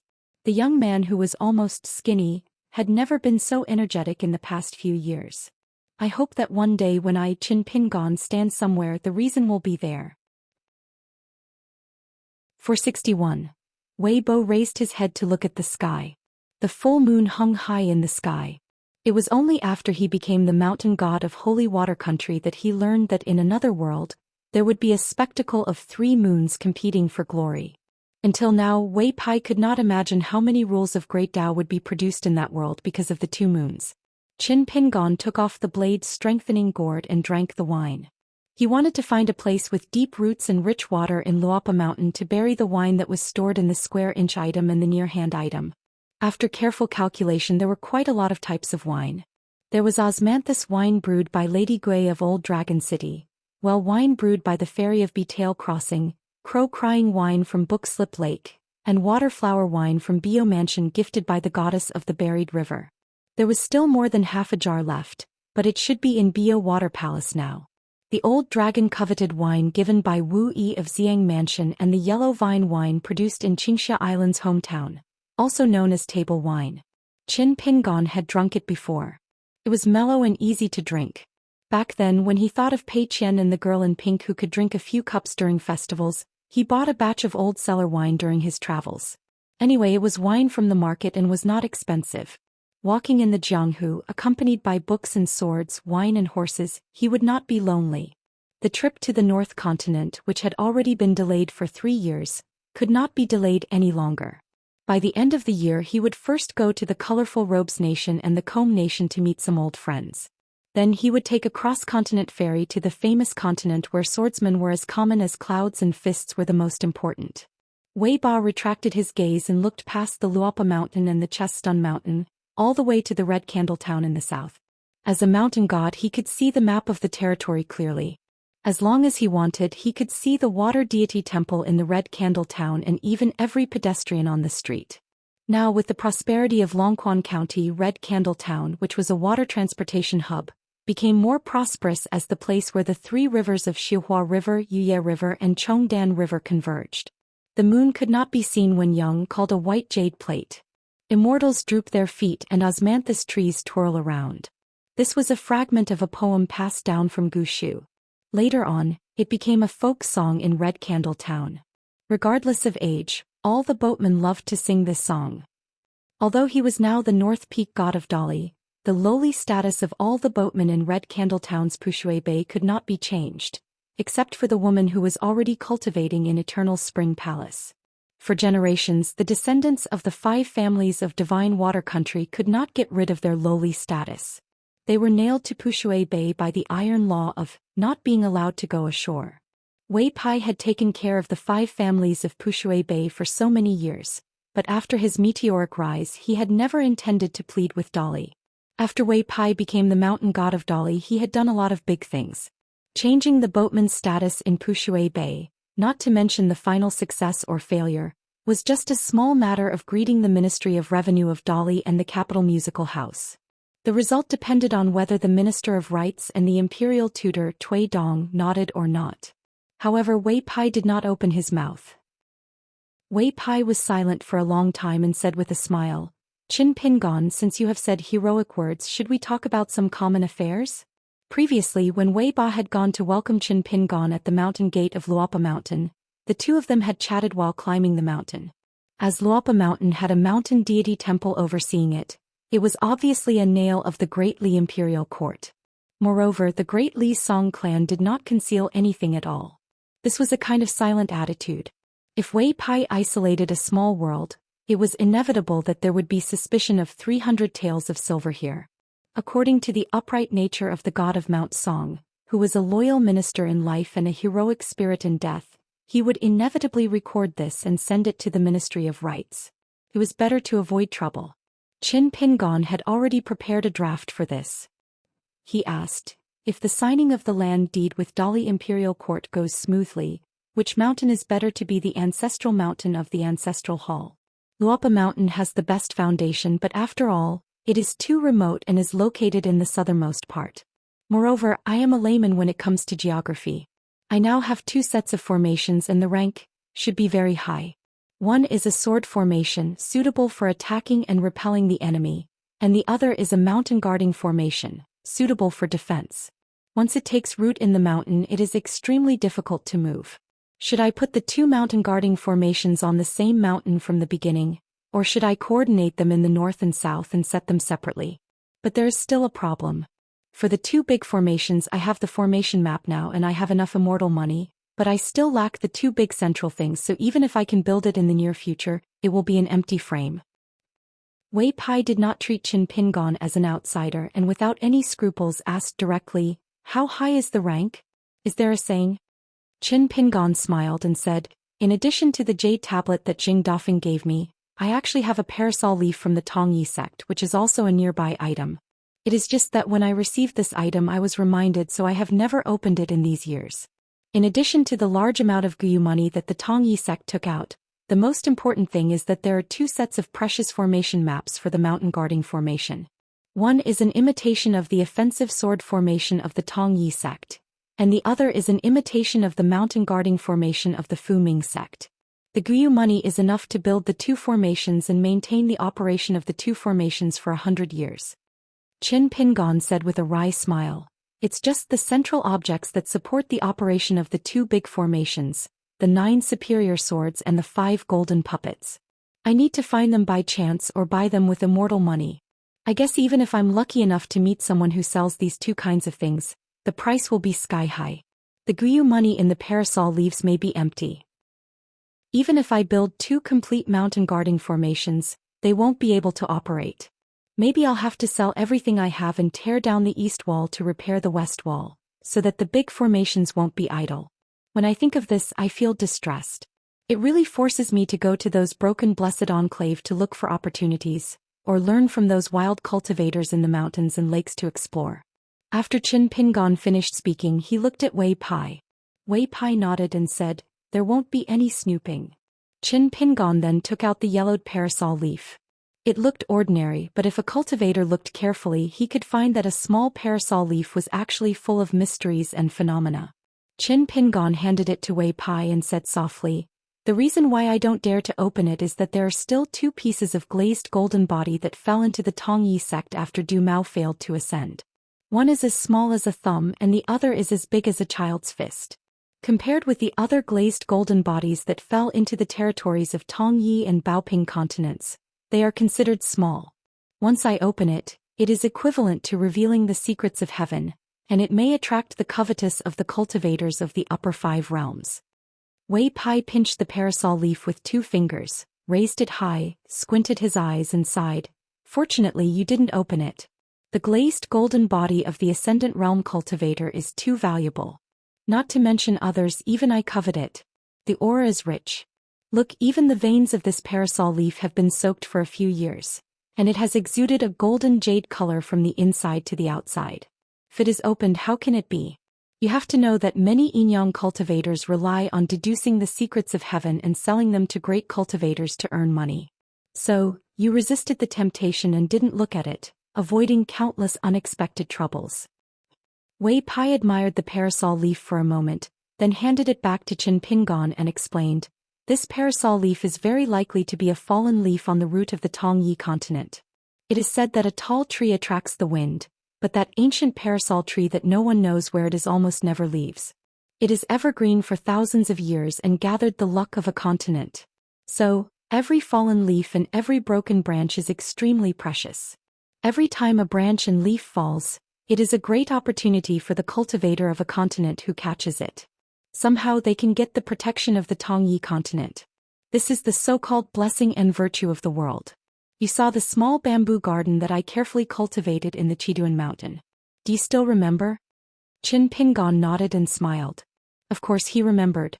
Now Qin Pingon was still thinking about asking Wei Pai for a bamboo pole to make a bamboo knife for himself and Pei Qian. The master and disciple, one big and one small. If the bamboo was big enough, he could also make a bamboo sword for Pei Qian. Qin Pingon had nothing to be embarrassed about with Wei Pai. Wei Pai's bamboo forest on the Chiduan mountain was actually the offspring of the ancestor of the valiant bamboo, one of the 10 immortal bamboos in the Bamboo Sea Cave, which was famous in the 9 continents. At that time it was cut down by Alliance. Except for the bamboo boxes and bamboo slips made by Qin Pingon, the real big head was the bamboo building on the Luapa mountain. However, the appearance of the latter was Wei Pai's own wish. The valiant bamboo was incomparably in line with the prophecy of the military sage. When the military power is raised, it is like a broken bamboo. After a few sections it will be easily solved. Building a building with this bamboo was the most beneficial for pure martial artists and military cultivators. Later, Li Shixing wrote talisman outside the bamboo building. It was not strange that the barefoot old man almost stayed on the second floor of the bamboo building all year round, meditating and cultivating. Looking back, Wei Pai could be considered to have made a good deal and earned a Dali Beiwei God. After walking through the Book Slip Lake, Qin Pingon realized that to be able to do business sincerely and naturally, without the slightest smell of profiteering and money, and to make business into a gentleman's friendship, it was the real skill and maturity of a person to deal with the world. Wei Pai did not know that he was about to cut off his own flesh again. This was probably called, "A thief in the house is hard to guard against." This Dali god was still there explaining to Qin Pingon why the parasol leaf was so precious. You must keep it well. For example, if you are a cultivator of the middle 5 realms in Dali, there is a world of difference whether you have a peace and quiet tablet or not. When you return to the Tongye continent in the future and travel around, there is a world of difference whether you have this leaf or not. If I did not know that you have made up your mind and that there is a mortal enemy in the Tongye continent, I would advise you to bypass the Tongye sect and go straight to the south of the Tongye continent to try your luck. I will not go to the Tongye continent for the time being. As for the reason, it is not just Du Mao and the Tongye sect. Qin Pingon hesitated for a moment. In the end he told Wei Bian the details of how Sui Yu had gone to the Jade Grey sect, how he would change from a pure martial artist to a swordsman, and how he had followed Li Fuyao. Everyone knew that the Tongye continent's Yugui sect's subsect was located at the Calligraphy Lake in the Aquarius continent. However, this was the first time Qin Pingon revealed his relationship with the old man surnamed Sun and Jiang Shangzhen. After all, Qin Pingon was worried about the flying sword messages between the Cloud-Padding Mountain and the Verdant Gorge Island. After Wei Pai heard it, he was stunned for a moment. After thinking for a moment, he frowned and said, the Yugui sect should be using this opportunity to express their goodwill to the Central Region's Confucian Temple, but they did not want to fall out with the sage of literature. Therefore they let the great cultivator who joined the Yugui sect from the Tongye sect become a pawn to explore the way, instead of letting Jiang Shangzhen, one of their own, rush to the Calligraphy Lake immediately. If they kill you, there will be a scapegoat, but if they don't kill you, this action can be considered as an explanation to the sacrificial saint of the quasi-sage's lineage. The great cultivator of the Tongye sect's ancestral hall was not stupid. He did not want to be killed by someone else, so he sneakily pushed out the nascent soul cultivator, Li Fuyao. Although Li Fuyao's realm was not as high as the former, she was not stupid. She followed you for a while before deciding to show herself and put on a show with you in the Meili Kingdom. Wei Pai then told Qin Pingon the many inside rules between the upper and lower sections. Qin Pingon finally came to a realization. Why was the Jade sect so fickle? From the old man surnamed Sun who appeared in Old Dragon City, to Xianxia and finally to Gong Willow Island, they did not care about the slightest relationship. As it turned out, it involved the great undertaking of the sect. Qin Pingon shook the blade-strengthening gourd and could only sigh. He was no longer in the mood to drink.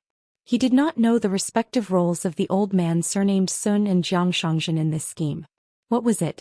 Right now, the person who understood the details of the mountains to the west of Longquan Prefecture the most was definitely Wei Pai. Transferring the fate of the mountains and rivers was not a difficult matter.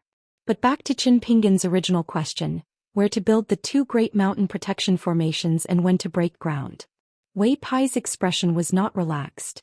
He said slowly, the two great formations are of extremely high quality, and the cost is even more astonishing. Since you are still lacking the key items right now, if you are not in a hurry, I suggest you make a decision later. The matter of the Great Mountain Protection Formation is the most important thing for all cultivators to establish a sect. When it is truly foolproof, then set up the formation in one go. It is best not to be intermittent. Wei Pai said with a smile.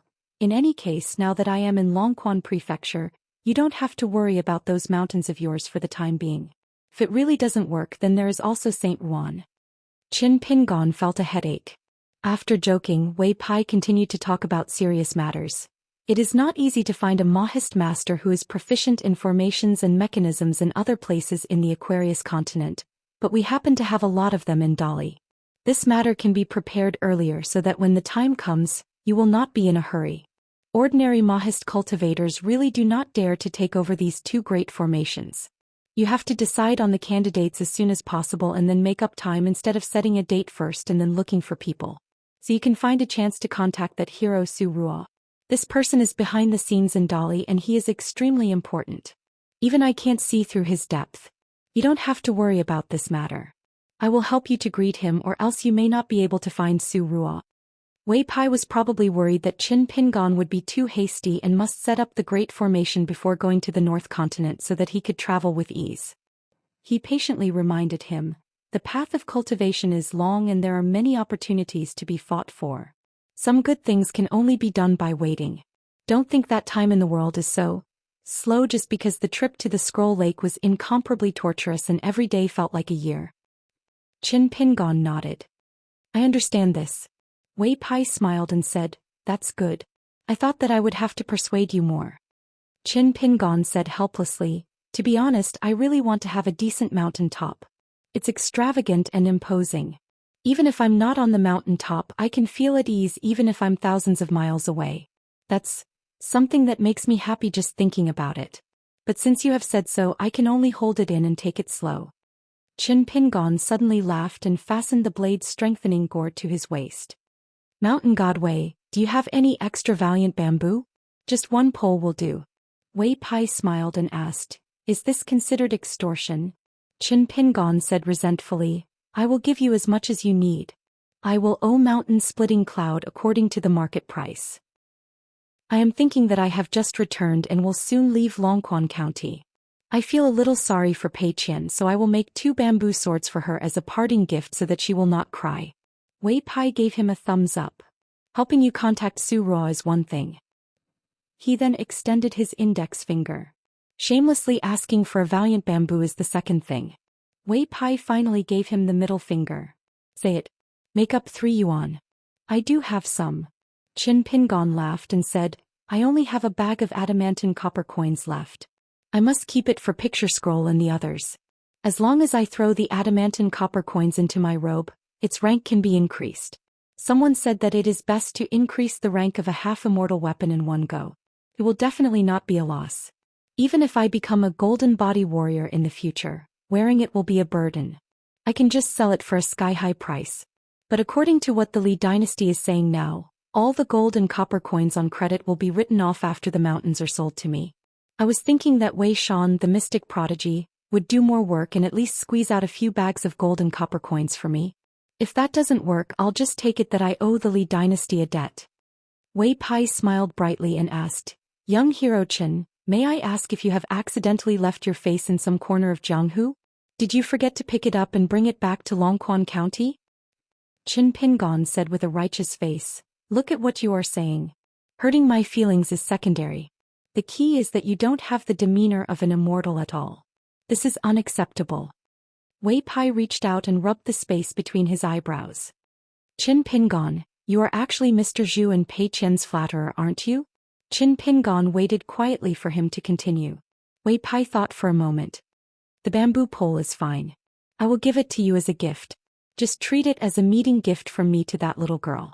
But asking for a few more bags of adamantine copper coins from Dolly is not a big deal in itself. But asking for a price at the last minute is against the rules of business, so I have to think about how to ask for it." Qin Pingon clasped his hands and smiled. Wei Pai said seriously, "Qin Pingon, don't blame me for making a big fuss over nothing. Whether it is the gods of mountains and rivers or the cultivators on the mountain, there are some rules. The smaller you look, the lower you are at the bottom. It seems that there are no consequences for trampling on them, but in fact the more you should respect them." Qin Pingon nodded. "When I was an accountant at Bookslip Lake, I also thought about this. Later, when I traveled around, I had some insights about this." Only then did Wei Pai's expression return to normal. He said bitterly, "Capable people do more work." Wei Pai looked in the direction of Luapa Mountain and said with a smile, "There are visitors at Luapa Mountain again." Qin Pingon was afraid of ropes for 10 years after being bitten by a snake. His heart tightened. He was afraid that Ruan Ting was still angry and would directly attack the mountain. Wei Pai pressed down on Qin Pingon's shoulder and said with a smile, "You will know when you see." Qin Pingon suddenly said, "Wait a minute." Wei Pai stopped and said with a face full of grief and indignation, "Is there anything else? Qin Pingon, isn't this too much?" Qin Pingon joked, "It's easy to invite a god in, but it's hard to send him away." Wei Pai rubbed his cheeks with both hands. "Come on, let's celebrate." Qin Pingon took out the parasol tree leaf again, and then took out the jade token that accompanied the saint from the Fengtsuan object. "I am good at nurturing the Great Spirit." Wei Pai glanced at the jade token and clicked his tongue. "This thing is not ordinary." Qin Pingon handed over the jade token and said with a smile, "I'll lend it to you for 100 years. Just treat it as the price for buying the brave bamboo from you." Wei Pai took the jade token without hesitation and said with a laugh, "This is good. Ever since you returned to Longquan County, I have been waiting for you to say this. With this jade token, my throne as Dolly's North Mountain god will be completely secured. Even if you give me half of the Aquarius continent in my territory, I can guarantee the stability of the mountains and rivers. Wei Pai will definitely not be full." Qin Pingon then placed the parasol tree leaf in Wei Pai's hand. "I'll give you the bigger fragment of the invulnerable golden body. I don't feel at ease carrying the parasol tree leaf with me, so I'll leave it at MT covering cloud. Anyway, I'm not in a hurry to build 2 big formations." This time Wei Pai was really surprised. A fragment of the invulnerable golden body that was as big as a child's fist was given to him? This was a world treasure that could make the cultivators of the upper 5 realms not hesitate to fight to the death. This was something that Wei Pai did not even dare to think about. Even if these fragments of the invulnerable golden body were the most beneficial to the gods of mountains and rivers, they were better than cultivators. Wei Pai held back for a long time, then asked, "Good things come in pairs, why don't you give me the remaining fragment as well?" Qin Pingon raised his middle finger. Wei Pai was relieved. "Looks like it's the result after careful consideration. I won't regret it." Wei Pai carefully kept the parasol tree leaf, and praised Qin Pingon for being the child of wealth. Qin Pingon said proudly, "This is called if you want a horse to run, you have to feed it grass." Wei Pai looked at Qin Pingon from the corner of his eyes. "You really won't regret it?" Qin Pingon shook his head, looking a little absent-minded. He looked into the distance with his hands in his sleeves, showing his exhaustion. "On the trip to Book Lake, I was alone. Even when I stretched my arm and took a step, I was trembling with fear. I don't want to have to rely on myself all the time in my hometown in the future. I also want to be lazy." Wei Pai was silent for a moment, then asked with a smile, "That small fragment of the invulnerable golden body, you originally wanted to give it to the mountain god of Luopa Mountain, right? After all, a close neighbor is better than a distant relative. It's not a bad thing to build a good relationship." Qin Pingon nodded. Looks like I can save it now. Wei Pai said, then you're not the child of wealth. Qin Pingon said in a bad mood, I'm not. Wei Pai dismissed it with a smile. Qin Pingon thought of something and asked, right now there's a ferry in Oxhorn Mountain, can we go to the colorful clothes country? Wei Pai nodded and said, the mountain god of northern mountains still has some influence. Qin Pingon said with a smile, next time I'll start climbing from the foot of Cloud Pall Mountain and walk around it. Wei Pai said, you can also take a look at Linlu Academy. You have a friend studying there. It was the prince of the Great Sui Kingdom, Zhou Xian. Qin Pingon had a good impression of this person. Wei Pai said with emotion, soil piled up into mountains, wind and rain rising. Qin Pingon, you can indeed look forward to the future.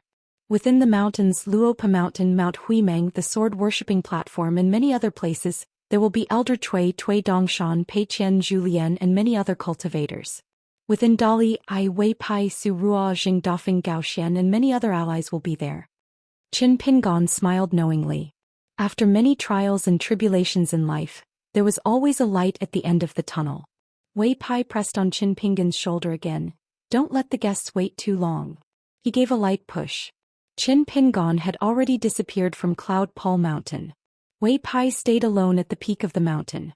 Cloud Pall Mountain was extremely high, the sea of clouds surging as if it was as high as the sky and as high as the moon. He looked up. The scenery was magnificent. The flying sky mirror under the moon, the cloud ceiling tower. Qin Pingon staggered and took a step forward. It was as if he was in a glazed fairyland. He felt a little dizzy. When he focused his eyes, he had already arrived at the foot of Luopa Mountain. Qin Pingon had long been accustomed to this. Back in the lotus flower blessed land, this was a common thing.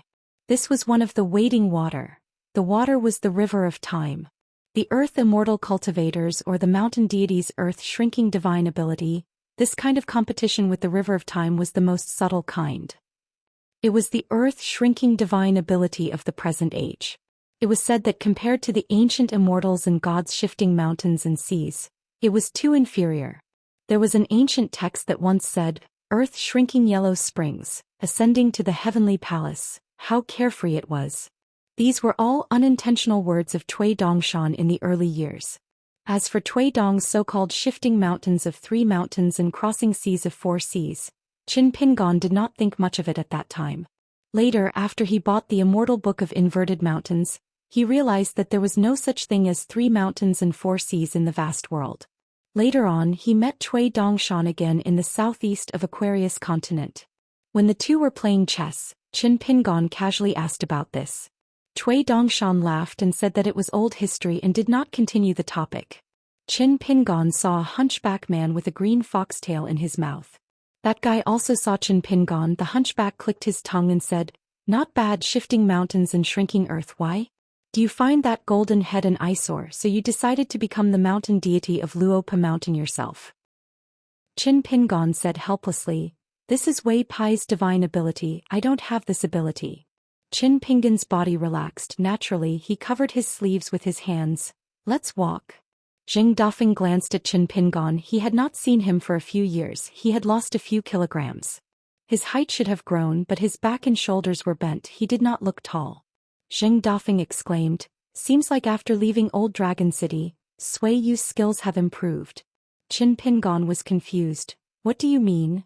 Jing Dafeng said earnestly, young people really don't know how to control themselves. A certain part of your primordial qi has been damaged, your qi and blood must be weak, your marrow must be exhausted, and your back must be so painful that you can't even raise your head. I dare say that you have the will but not the strength to practice your fist recently, right? When you go back to the old man's medicine shop, grab a few prescriptions to nourish your body. If you really can't do it, ask Wei Pai for a qi fusion technique. Then you can get back at Great Sword Immortal Sui in the future. It won't be embarrassing. Young men are often not a woman's match. Qin Pingon finally understood the meaning behind Jing Dafeng's words. With Jing Dafeng's temper, the more he argued about this kind of ridicule, the more excited he would be. If Sui Yu were here, Jing Dafeng would probably suffer a sword strike. Qin Pingon suddenly thought of the words of a saint in the Daoist proper scripture. He smiled and said, the great Tao is clear and empty. How can there be such a thing? Jing Dafeng scoffed at this. Qin Pingon asked, Your master has taken in 2 more disciples. I've met them. That woman is the same as you and Li Er, a pure martial artist. But why does that youth from Peach Leaf Alley not seem to be on the path of martial arts? Zheng Dafeng shook his head and said, no one knows what the old man is thinking. Other than Li Er, I don't even know how many other senior brothers and sisters are scattered all over the world. Can you believe it? The old man has never liked to talk about this. Qin Pingon asked, what are your plans now? Zheng Dafeng said with a look of righteousness, isn't this nonsense? Open my eyes wide and look for a wife. Now I wish I could carry a lantern at night and pick up a woman from the streets and bring her home. Do you think it's fun to be single? The night is long, and other than the crowing of chickens and the barking of dogs, there's only the sound of farts. You still have to cover them in your bed, unwilling to let them go. If it were you, wouldn't you feel pity for yourself? Qin Pingon wiped his face and did not say a word. Zheng Dafeng smiled and said, I have something to discuss with you. Qin Pingon asked curiously, go ahead. Zheng Dafeng pointed to the foot of Luopa Mountain behind him. I plan to return to my old job of guarding the door and freeload off of you. How about that? Qin Pingon stopped in his tracks. You're not joking? Zheng Dafeng was angry. I rushed all night just to come to Luopa Mountain to joke with you? Qin Pingon smiled and said, sure, I'll get Zhou Xian to build a house at the mountain gate later. Zheng Dafeng rolled his eyes and said, there has to be one on the mountain. Otherwise, if word gets out, I'll become a joke and I won't be able to find a wife. Qin Pingon looked around and leaned close to Zheng Dafeng, whispering to him. After Zheng Dafeng heard this, he quickly wiped his saliva and smiled slyly. That's not very good, right? If word gets out, my reputation won't be good? I don't have a wife yet. Besides, you've already given it to the little girl in pink. If you ask for it back from a little girl, it won't be appropriate. Qin Pingon said, that's what you said. In the future, don't be greedy. Leave the mountain alone and wander around the mountain all day. Zheng Dafeng grabbed Qin Pingon's arm. You won't let me say a few words. I'm thin-skinned and you know that. After wandering around the Jianghu for so long, I still don't have the slightest bit of insight. Qin Pingon rubbed at his chin and said, forget it. The fox skin talisman from the little girl in the pink dress is better off not asking for it. I'll get someone to help you get another one from the Clear Breeze City. Zheng Dafeng nodded vigorously and suddenly thought of something. He asked tentatively, wait a minute, what do you mean? You're not paying for the talisman paper? Qin Pingon smiled and said, I'll still pay for it.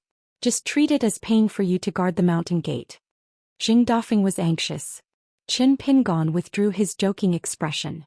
If you really want a quiet place to stay, there are actually quite a few other mountains outside Luopa Mountain. Grey Mist Mountain, Crayfish Back, Sword Greeting Platform, you can choose. Zheng Dafeng shook his head. Guarding the gate is nothing to be ashamed of. If I really feel that I've been defeated in this life and have to hide, why would I come to Longquan County? Zheng Dafeng patted Qin Pingon's shoulder and walked slowly. He raised his head to look at the peak of Luopa Mountain. This place has the smell of people. I like it. Actually, the small town back then also had it. It's just that after it was reduced from a small paradise to a blessed land, there were no restrictions. The mountains and rivers within 1,000 miles have taken root. People come and go, fish and dragons mix together. It's just a lively place, but it's not lively. When Qin Pingon returned to Longquan County this time and passed by the small town, he indeed had such a feeling. However, his thoughts were not as direct as Zheng Dafeng's. Zheng Dafeng said, if there comes a day when I feel that Luopa Mountain is also like this, I'll move away.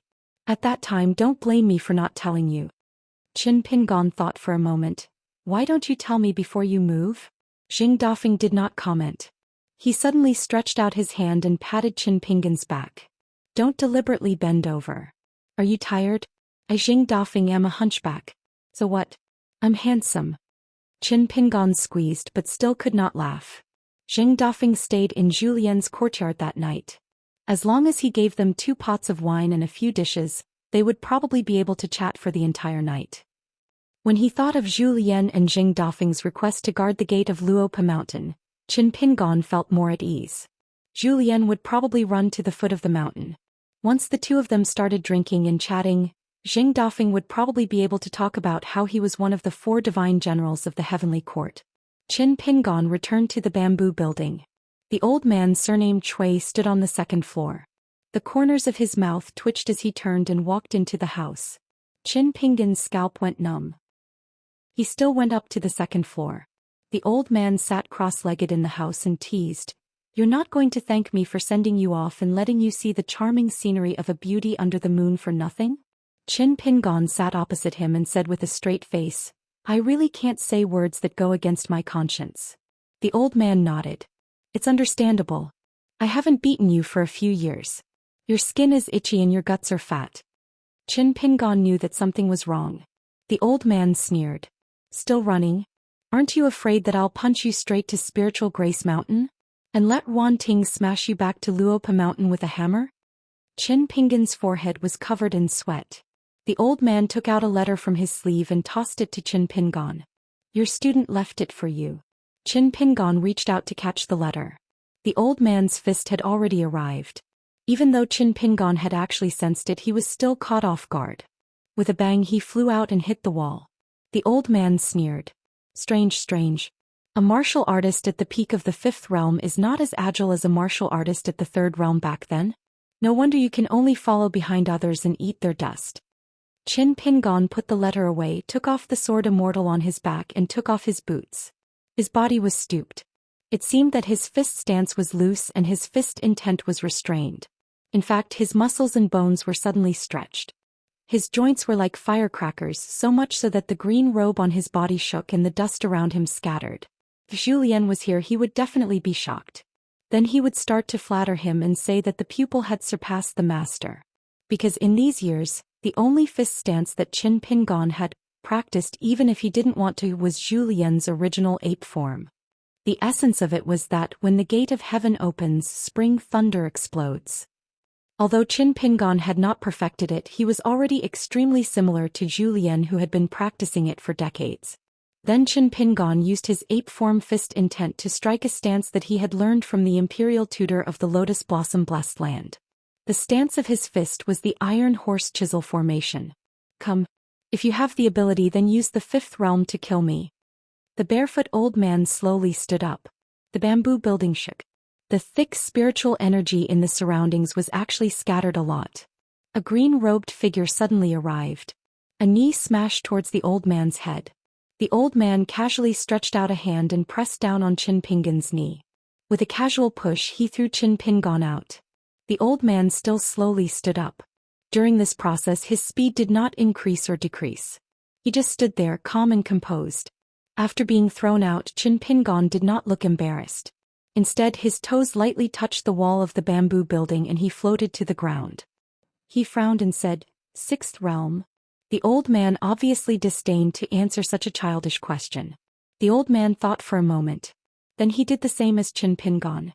He used the ape form fist intent to support his divine chi. Then he used the Iron Horse Chisel formation to open up a path. He smiled and said, "You don't know the immensity of heaven and earth. Let me teach you." Qin Pingan bent his knees slightly and took a step back. His hands drew an arc like moving clouds and flowing water. Finally, his palm turned into a fist. He struck a strange posture that the old man had never seen before. "As long as it's the fifth realm, do you think I'm afraid of you?" The old man said, "Oh." He threw out a punch. Qin Pingan actually fainted on the spot. He could only curse out half a sentence. Because the old man's punch was clearly not of the fifth realm. Not to mention the sixth realm, it might even be of the seventh realm. The old man put his hands behind his back and smiled. "Sorry, I didn't hold back." The old man was not purposely teasing Qin Pingan. But it was the truth. In the past few years in this bamboo building full of glyphs, he had used the fire to nurture his originally strong and ferocious fist essence.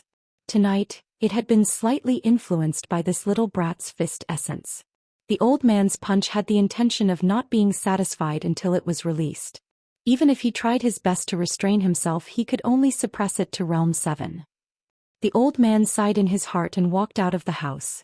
Although returning to the last realm of the 10 realms was a matter of time, the 11th realm of the martial artist that he once thought was a must-have was no longer an extravagant hope.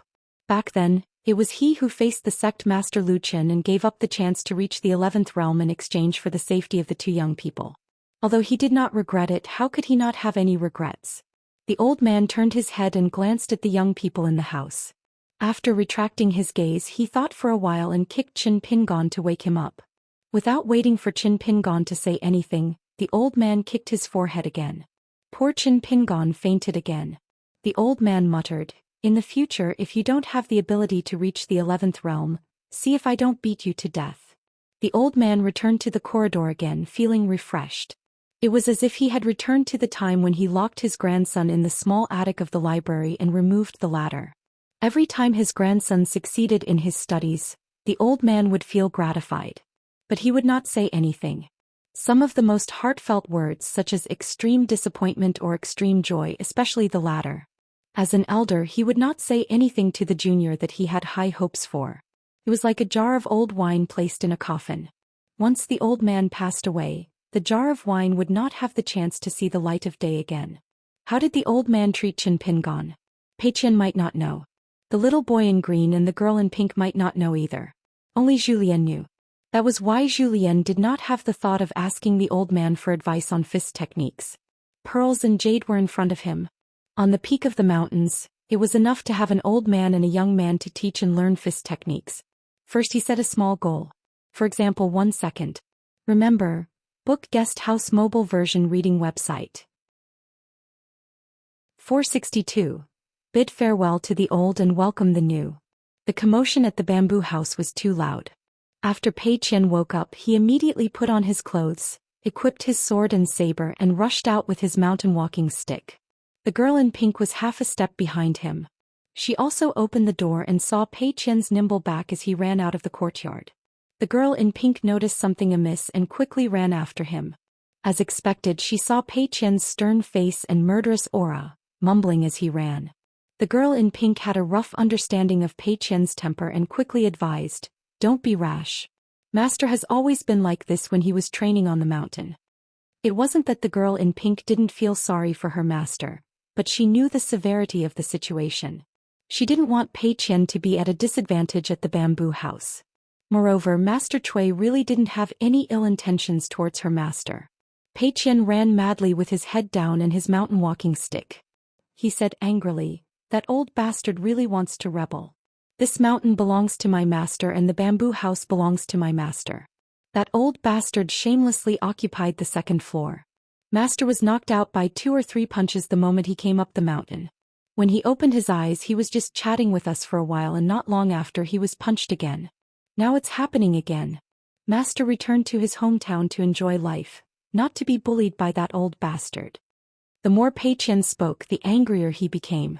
He kept repeating, "This is so infuriating, so infuriating." The girl in pink was a fire python spirit that had entered the middle 5 realms. She floated lightly beside Pei Qian and said timidly, "If Master Cui really wants to rebel, we can't do anything. We can't beat him." Pei Qian tilted his head and spat. He didn't slow down and said through gritted teeth, "Then let's not fight.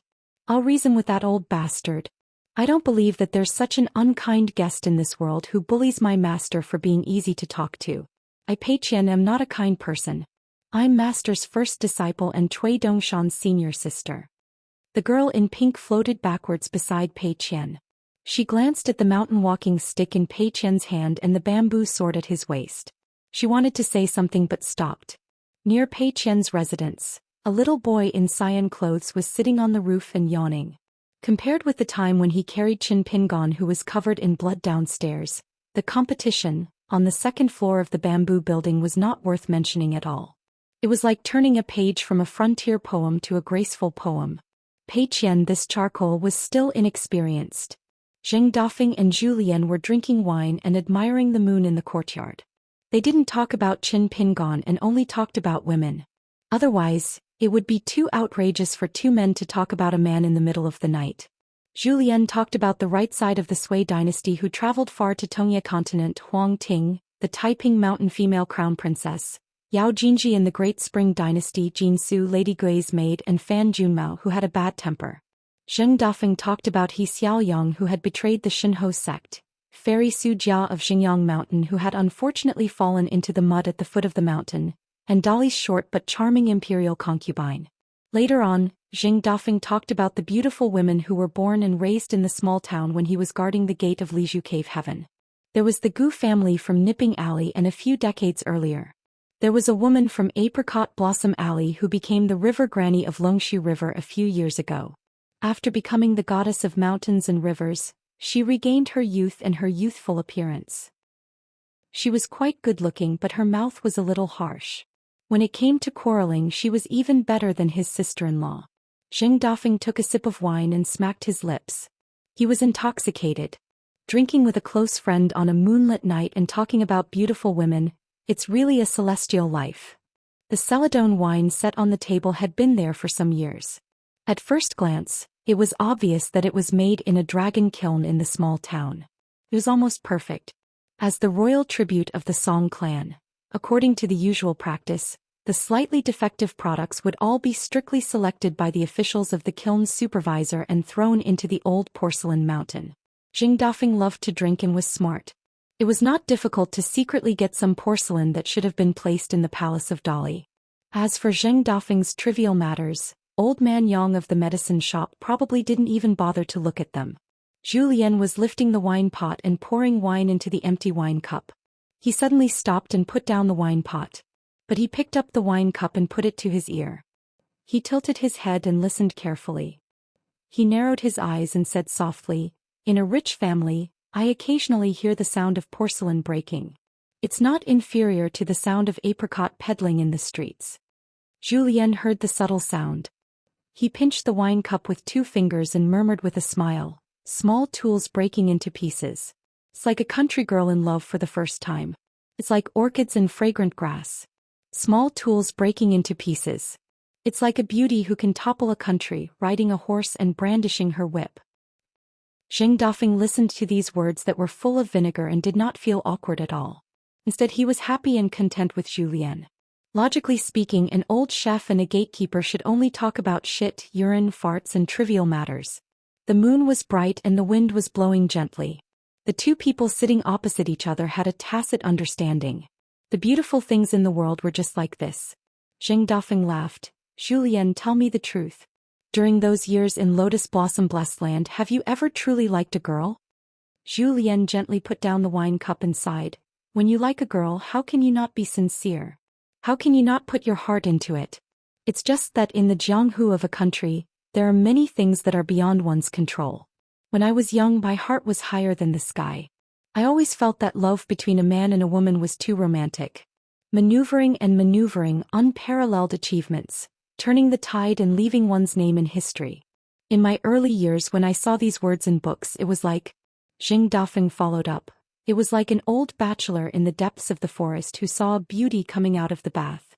His blood rushed to his head in an instant." Zhou Xian hurriedly poured wine for both of them. Just based on this sentence, they should drink a full cup. The 2 lightly clinked glasses. Zhou Xian drained his cup and wiped his mouth with a smile. The sound of clinking glasses with a close friend is even more moving than the sound of a girl taking off her clothes in the bath. Jing Dafeng asked, "Such a heavenly sound, have you really heard it before?" Zhou Xian nodded. "Passing clouds and smoke, it's all gone." Jing Dafeng was convinced and gave a thumbs up. "Expert." The green-robed little boy rolled his eyes. He could not understand these 2 martial artists. As long as they were together, they would not talk about martial arts nor eat meat, but they would talk about women who could not be eaten and wasted money the most. No matter how beautiful a woman was, so what? A mortal teacher, even if she was like a flower, how long could the flower bloom?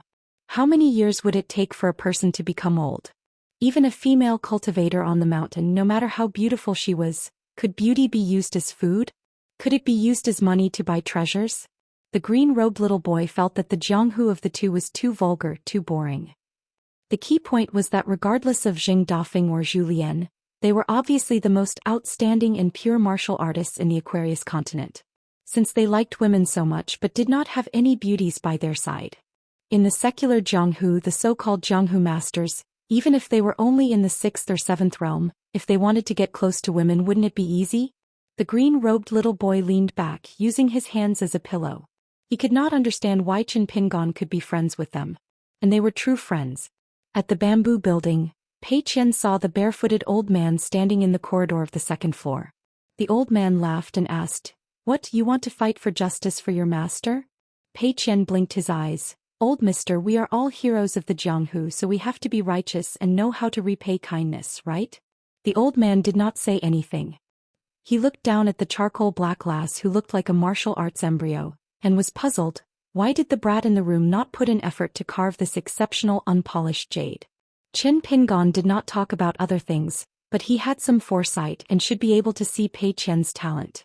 Why did he allow this mischievous and lazy girl downstairs to be unable to bear the pain, and not train hard, and only think of training to become an exceptional sword technique in one night, and become invincible in 2 days? It was just that the little girl recognized Qin Pingon as her master, and was still quite loyal, so the old man could not casually interfere. This was the true righteousness of the Jianghu.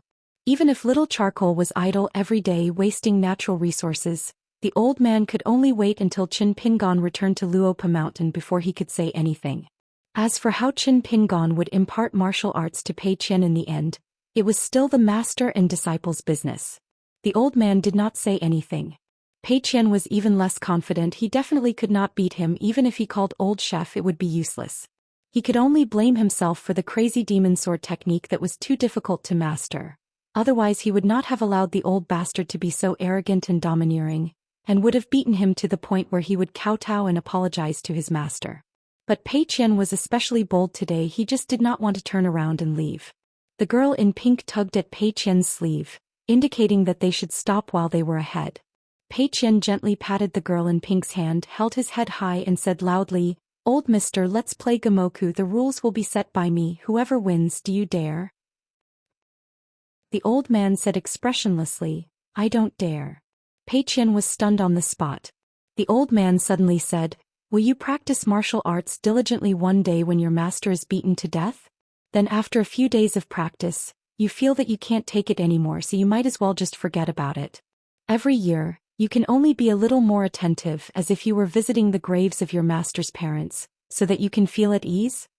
Pei Qian's eyes were brimming with tears. He pursed his lips tightly and reached out to hold the hilt of the knife at his waist tightly. At this moment, a man in green walked out of the house unsteadily, leaning against the railing, and waved at Pei Qian.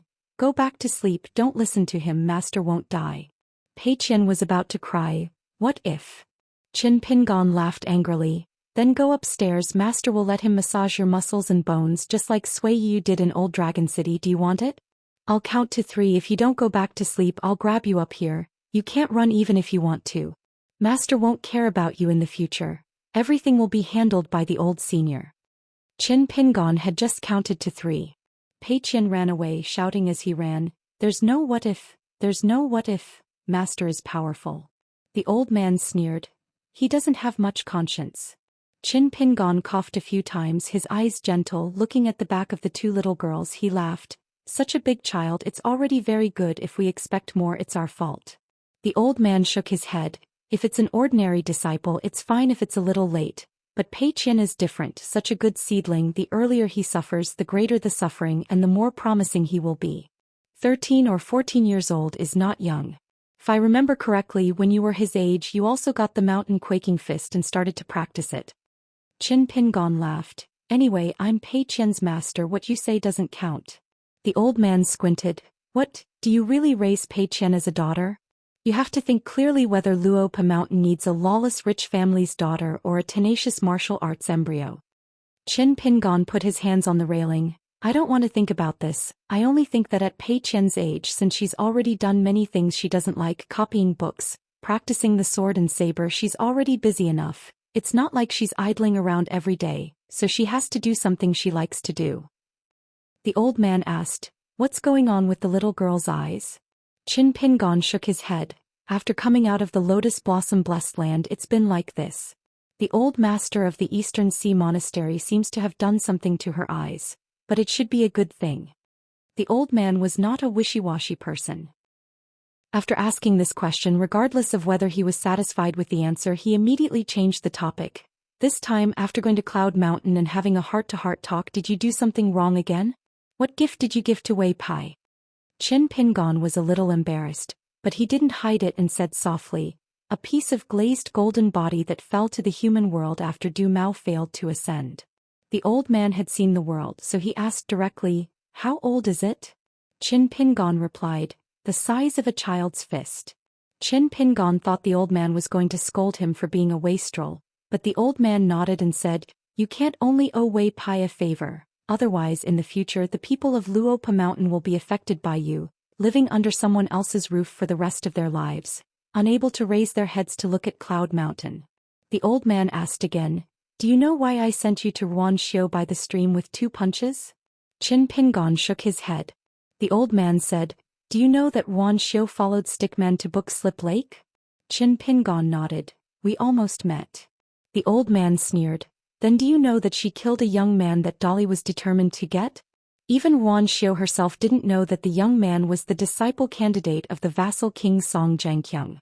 At that time on Hibiscus Mountain the situation was settled. The Earth Immortal of Jindan who kidnapped the young man was dead, the ancestral hall of Hibiscus Mountain was demolished, and the wild cultivators were killed, but Dolly's stickman was intact. Think about it, why didn't he bring back the Dolly boy from the north who should have a bright future? Qin Pingon really didn't know this inside story and fell into deep thought. The old man revealed some secrets. The young man that Song Jianqiang picked was naturally a martial arts genius that was hard to come by in 100 years. The reason why Dolly's stickman found him was that when he broke through the realm in his early years, he was still in the lower 3 realms of martial arts, but he had already caused several martial temples to appear. Dolly has always been a country built on martial arts, so the rise and fall of martial arts fate was undoubtedly the most important thing. Although Ruanxiu helped the stickman find 3 substitutes in the end, Song Jianqiang had more or less taken note of it. Qin Pingon was puzzled. "It has something to do with me?" The old man almost punched him again, wanting to beat this guy to the point that he was enlightened. Qin Pingon's heart was moved, and he had already moved a few steps horizontally. He actually went against the 6-step stance of the mountain quaking fist, and it was very natural. The old man calmed down a little and didn't continue to attack. He said, "You only fight for the title of the strongest but not for martial arts fate. But would Ruanxiu think the same? Don't all the silly girls in the world want to be close to the men around them and get as many benefits as possible? From Ruanxiu's point of view, since there are people of the same age who jumped out to fight for martial arts fate with you, it's a battle of the great Tao. What she did was to eliminate the root of the problem and eliminate all future troubles." Qin Pingon looked gloomy. The old man put one hand behind his back and stroked the railing with the other. "I'm not going to randomly match you, but as an old man, I hope you understand one thing. When you reject a girl, you have to know what she has done for you. If you know and still reject her when the time comes and you tell her everything clearly, then it's no longer your fault. Instead, it's your ability and the other girl's good taste. But if you don't know anything and just want to have a clear conscience, you may seem to have a heart of stone, but in fact you are stupid." The old man turned his head and asked, "Do you understand this?" Qin Pingon nodded. "I understand." The old man asked again, "Then what should I do?" Qin Pingon said, "I don't know." The old man raised his eyebrows. Qin Pingon saw that the situation was not good. He floated up, held the railing with one hand and dashed out of the bamboo building. However, it was not a straight path. He suddenly used 1,000-pounds fall and landed on the ground. At the same time, he did not hesitate to use a distance-shrinking talisman and patted the blade's strengthening gourd to let Chu Yi and Sherwu protect his back. Then he steered the sword celestial ahead and stomped heavily on the ground. He stepped on the sword celestial like a galloping horse. He was determined not to ride the sword celestial to the open sea of clouds. Instead, he stuck close to the ground and circled around the forest to escape quickly. He did it in one go. Obviously, he had prepared an escape route in advance. The old man on the 2nd floor didn't chase after him. He said, "If you were half as good at running as you are in love, you would have asked Ruanxiu to treat you to drinks and call you son-in-law with a big smile." In the night at the end of the day, the sky was about to brighten. Qin Pingon sat alone on the steps near the peak of the Luopa mountain. Zhou Xian, who reeked of alcohol, walked up the steps and sat beside Qin Pingon's feet. He turned his head and smiled. "Young master, you have a home but can't go home. It's really a bit miserable." Qin Pingon sighed. "I asked for it. I can't blame anyone else." Zhou Xian asked, "It's almost dawn. If young master is not sleepy, why don't we go to Longquan New County together? To pick up the girl who is now half a disciple of the Luopa mountain. To tell you the truth, I have to persuade them in every possible way to make them believe that I am from the Luopa mountain. My words are accurate. But the family also made a request. They hope that the person in charge of the Luopa mountain can show his face. Otherwise, they wouldn't dare to let the girl leave home and enter the mountain. So, young master, you have to do it yourself. Qin Pingon nodded and smiled. Sure, we will pass by the wind-cold mountain in the north. We will first go to Dong Shuijing's wonton shop to take a look, then go to that family to pick up the girl. Zhou Xian chuckled. Then we can also pass by the ancestral mountain of the Dragon Spring Sword sect. Qin Pingon kicked him lightly, but Zhou Xian did not dodge. He took the hit and cried out, "Oh, my old waist." Qin Pingon stood up and whistled. The sound was melodious. The Chu Huang horse that had not been tied up quickly ran over. Qin Pingon did not get on the horse. He only led the horse down the mountain. He was used to living with Chu Huang and traveling around. Qin Pingon asked, "Is Xing Dafeng asleep?" Zhou Xian rubbed his hands and smiled. "Not necessarily. I think Brother Dafeng is still lying in bed reading the Immortal book I lent him." Qin Pingon's face darkened. He regretted asking this question. He quickly changed the topic. "What is the girl's name?" Zhou Xian replied, "Xinyunji." Qin Pingon said, "It's a strange name." Zhou Xian continued, "This budding young girl is tall and slender, much taller than this old servant. She looks slender, but upon closer inspection she is well-rounded and thin. She is a natural clothes hanger, especially her long legs." Qin Pingon said helplessly, "Are you picking a disciple for Luopa Mountain or a wife for yourself?" Zhou Xian sighed, "I have the heart to kill the thief, but I am powerless." Qin Pingon glanced at Zhou Xian, a martial artist in the far travel realm. "Do you believe that?" Zhou Xian corrected himself. "Then you're saying that you're old but vigorous, have the strength to kill thieves, but have no choice but to keep yourself clean and have no intention to kill thieves?" Qin Pingon said, "When she comes to Luopa Mountain, you and Xing Dafeng must not scare her." Zhou Xian smiled. "Young master, you are underestimating me and Brother Dafeng. We are the best men in the world." Qin Pingon stopped and handed the item to Zhou Xian. "I will go to Luopa Mountain to pick her up myself. I remember the address. Give the item to Xing Dafeng. He knows the method to open a mountain. He gave it to me and I did not refine it. Here are some wine, some calligraphy and many small antiques. Where should they be buried?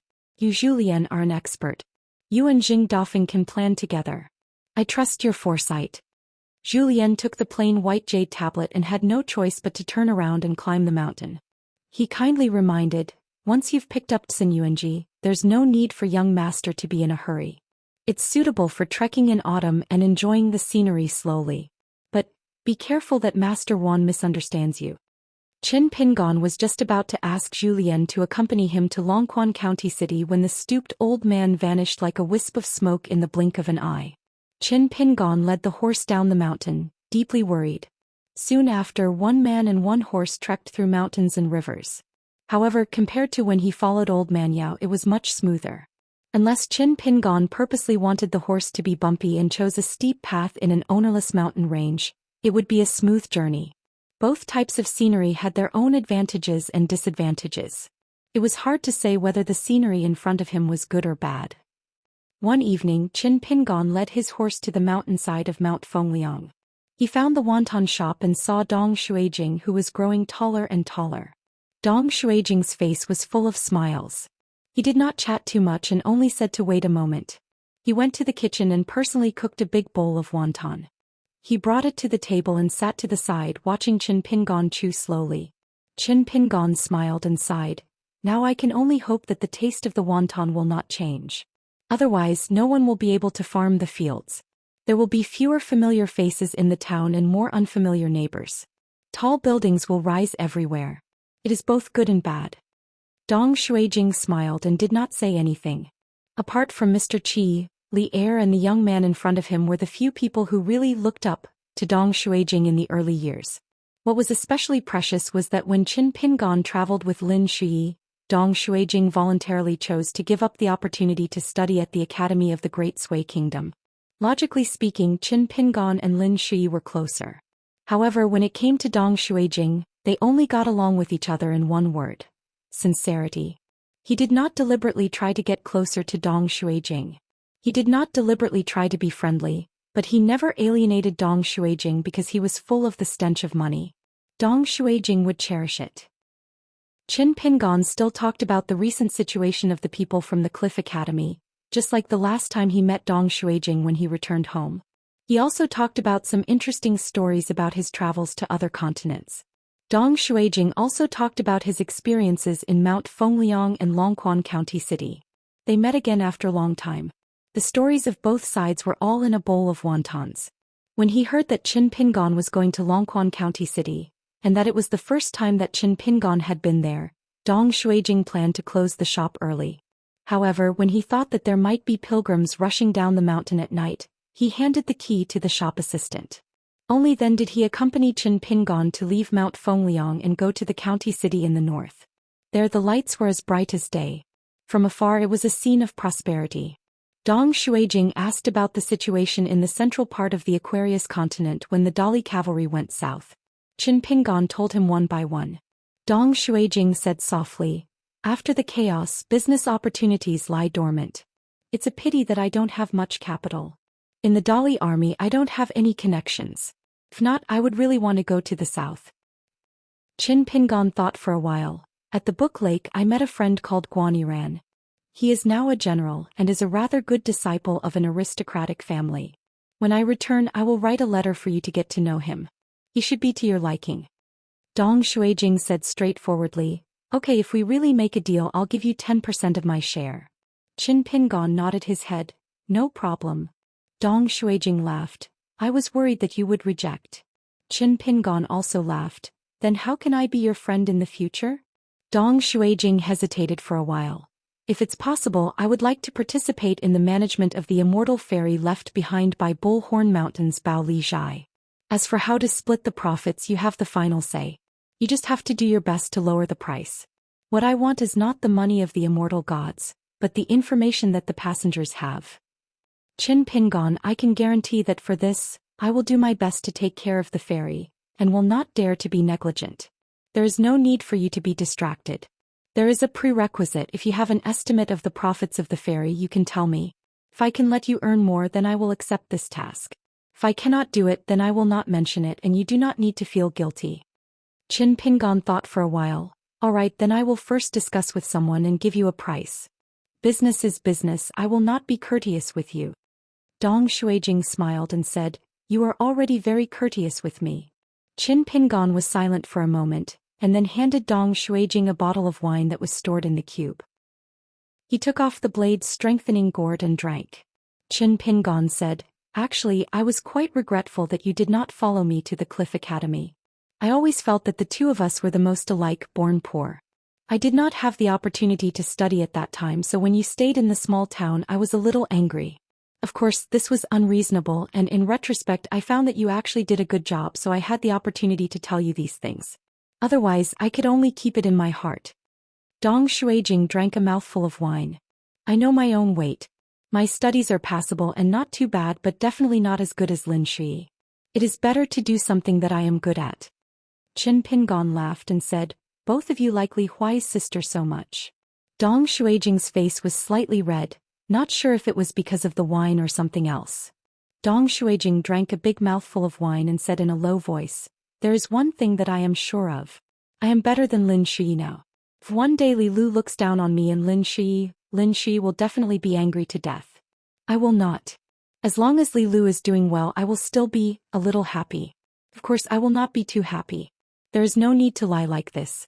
It is just a waste of the good wine in my hand. But I believe that no matter what, I will be more open-minded than Lin Shi." Qin Pingon nodded. Dong Shuijing raised the wine bottle in his hand. "It is expensive, right?" Qin Pingon laughed and said, "It is not cheap." Dong Shuijing took a small sip. "Then it will be better and better." Qin Pingon laughed loudly. "Just like me." The two of them were from the same hometown. They chatted along the way as they walked north. When they arrived at the south gate of Longquan County City, there were soldiers at the city gate checking the documents. Qin Pingon carried them with him. But he did not expect that when he saw Dong Shuijing only took out the household registration document symbolically. The leader of the soldiers at the city gate did not even take it. He casually glanced at it and smiled as he exchanged a few words with Dong Xuejing. Then he directly let the two of them enter the city. Qin Pingon saw this but did not say anything. Clearly, Dong Xuejing was doing better than he had imagined. County Governor Wu Yuan, the disciple of the imperial tutor Cui Dong. He was a talented official from the Frigid clan. The supervisor of kills, a disciple of the Chao clan.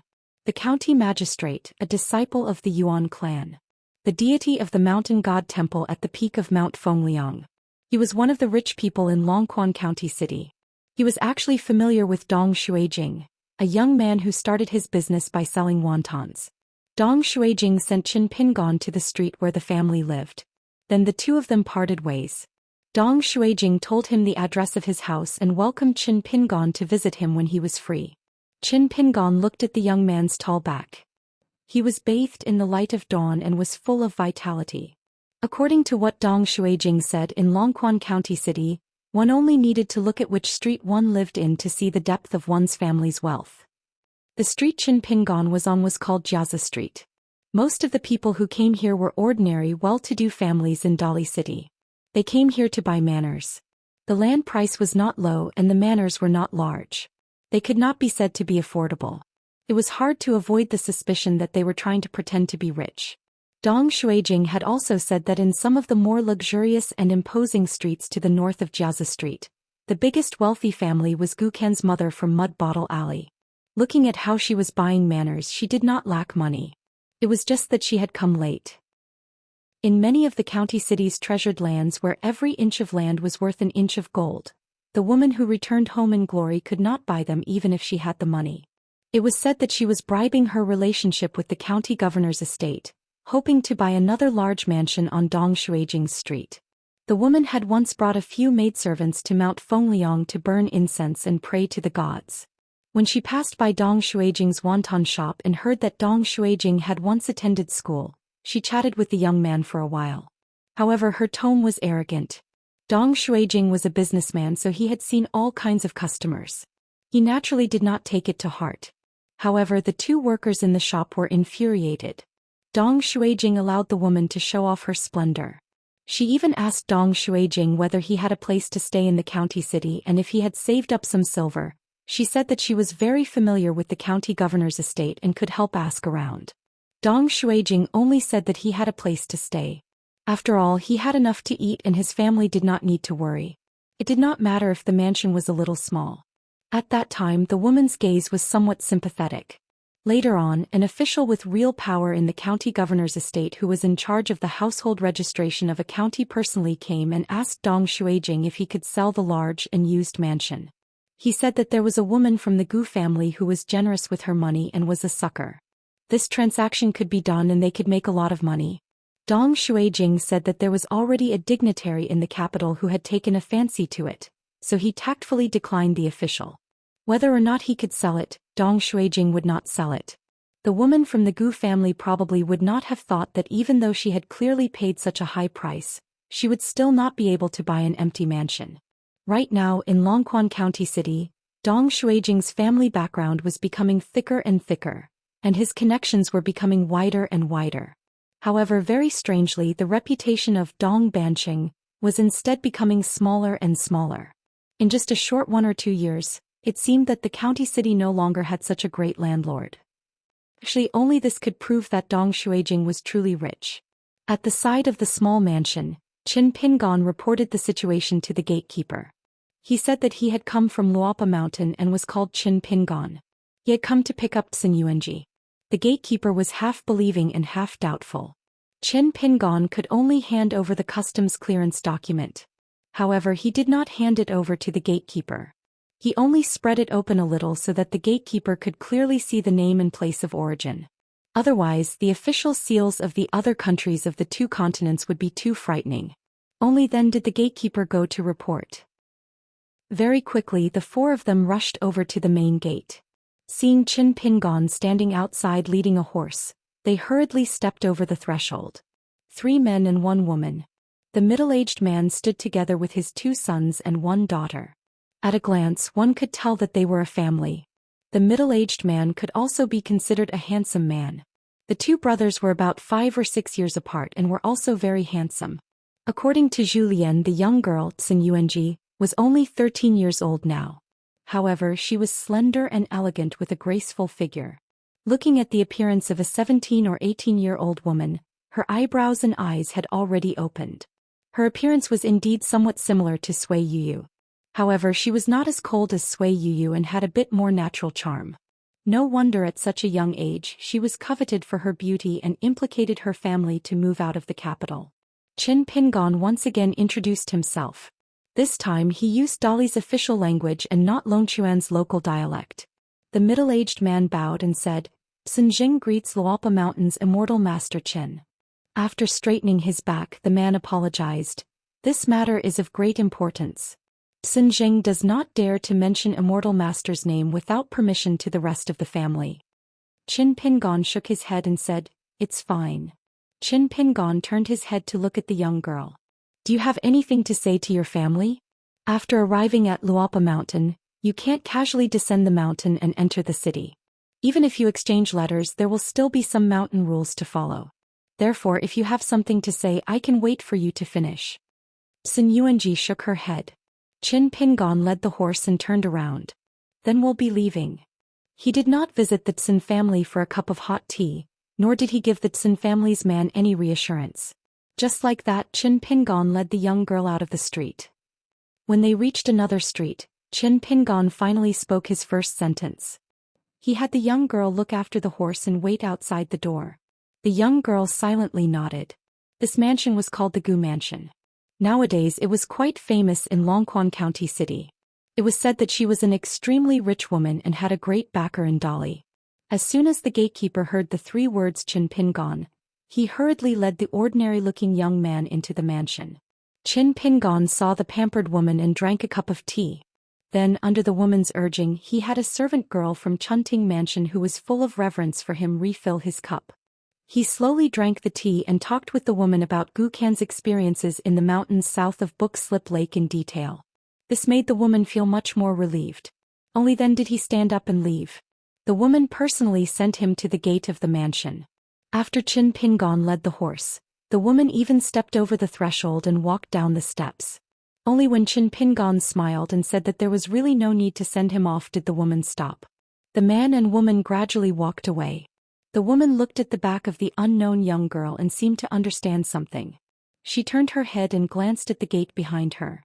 The beautiful servant girl she had brought back from Verdant Gorge Island slowly walked back to the gate. She pinched the servant girl's ear and scolded jokingly, "Disappointing thing, losing to a country girl."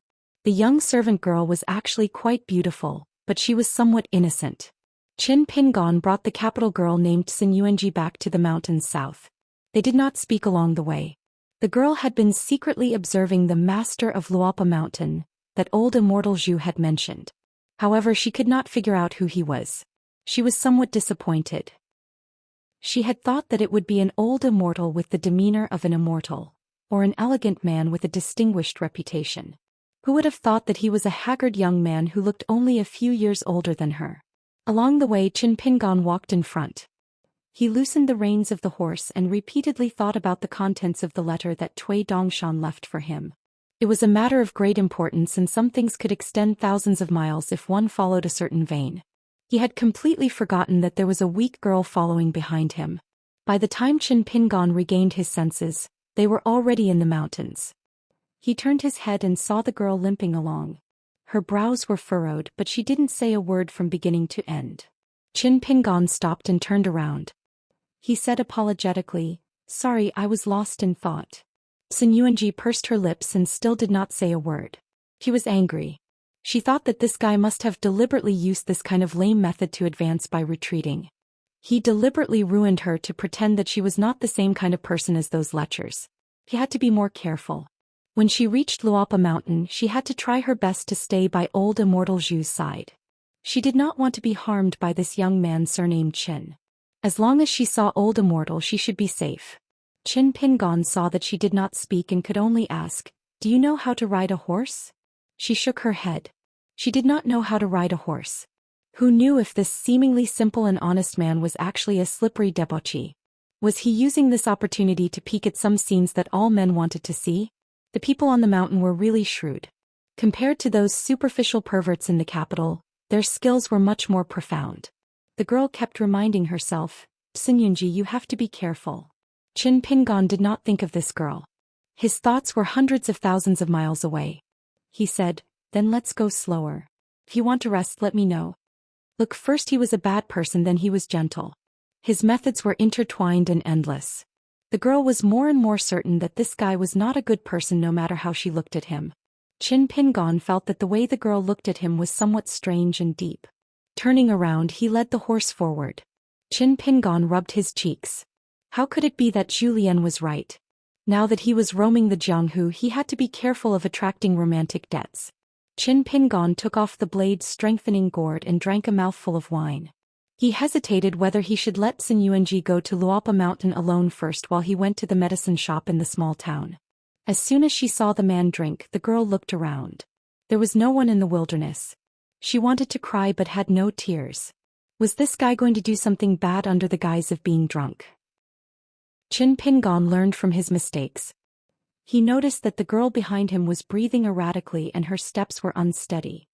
He turned his head and saw that her face was pale. He put away the blade-strengthening gourd and said, stop and rest for a moment. As soon as Xinyunji saw that the guy had drunk the wine and put away the gourd, he was about to make a move. She suddenly cried out and turned to run. She was unsteady and did not know where to go in her panic. Qin Pingon scratched his head and muttered, are you homesick halfway? Qin Pingon sighed and had to lead the horse slowly.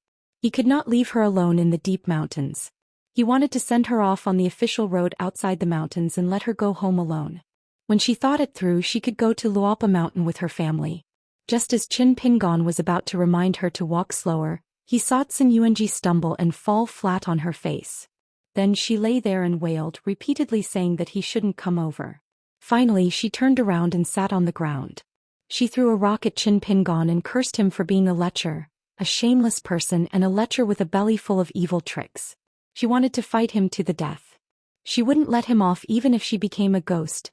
Qin Pingon squatted in the distance and covered his forehead. Qin Pingon stood up and gently stamped his feet. He said helplessly, Wei Pai, do me a favor. I know you are looking over here. Have you seen enough of a joke? In the blink of an eye, Wei Pai, dressed in white and with golden earrings, appeared. A cool breeze lingered in the mountains and his sleeves fluttered like water ripples. Qin Pingon did not look at the girl anymore. He said to Wei Pai, I'll have to trouble you to send her to Luopa Mountain and send me to Jinzhu Mountain. This Chu Huang horse will also be brought to Luopa Mountain. You don't have to follow me. Wei Pai held back his laughter and snapped his fingers twice. Qin Pingon had already arrived at the peak of Jinzhu Mountain alone. Wei Pai accompanied the extremely sad girl to the foot of Luopa Mountain. The Chu Huang horse took the lead and started climbing the mountain. The girl, who was covered in mud, was frightened and dizzy. She bent over and retched. Wei Pai did not even look at her. He raised his head and looked at the top of Luopa Mountain. He smiled and said, Xinyunji, you are the only one who can treat Qin Pingon as a libertine. The girl took a few steps back and asked carefully, Sir, you are? Ordinary people were not qualified to know the name of a Dali mountain god. Wei Pai smiled and did not say anything. He took the lead to climb the mountain. The girl hesitated for a moment. She opened up a distance and silently followed behind the white-clothed Immortal. When they arrived at Zhu Lian and Jing Dafeng's courtyard, Wei Bian took pleasure in their misfortune and gave them a brief account of what had happened. Jing Dafeng clutched his stomach and laughed heartily. Zhu Lian wiped his face in sorrow, feeling that he was going to have to bear the consequences. Xinyunji saw the most familiar old immortal Zhu and was relieved. But for some reason the three unworldly experts had different expressions. Qin Pingon walked down Jinzhu Mountain and went to the small town. This time he was not rejected. He was led to the backyard by the youth named Shi Lingshan. Old man Yang was sitting on the stairs smoking a pipe. He was still puffing out smoke from his mouth. Qin Pingon did not know why the old man looked like this. 100 years. 1,000 years or 10,000 years. When he chose Luopa Mountain, why did the old man in front of him reveal such an expression when he mentioned old man Yao? Qin Pingon had too many questions in his heart. He wanted to ask this old man. because old Yang definitely knew the answer. It was up to the old man whether he was willing to reveal it or whether he was willing to do business. But in the end Qin Pingon only said, "What will happen to Jing Dafeng in the future?" Old Yang said indifferently, "Wait and see." Qin Pingon did not speak. He just sat there quietly. The old man did not chase him away. In the end it started to drizzle. Soon it became heavier. Qin Pingon borrowed an umbrella from the unwilling youth of the pharmacy. Qin Pingon stood under the eaves of the pharmacy. He stopped and looked at the deserted street for a long time. Then he stepped out into the rain. 463. Leaving the Yang family's drugstore, he went to the old school that was neither destroyed nor used. Qin Pingon stood outside the window with an umbrella and looked inside. There seemed to be the sound of reading in his ears. Just like when he was young, he squatted by the wall and listened to the teacher's lectures. Leaving the school, he went to the new school built by the Qin family in the Dragon Tail Creek, which was much bigger than the old school. Qin Pingon stopped outside the memorial arch and turned to leave. Walking past the place called Crab Square in his hometown, Qin Pingon looked up and walked around. There were 4 plaques written by the saints, which were the Confucian schools. Buddhism's don't ask for external help, Taoism's hope is natural, and military's Qi Chong fighting bull. After the Pearl Cave fell, it was copied layer by layer by the Dali imperial court with a secret technique, which stripped all the spirit contained in the words. It was unknown who got these lucky chances. Looking up at the word hope, Qin Pingon thought about what Cui Dongshan said in the letter. His eyes were dark and unclear and his thoughts were wandering. After that he passed by the Iron Lock Well, which was now privately bought and became a forbidden area. The local people were not allowed to draw water, and a low fence surrounded the outside. Qin Pingon thought of the young man who got the iron chain at Betail Ferry. He was the disciple of Lu Laoqing of Gonglu Island, a tall and gentle young man in black. Not only did he think so, even Pei Qian thought that the young man was a good person, so he must be a good person. Later on, the reason why Qin Pingon dared to take the risk and ascend Gong Willow Island was all thanks to him. Qin Pingon always felt that Lu Laoqing, a rogue cultivator who could teach such a disciple, would not be so bad as to have a rotten belly. Facts proved that Qin Pingon made the right bet. However, every time he thought about the scheming with Lu Laoqing, it would still cause Qin Pingon to have a lingering fear. Qin Pingon suddenly laughed.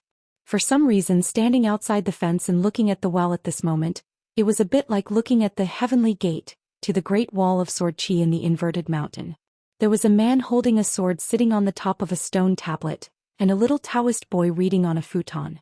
Qin Pingon traveled far and wide and felt that the only place that could compete with this small town with hidden dragons and crouching tigers was the inverted mountain. As the largest mountain seal in the world, it was the second Taoist master's great work. Qin Pingon raised his head and looked at the sky. After retracting his gaze, he looked at the civil and military temples in the distance. One of them was in the old porcelain mountain, and the other was in the Immortal's tomb. Both were very particular. Qin Pingon did not go near the ancestral temples, especially the old porcelain mountain that he rarely went to when he was young. It was very far away, but Qin Pingon strolled around the newly renovated Immortal's tomb for a long time. Many of the statues of bodhisattvas and heavenly officials had been repaired by Dali's skilled craftsmen. They were rebuilt one by one, but they were not completely finished. There were still many craftsmen working on the tall wooden frames. It was said that the Dali imperial court planned to continue expanding the civil and military temples, and then put the bodhisattvas and Taoist heavenly officials in one of the temples. When the time came, the civil and military temples here, although it was a county temple, would be the most magnificent civil and military temples in all of Dali. When the time came, there would be a lot of incense, and an endless stream of high-ranking officials and dignitaries would come to burn incense and worship the gods. In the beginning, it was actually Qin Pingon who asked Wanxiu to help him repair the statues and build the houses.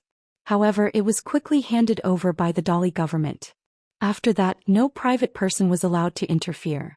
Among the 3 statues that were originally collapsed, Qin Pingon had thrown 3 gold copper coins.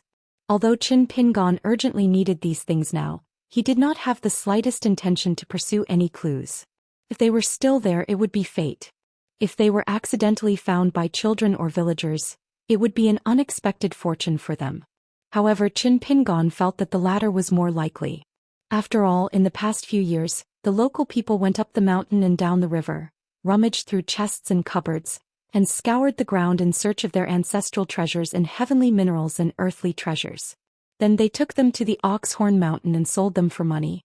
Then they went to the Longquan County to buy a big house and increase the number of maids and servants. Qin Pingon did not think that what they did was wrong. He just felt that even if they wanted to sell them, they should have done it later.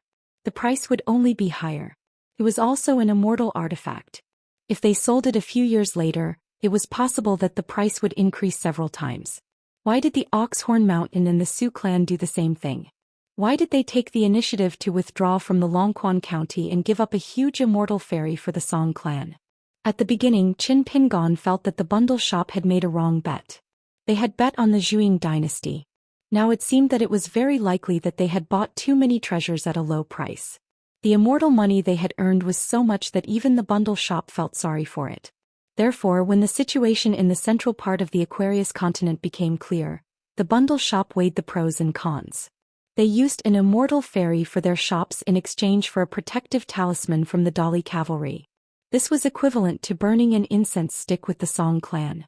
In the long run, the bundle shop might even earn more. Qin Pingon felt that his thoughts were most likely the truth. Doing business with the government was quick to make money, but it was also quick. It was not the right way. As for how to do business that was not biased towards money, Qin Pingon naturally did not know. Presumably, Sun Jiashu of Old Dragon City and Lu Zhongruan of Pearl Hairpin Island were more clear about the rules. He could ask them in the future. The layout of the immortal tomb had changed a lot. Revisiting the old places, many places that he wanted to go could not be visited.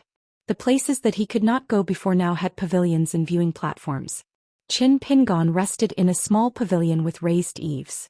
Among the many helpers of the craftsmen, there were many survivors of the Lu family who had migrated to Longquan County. Qin Pingon had seen many convicts in the past. Because of the mountain god temple and the burning of incense in Luapa Mountain, there were traces of convicts. Compared to the past, these survivors who were busy doing odd jobs in the immortal tomb were mostly young and strong. They still did not speak much, but they were no longer as disheartened as they were in the early days. Probably after years of hardship, they each had their own little hopes. Lu, thank you. One was the crown prince of a fallen Lu dynasty. The other was the god's favored son of an immortal family on the mountain. They were not fish that escaped the net. In fact, they were pawns selected by Cui Dong and Dali respectively. After a series of behind-the-scenes transactions, they ended up as students of the Cliff Academy of the Great Sui Kingdom. Yu Lu and Zhou Xian had a good relationship. They were somewhat like brothers in distress. One was exiled in a foreign land, the other was a hostage in an enemy country. As for Thank You, he was indeed bullied badly by Cui Dongshan in the past few years. But just as the old man surnamed Cui would not interfere in the affairs of Qin Pingon and Pei Qian, Qin Pingon would not order him around just because he was Cui Dongshan's teacher. How to show kindness to others was a great skill.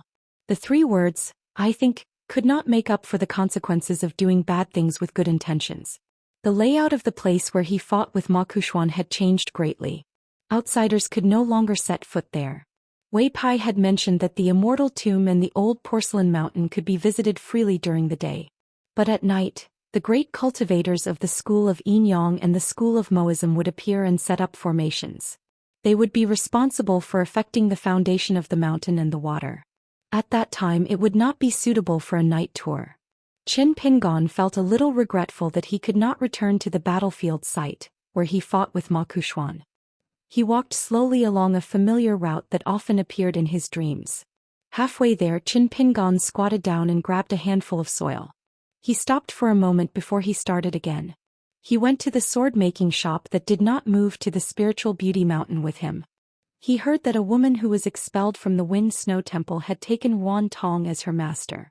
She cultivated here and guarded her ancestral property. She even chopped off the thumb of her hand that held the sword to prove to Wan Tong that she had made a clean break with the past. Qin Pingon walked slowly along the Dragon Whisker River. It was destined that he would not be able to find a single snake gall stone. Opportunities were fleeting. Qin Pingon still had a few high-quality snake gall stones. 5 or 6. On the other hand, there were not many ordinary snake gall stones left. He originally had a lot of them. Qin Pingon did not return to Luopa Mountain. Instead, he crossed the stone arch bridge that had been restored to its original appearance and went to find the small temple. Many names were written on the walls of the temple. Qin Pingon, Lu Xianyang and Guqin were among them. The three of them were written together in a blank space at the top of the wall. The latter was stolen by Lu Xianyang, and the charcoal was taken by Guqin from home. When he got there, he found that the small temple for people to rest in had disappeared. It was as if it had never been there. Only then did he remember that it seemed to have been taken by Old Yang. He just didn't know what was going on here. Returning to the bank of the Dragon Whisker River, Qin Pingon went down the river. The road opposite had been widened into one of the post-house roads of Longquan County. It was the road that Qin Pingon left his hometown when he first went out to travel. In the beginning, there was only a little girl in a red cotton-padded jacket by his side. He took care of the little girl along the way, passing through green mountains and clear waters. But in fact, it was also the little girl who silently supported the mentality of the youngest martial uncle, which allowed him to travel far away from home and never give up. Qin Pingon passed by a temple of the water god that had been accepted by the Dali imperial court as an orthodox temple of the water god. There was almost no incense, and its name was also strange. It seemed to only have a golden body and an ancestral temple. It was even worse than the obscene temples in other countries because there was not even a decent plaque. Until now, few people were sure whether it was a temple of the river god or a temple of the goddess of the river. On the other hand, the temple of the river god on the Tiefu River was built very magnificently. The people of the town would rather walk more than 100 miles to burn incense and pray for the goddess of the river. Of course, there was also the most important reason. According to the old people of the town, the statue of the goddess in the ancestral temple looked too much like the appearance of an old woman in Apricot Blossom Lane when she was young. The old people, especially the old women in the streets, would tell the younger generation not to burn incense as it was easy to attract evil spirits. Qin Pingon didn't enter the ancestral temple. He continued to walk down until he reached the Tiefu River deity temple. The Tiefu River was now Dali's top river, and its deity position was revered. As a result, the standard of the ceremony was extremely high, much higher than the Embroidery River and the Jade Liquid River. If it wasn't for the fact that Longquan was only a prefecture now, it wouldn't have been the prefectural governor Wu Yuan.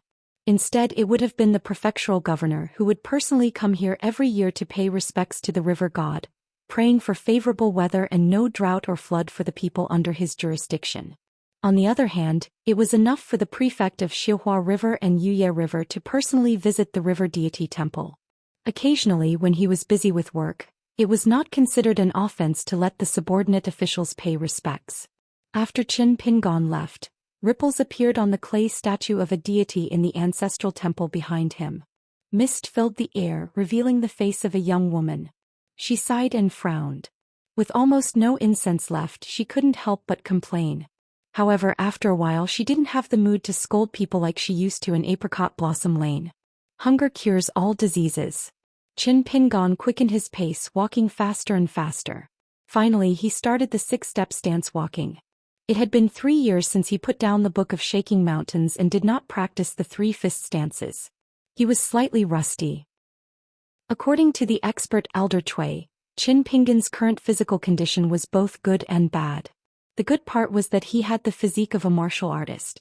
After 3 years of silence in the Book Lake, his basic foundation was still fine. The fire dragon Immortal of the North Continent had taught him 3 times in the air, which benefited him a lot. Otherwise, Qin Pingon would have walked into the verdant canyon island and left the Book Lake lying down. However, the path of cultivation was full of setbacks. After the golden body script gallbladder was broken, the aftereffects were huge. Back then, he created the natal item of the 5 elements as the key to rebuilding the longevity bridge. The higher the grade, the more related it would be. After the collapse, it would be harder to climb up and harder to fall. This point, like what Elder Cui said, would poke a big hole in Qin Pingon's state of mind after witnessing the sword Celestial's elegance. It would be even more difficult to rebuild after breaking it. Therefore, it was urgent for him to refine the 3rd natal item. Therefore, Cui Dongshan changed his original intention in the secret letter he left in the bamboo house. He suggested that Qin Pingon, the natal item of the 5 elements, should still be the soil of the new 5 peaks of Dali that Qin Pingon had given up. Cui Dongshan did not explain the reason in detail. He only asked Qin Pingon to trust him once. As the imperial tutor of Dali, once he annexed the entire Aquarius continent and became the land of Dali, he naturally knew which 5 peaks to choose as the new 5 peaks. For example, in the Longquan County of Dali, Mount Biyun was promoted to the northern peak. In the entire Dali, the number of people who knew about this, including the late Emperor Song Yongchun, could be counted with one's fingers.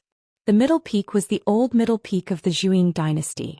Not only that, the great mountain god who was forced to change his sect due to the general trend, still maintained the golden body of the ancestral temple. He took a step further and became the middle peak of a continent.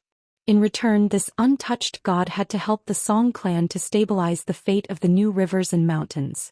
Any cultivator within the jurisdiction could be protected by the middle peak. However, they also had to be restrained by the middle peak. Otherwise, Dali's iron cavalry could not be blamed for turning hostile and taking care of its golden body. The hero of Moism, Su Rual, was personally in charge of this matter and was stationed near the ancestral temple. When the time came, Yuan Tong would also leave Longquan County and head to the new western peak. It wasn't too far away from the Wind Snow Temple. The new western peak was called Ganzhou Mountain. It had always been absent from the local 5 peaks. This time it could be considered to have ascended to the heavens in a single bound. A group of Dali's top consecrators, all of whom were earth immortals like Jindan and nascent soul cultivators, would head to the new eastern peak called Mount Qishan. They would patrol the borders together and prevent the stubborn cultivators of the fallen country from infiltrating. They would destroy the local landscape even if it meant risking their lives. As for the southern peak, Fan Junmao would be the mountain god there. Regarding the location of Dali's new southern peak, Cui Dongshan kept him in suspense. He said that Mr. could wait and see. When the time came, he would understand what it meant to pile up soil into a mountain. Therefore, Cui Dongshan confessed in the letter that he would take this opportunity to dig up soil from the other 4 new peaks. How could it be called stealing when it came to the affairs of scholars? Moreover, even if Mr. was unwilling to choose the 5-colored mountain soil in the end, as his next natal item, baskets of precious soil should at least be filled to the brim with a Fengtsuan item. This would be a huge sum of money. Taking advantage of the lax security now, it would be a waste not to take it. As for Wei Pai of the northern peak, Mr. was wearing the same pants as him anyway, so why be polite? Qin Pingon had unknowingly arrived at the solemn river deity temple. The incense here was too exuberant and couldn't be compared to the buried river deity temple. In the middle of the night, there were still more than 1,000 pilgrims waiting outside, waiting bitterly to enter the temple to burn incense. After all, there weren't many people in the area of Longquan County. When Longquan was promoted from a county to a province, the Dali imperial court would continuously immigrate here. At that time, one could completely imagine the lively scene of this Dali river deity temple. Qin Pingon hesitated for a moment before stepping in. The ancient cypress trees were lush. Most of them were transplanted from the mountains in the west. At the side of the main hall, Qin Pingon stepped over the threshold and raised his head to look at the painted clay statue. It was 4 feet tall, vivid and lifelike, with ribbons lingering around it as if it was about to ascend. The height of the golden statue, to a large extent, signified a god's position in a country's imperial court. For example, in the ancestral temple that Qin Pingon had passed by earlier, the statue was only a little more than 10 feet tall. Qin Pingon knew about this secret. This river deity's real name was Yang Hua, and she was once the personal maid of Empress Dali. She hugged an ancient sword with a long golden tassel, but later on, for some unknown reason, she gave up her human body and died as a god, becoming the god of this river. She suffered great pain in the water, and when she was sculpting the golden body of a god, she had once attracted a vision. The golden body's rank was extremely high, causing the Dali imperial court to attach great importance to it. First, the river was promoted to a river, and then this water deity was directly promoted to the highest position among the river deities. Qin Pingon didn't burn incense, nor did he make any respectful actions. After staying for a moment, he left the main hall, walked out of the ancestral temple that occupied a vast area, and returned the way he came. From the beginning to the end, the atmosphere of the river deity temple was quiet, with only the incense burning in spirals. Qin Pingon didn't bother Wei Pai this time. When he walked back to Luapa Mountain, It was already dusk of the second day. During this time he also visited a few mountains along the way. When he got a few bags of gold and copper coins, Yuan Ting suggested that he buy a mountain. Qin Pingan alone took the map drawn by the Kiln Affair Supervision Department and walked through the mountains. Finally he picked 5 mountains including Luopa Mountain and Jinju Mountain. Now that he thought about it, it really felt like a lifetime ago.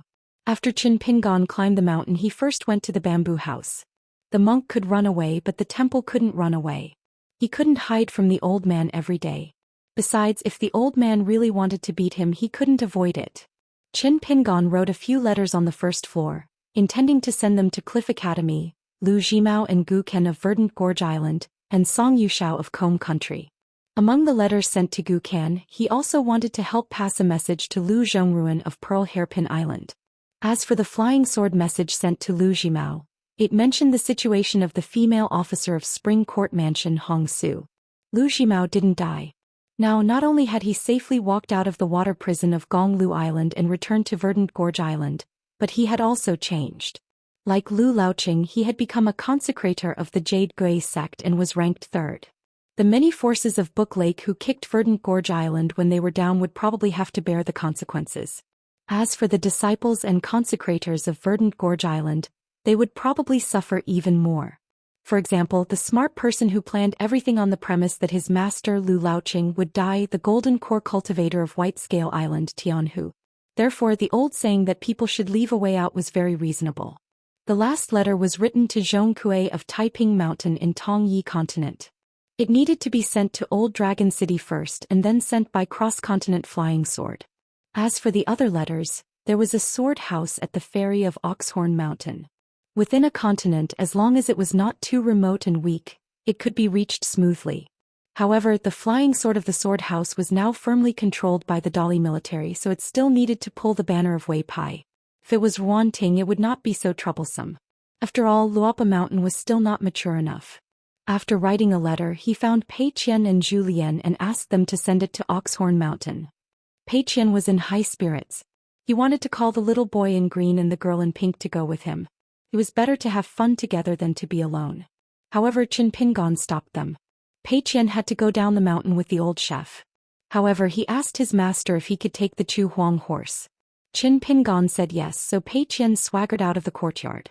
She originally thought that she would only be able to ask her master for a little donkey the next time she roamed Jianghu.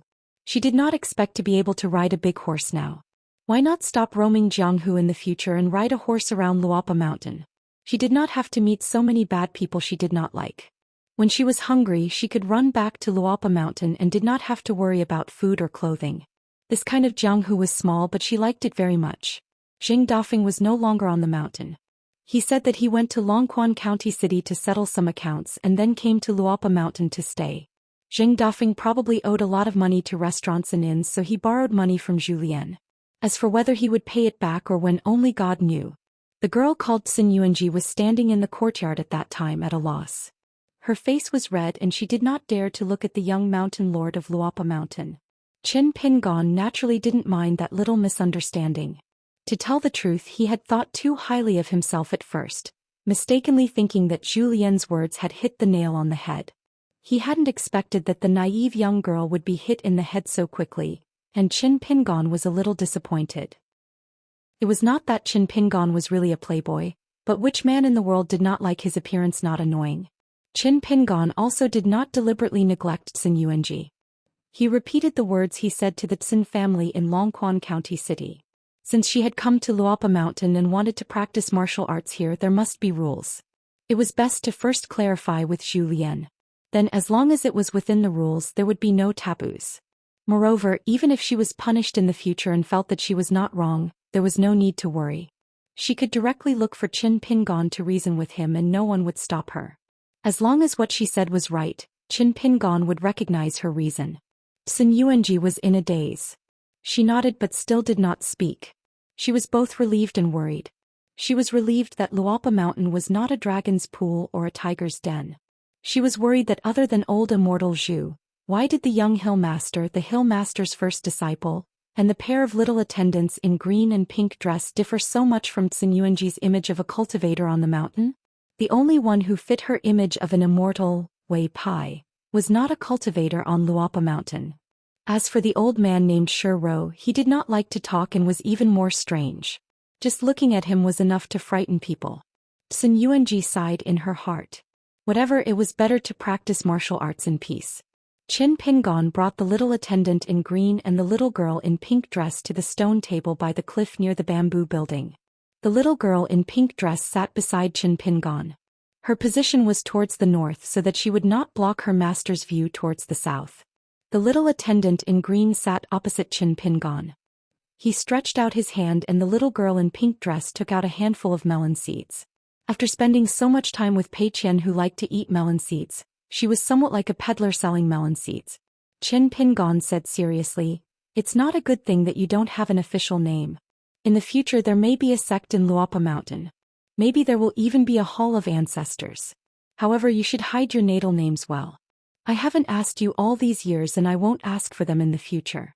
Even if Luapa Mountain becomes a real cultivation mountain in the future, I won't ask for it from you. I can say it now. In the future, if anyone talks nonsense and wants to talk about something, you can tell me and I will talk to him. But in the future you must have a name that can be recorded in the Hall of Ancestors. So, do you have a preferred alias? The so-called natal names of the monsters in the mountains and rivers must be carefully engraved somewhere in the Heart Lake, Heart Door and Heart Field. Especially after turning into human form, this name was indispensable. It was equivalent to announcing to the world, like the title of a country.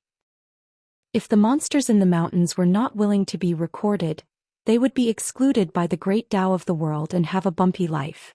Many monsters in the mountains and lakes far away from the human world did not know this Tao. The reason why it was so difficult to achieve Tao was that no one on the path of cultivation told them about this. This led to hundreds and thousands of years of being nameless, stumbling and slow in breaking through realms. It was one of the fundamental reasons why they were not recognized by the world. However, once the real name was known by the cultivator, the monsters would be held against them. Therefore, Qin Pingon had never asked the little attendant in green and the little girl in pink for their natal names. Qin Pingon suddenly smiled and said confidently, "If you can't think of it, it's okay. I'll help you come up with a name. I'm good at this." The little attendant in green, who was still shaking his head and eating melon seeds, suddenly threw the melon seeds on the table as if he was struck by lightning. He put his hands on the stone table and wailed, "You can't do this. I can slowly think of a name myself.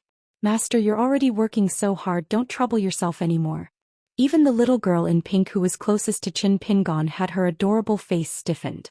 Qin Pingon looked at the little attendant in green and then at the little girl in pink. "You really don't need my help? You won't get another chance like this if you miss this opportunity. Don't regret it." The little attendant in green rubbed his cheeks hurriedly and muttered, "Bloody hell, I've just survived a disaster." Afraid that her master would be sad, the little girl in pink pretended that she was not that happy and kept a straight face. Qin Pingon did not give up and asked tentatively, "On my way back home I came up with a few names. Why don't you guys listen to them first?" The little attendant in green was on the verge of tears. "Master, I've heard that the knowledge of scholars is limited. Every bit of it is used up. 4 swords on the 1st and 15th day of the lunar month to subdue demons and demons. Master, your knowledge and talent should be almost used up by now. Please use it sparingly." The little attendant in green slammed his head on the stone table and pretended to be dead. However, he was truly bored and would occasionally reach out to grab a melon seed. Tilting his head slightly, he secretly ate it. Qin Pingon sighed. "All right then. Let me know when you regret it." The little attendant in green plastered his face on the table and made a funny face at the little girl in pink. The little girl in pink covered her mouth and laughed. With a gentle smile, Qin Pingon rubbed her little head. On the way back home, Qin Pingon rode on horseback and flipped through the bamboo slips one after another. He browsed through the beautiful words on them carefully so that he could come up with a nice name for the 2 little fellows. It was a pity that heroes had no place to display their talents. After they were done with their discussion, the 2 little fellows stood up and bade farewell before running off at a breakneck speed. Qin Pingon could not help but laugh. He sat where he was. There were still some melon seeds left on the table that the little attendant in green had not finished eating. He picked them up one by one and ate them alone. The imperial court would send an assistant minister of the Ministry of Rights over the matter of him signing a mountain contract with the Song clan. Qin Pingon clapped his hands and took out the true body talisman of the day and night wandering god. He was a little hesitant. Wei Pai had said before that although the Li family of Fortune Street had a deep foundation, the Li family's patriarch had spent a lot of money to forcefully break through the bottleneck of the Golden Core realm and reach the nascent soul realm. Moreover, this nascent soul realm cultivator, who was extremely young compared to the cultivators outside, was used to the small world of the early years after the restriction of the Black Pearl Grotto heaven was broken. Now that he had returned to the big world, it was a disaster. His foundation was too shallow and his realm was too high. As a result, it formed a dangerous situation where seawater poured in. He needed to spend immortal money to build a dam to prevent the continuous invasion of the murky Een aura. In addition, the Li family had now taken over a big house for the descendants of a fallen noble in the capital of Dali. The expenses were huge, so the Li family was really short of money now. The original 4 surnames and 10 clans of Fortune Street and Peach Leaf Alley in the small town had changed greatly. Some had already moved out and then there was no news of them. Some had been silent since then. It was unknown whether they were accumulating power or being harmed by unknown schemes behind the scenes. Some clans that were not included in this list back then, such as the Xia family of Peach Leaf Alley that had produced long eyebrows, were now second to none in Peach Leaf Alley because of the patriarch of the North Continent's Lord of Heaven, Xianxia. On the second floor, the old man said, "Start practicing martial arts tomorrow." Qin Pingon responded and stood up. He went to the small pond behind the bamboo building. The pond water was so clear that the bottom could be seen. After Wei Pai opened up this small pond, the source of the water was not simple. It came directly from Mount Biyun. Then he threw the golden lotus seed into it. Qin Pingon squatted at the side and patted the ground gently. He smiled and said, "Come out." A little lotus figure broke out of the ground. There was no mud on her body. She giggled and pulled Qin Pingon's green robe. She sat on Qin Pingon's shoulder. Qin Pingon had already told Wei Pai to help take care of the little lotus figure. Wei Pai's eyes were in a daze. He just nodded. He looked at the small pond for a while. Of course he could not see a flower. Qin Pingon stood up and led the little lotus figure to the first floor. This was Qin Pingon's official residence. Many items were left here. When Qin Pingon was not at Luapa Mountain, the girl in the pink dress would clean it every day. She also did not allow the little boy in green to enter. Qin Pingon sat at the table and suddenly smiled. He was still wearing his green robe. Then should he be the accountant again? Carefully take stock of his current belongings? The little lotus figure jumped onto the table and began to run around. She checked the items and books on the table to see if they were neatly arranged. She looked meticulously. If anything was not neatly arranged, she would gently move them. The little guy was very busy. Qin Pingon suddenly caught a glimpse of a seal box on the table. After opening it, there was a private seal inside. He had not carried it with him during his several travels. It was probably the treasure of Luapa Mountain now. Qin Pingon raised the seal high. There were 3 words engraved on it. Qin Pingon kept looking at the 3 small ancient seal characters. Qin Pingon placed the seal on the table. His chin rested on his folded arms as he stared at the seal characters at the bottom of the seal. Qin Pingon sat up and twisted his wrist. He controlled his mind and took out the life item water seal from his life underwater residence. He gently placed it to the side. Finally, the 2 seals were no longer just shadows. Qin Pingon lay on the table again and muttered to himself, "I hope that one day when someone tries to reason with me, they will first ask my fist and sword if they agree. But now my fist technique is not good and my sword technique is not good. Half of the 10-year agreement is already over. What should I do?" At this moment, the sword Immortal in the scabbard on his back was like a dragon that added the finishing touch.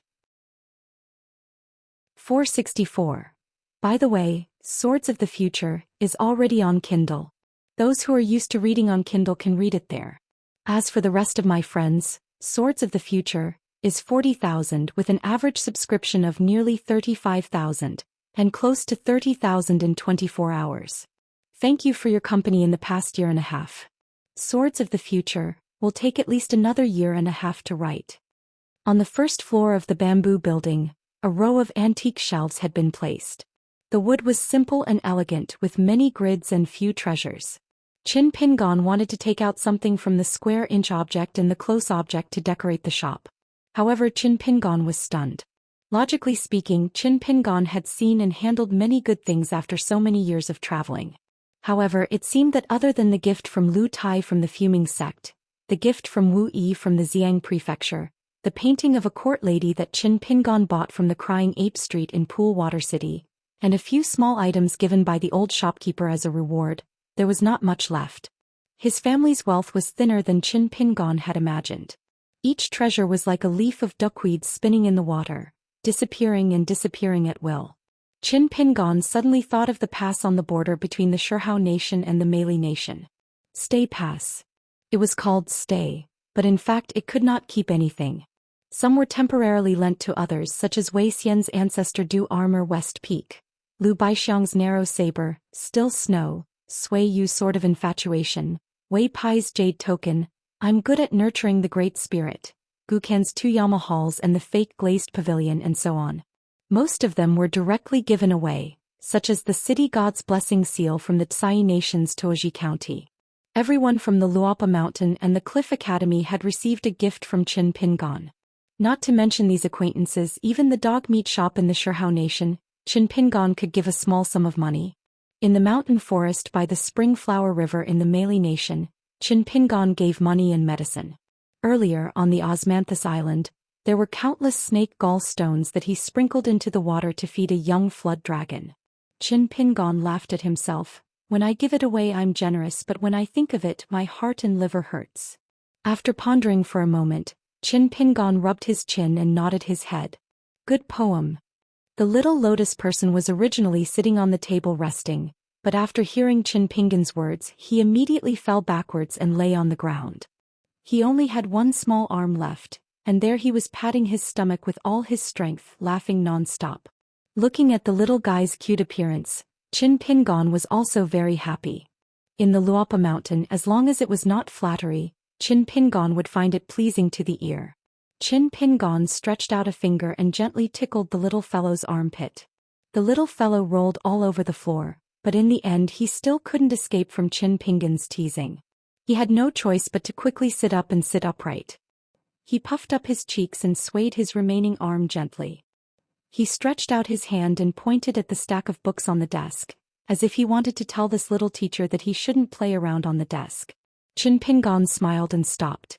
He took out some of his belongings from the square-inch item and placed them on the table one by one.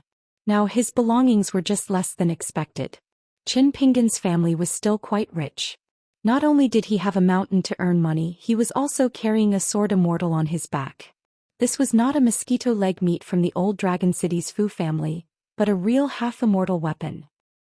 The golden wine robe that was peeled off from the old nascent soul of the Flood Dragon Valley was a relic of an immortal who cultivated overseas. The unknown immortal failed to ascend and could only reincarnate. The fact that the golden wine robe did not turn into ashes was a proof in itself. Therefore, Qin Pingon was not too surprised to know that the golden wine robe could grow into a half-immortal weapon by eating the golden copper coins. An incomplete walnut bracelet. Each of the core carvings was equivalent to a fatal blow from an ordinary gold core earth immortal. The thin green robe was not a magic treasure, but Qin Pingon liked it very much. He always felt that the white robe of the golden wine robe was too eye-catching. The walnut bracelet and the green robe were also brought along when he went to the North Continent. There were many items on the table. The 2 seals were still placed in the center of the hall, surrounded by stars and moons. Qin Pingon began to calculate silently. It was impossible to not pay back the debt. Zhou Xian had once said from experience that borrowing money was the best test of friendship. Often, many so-called friends would not be able to remain friends if they lent money to each other. However, there would always be 1 or 2 who would return the money they borrowed. Zhou Xian also said that there were 2 types of repayment. One was that they would return the money when they had it. The other was that they could not return the money for the time being, but they would greet them every time and would not hide. When they had more money they would return the money. During this period if you urged them they would apologize out of guilt and would not complain. Zhou Xian said that this type of friend could last for a long time. They would not complain about being friends for a lifetime because of gratitude. At that time, Qin Pingan smiled and asked Zhou Lian, "Are you planning to borrow money? And you won't return it to me for the time being?" Zhou Lian lowered his head and rubbed his hands. He said that the young master was a learned man and could predict the future. The hunchbacked old man really shamelessly borrowed some snow from Qin Pingan. In fact, he was only 10. He said that he wanted to build a private library behind the house. Of course, Qin Pingan would lend it to Zhou Lian. As a martial artist in the far travel realm, to a certain extent he was involved in the martial arts fate of an entire country. To think that he would need to nag for half a day just to borrow 10 snowflakes to spend money. Qin Pingan felt indignant for Zhou Lian, but since they had agreed on 10 snowflakes to spend money, he meant 10 snowflakes.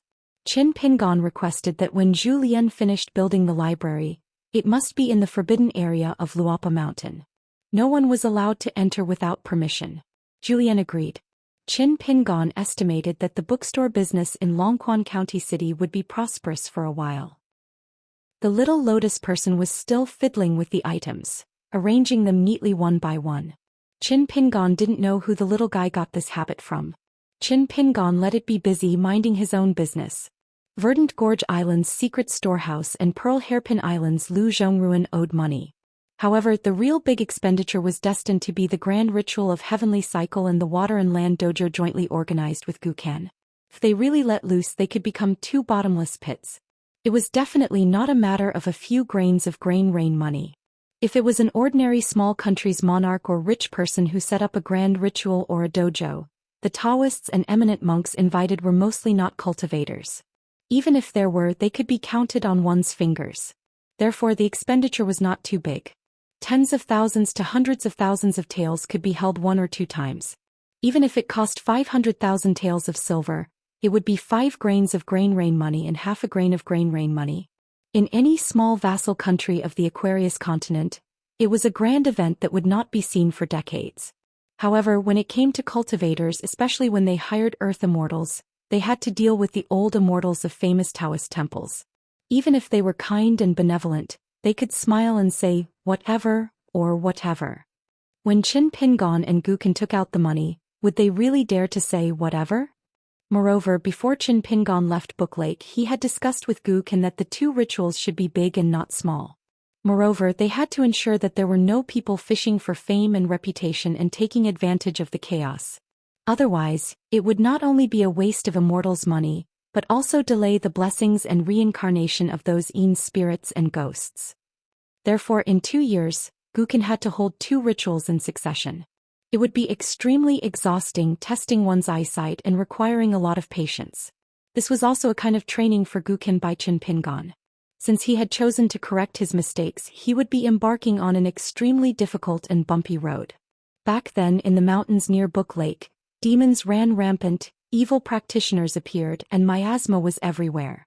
However, what was more difficult than that was the Yama Palace that Gukan carried on his back and the many send-offs. Gukan almost gave up twice in the middle. Correcting one's mistakes was not a matter of saying, "I know I'm wrong." Then one could walk a little further and spend some immortal's money with a clear conscience, as if one had done a great deed or a good deed. There was no such good thing in the world. However, Qin Pingan was well aware that Gukan had not gone from one extreme to the other. Gukan's temperament was still wavering. It was just that he had suffered greatly at Book Lake and almost died from eating too much. Therefore, Gukan's current state of mind was somewhat similar to Qin Pingan's when he first walked the Jianghu and imitated the people around him. However, he only observed the way people dealt with the world. After pondering over it, he turned it into his own use. His temperament had changed, but not too much. Gukan was still generally Gukan. He just understood the weight of the word rules more.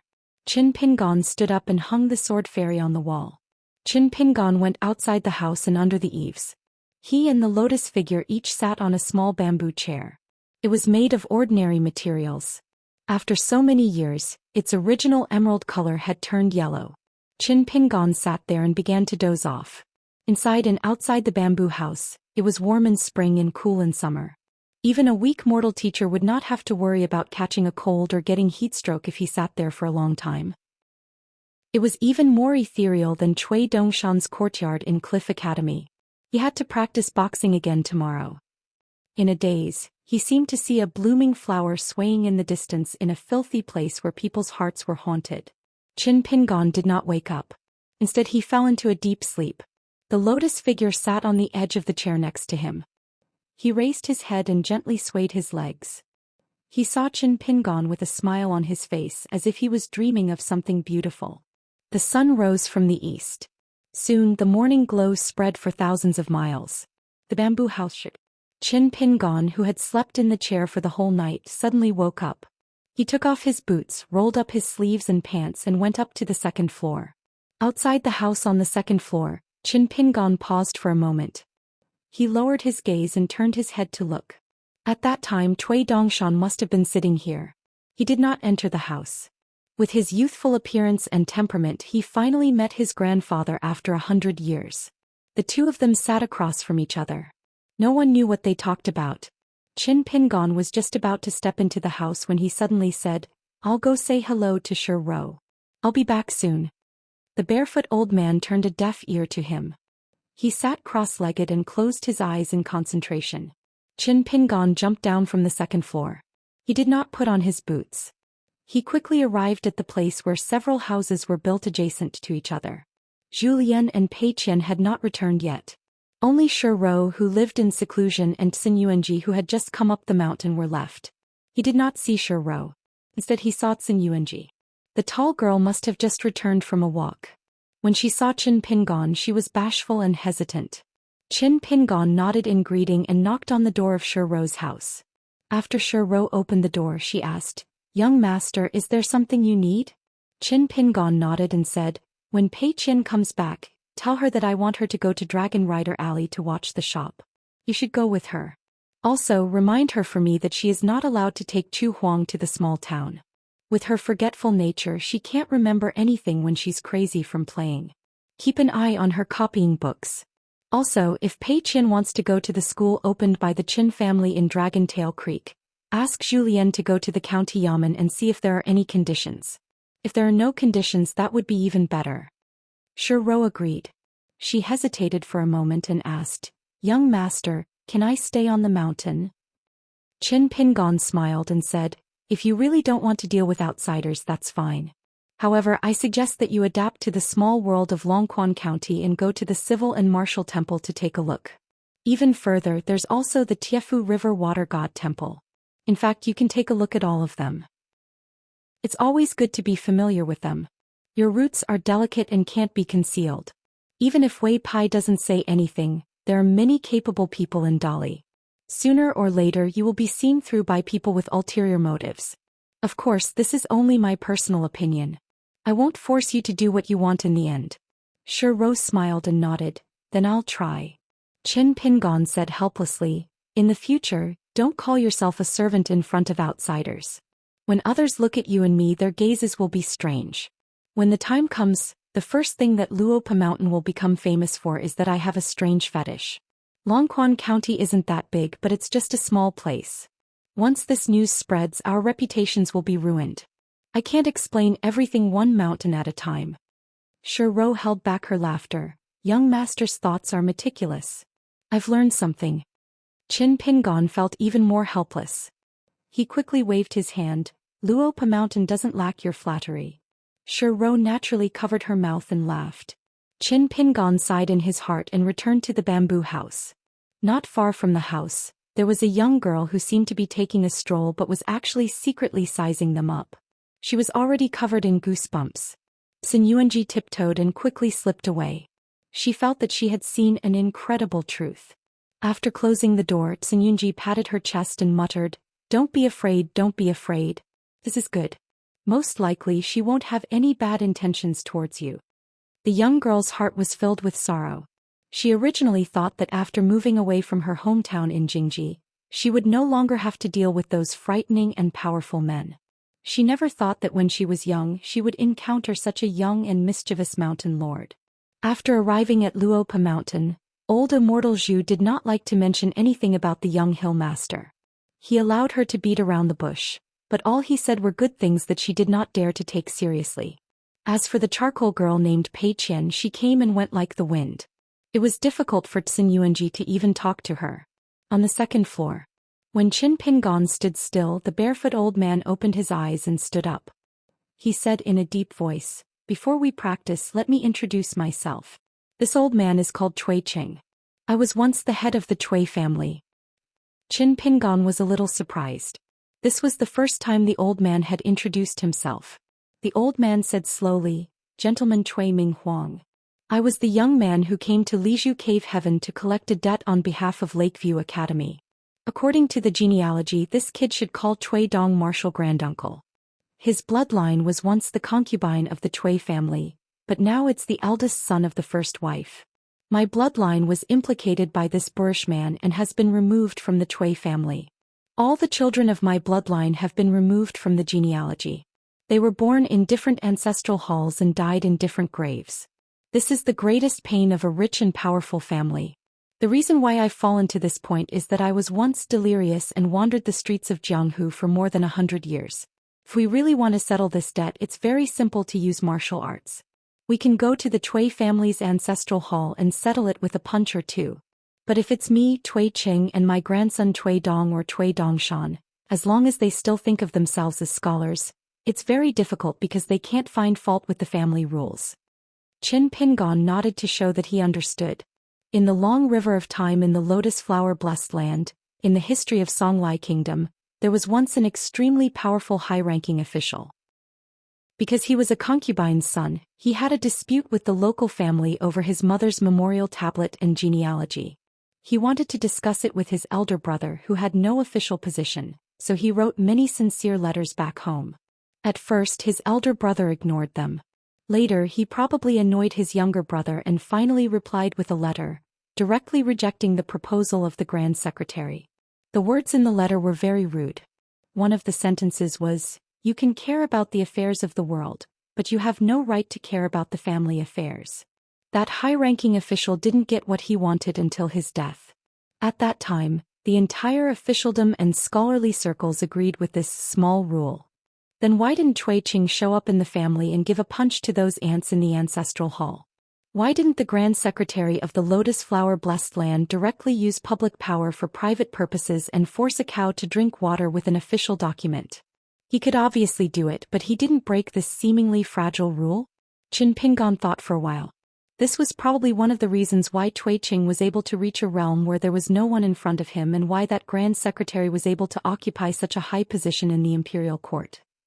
Once Qin Pingon made up his mind to establish a school in Luopa Mountain, it could be said to be extremely complicated, but it could also be said to be relatively simple. It was nothing more than being pragmatic, like a swallow holding mud in its mouth, accumulating a little to make a mickle. Focusing on the person, focusing on the reasons, slowly but surely, steadily, and moving upwards. Qin Pingon needed to think more, learn more, and do more. Cui Qing suddenly said, "Cui Minghuang is not simple. Don't underestimate him." Qin Pingon was somewhat speechless. What right did he have to underestimate a gentleman of the academy? Qin Pingon had already experienced the power of the sage of Lakeview Academy at the Brushwater Mountain Manor. Zhong Kue of the Tongye Continent was also a gentleman of the academy. Cui Minghuang was known as Lakeview Young Gentleman. He was one of the two most outstanding gentlemen of the Academy of the Aquarius Continent. According to the agreement with the imperial tutor of Dali, who was also his martial granduncle, Cui Minghuang would openly leave Lakeview Academy. As a gentleman of the academy, Cui Minghuang would become the deputy hill master of Dali's Linlu Academy. And the first hill master of Padding Cloud Mountain was supposed to be the old dragon who appeared in the world as the old assistant minister of Huangting country. Together with a native scholar of Dali, one chief and two deputies, 3 hill masters were all transitions. When Linlu Academy obtained the title of one of the 72 academies, Qing Shuidong would step down from his position as hill master. The old scholar of Dali would be powerless and unwilling to fight for it. Cui Minghuang would go with the flow and become the next hill master. In this way, Lakeview Academy would gain face. Of course, most of the benefits would fall into the hands of Cui Dong. Cui Minghuang, who had long been a pawn of Cui Dong, would be satisfied after obtaining the position of hill master of the academy. After all, this was a great honor and was almost the pinnacle of a scholar. Moreover, as long as Cui Minghuang was in Longquan of Dali with Cui Dong's ability to calculate, even if Cui Minghuang had more lofty ambitions, he could only be a teacher under the eyes of Cui Dong. However, later on the situation changed unpredictably. Many trends were even beyond the expectations of the imperial tutor Cui Dong. For example, the imitation of the Beko Keikyung building by Dali almost became a joke in the world. The late Emperor Song Yongchun was severely injured. Dali's cavalry went south in advance, and Cui Dong's many schemes in the central part of the Aquarius continent also began. Lakeview Academy was tit for tat.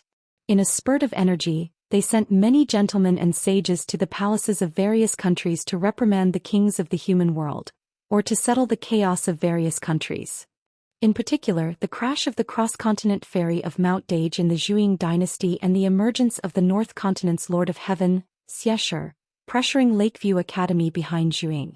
Not only did this provoke the anger of the cultivators of the continent, but in this way Lakeview Academy and the Song clan had completely fallen out. Cui Minghuang could only stay in the academy and could not be the deputy hill master of Linlu Academy. It was said that this gentleman had been concentrating on learning in the study room all these years and did not waste any time. The entire academy praised him. Qin Pingon was a little puzzled. This time, the old man did not seem to be in a hurry to teach him how to be a man. In the past he was straightforward and direct, as if watching Qin Pingon live a life worse than death was the old man's greatest pleasure. Today he started with a casual chat and they talked a lot. Cui Qing did not have an awkward temperament. Although it did not suit his temperament, he took the initiative to mention Pei Qian's martial arts for the second time. He asked, "Do you want to give Pei Qian a carefree life so much?" Pei Qian's aptitude was indeed too good. It would be a pity to waste it. Qin Pingon hesitated for a moment. Some unintentional words of an adult may be forgotten after saying it, but a child may always keep it in mind, not to mention the words of an elder. Cui Qing frowned. There was a hidden meaning in his words. Of course he was complaining about the words he said to Pei Qian. That was nothing. But Qin Pingon's attitude was worth pondering. Qin Pingon seemed to be deliberately avoiding the matter of Pei Qian's martial arts cultivation. To put it nicely, he was letting nature take its course. To put it bluntly, he seemed to be worried that the pupil would surpass the master. Of course, Cui Qing was familiar with Qin Pingon's nature.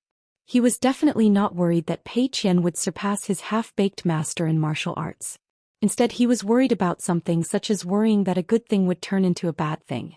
Cui Qing said unhappily, "If you have something to say, say it." Qin Pingon wanted to say something but stopped on second thought. Cui Qing laughed and said, "It's okay if you don't say it now. I have my ways to make you speak first." Qin Pingon was unyielding. "How are we going to fight? If you don't care about the gap between our realms, I can say it now. But if you are willing to exchange pointers with me in the same realm, we can talk about it after I lose." Cui Qing said, "Then you can say it now.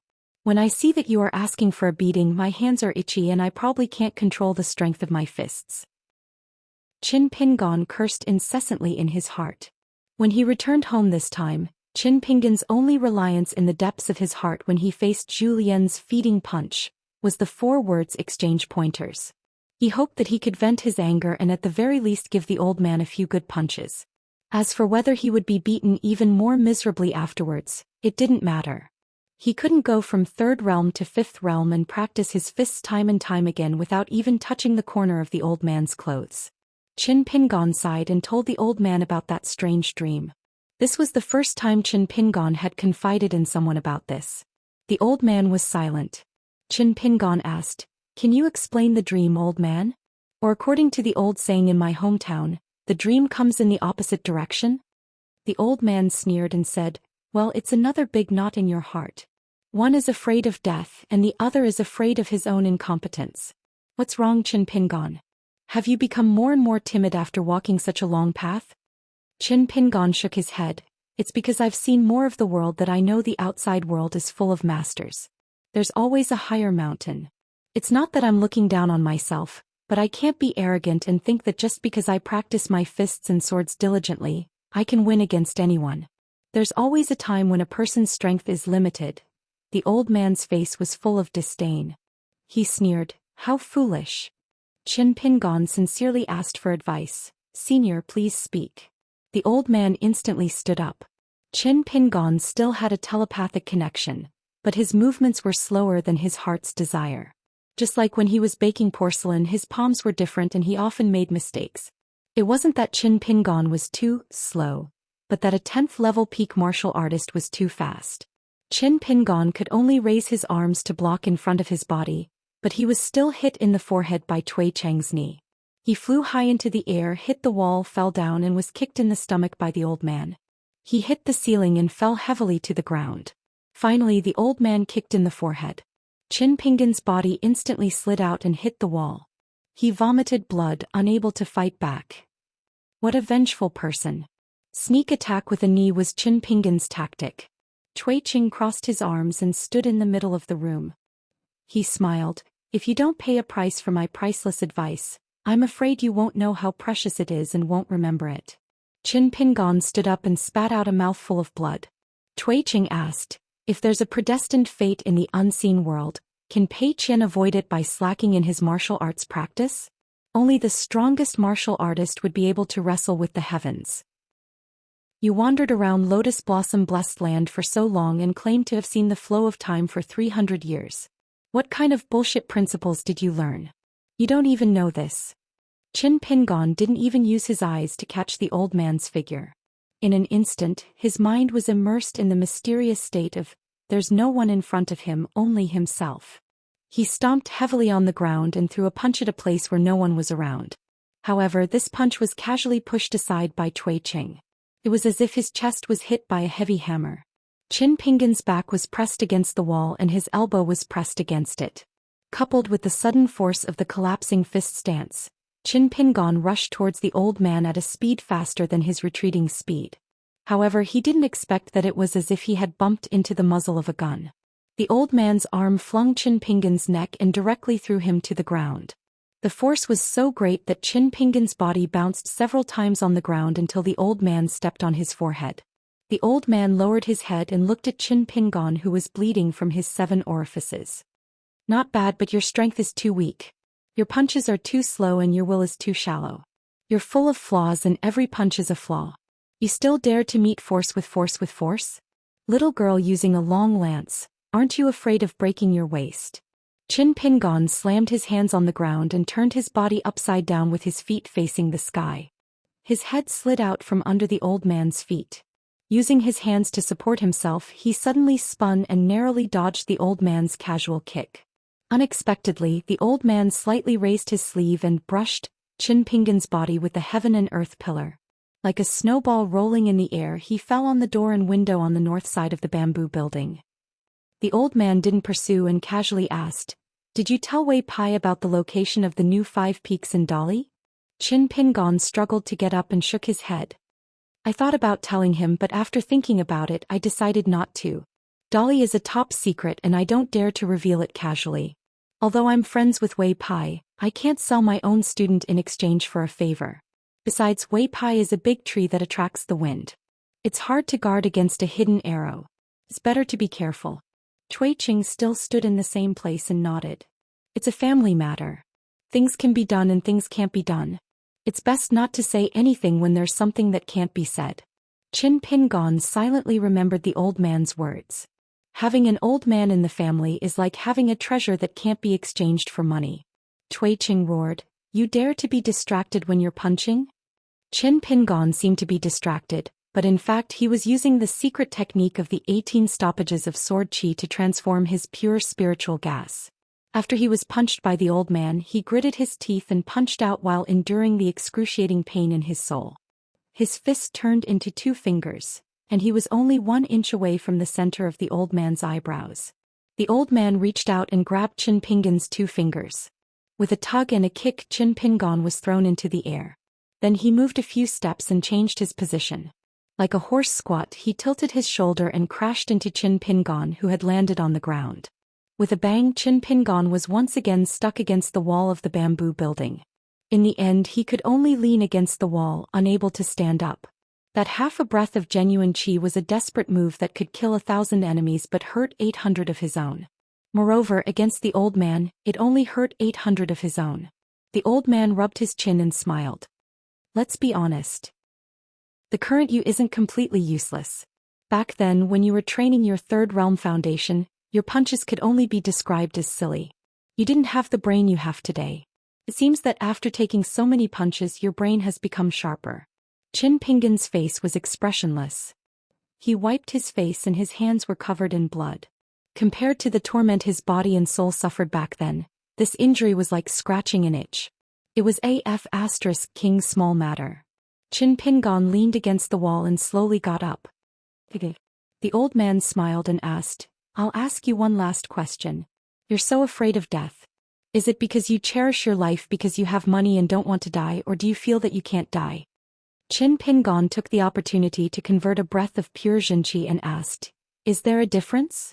The old man's fist arrived. There's no difference. You'll still be beaten. After Pei Qian and Zhou Xian went to Oxhorn Mountain to deliver the letter, she became very familiar with the Chu Huang horse. She discussed with it that they would be friends in the future. In the future, whether or not she could roam Jianghu during the day and go home to eat at night would depend on the horse's leg strength. The better its leg strength, the bigger her Jianghu would be. She might even be able to go back and forth between Luopa Mountain and the small town. As for the so-called discussion, it was just Pei Qian leading the horse and talking endlessly. Every time he asked a question he would say, If you don't say anything I'll take it that you agree. At most he would give her a thumbs up and praise her. You're indeed my friend. You'll grant my request and never refuse. Good habits must be maintained.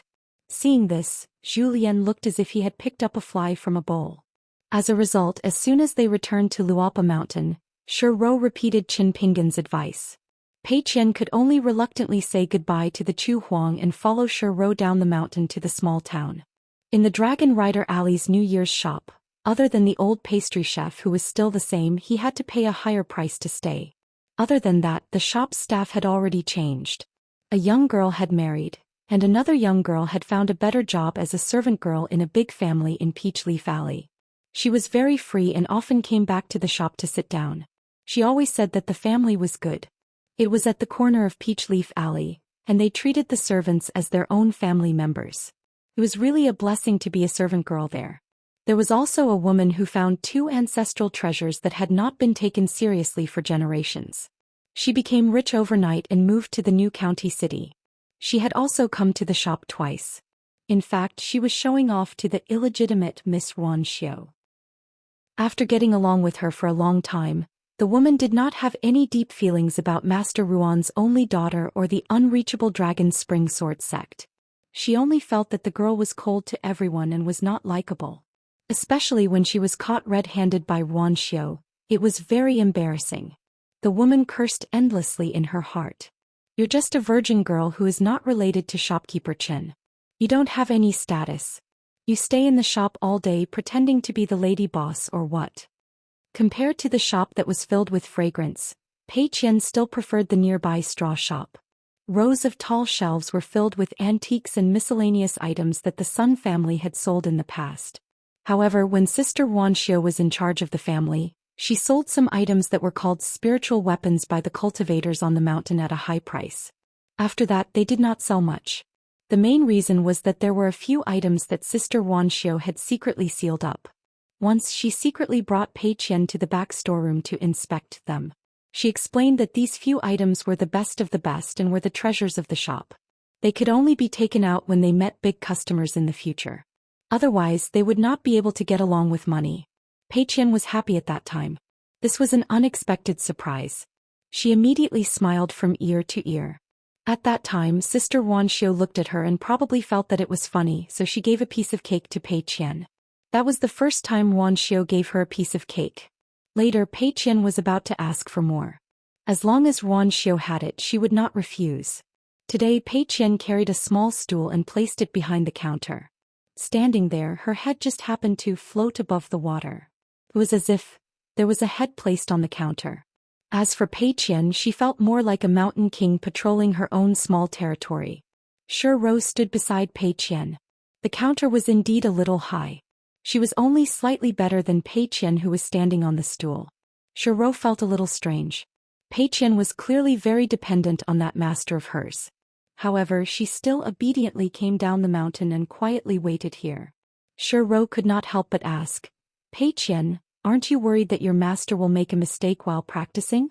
Pei Qian still stood there without moving.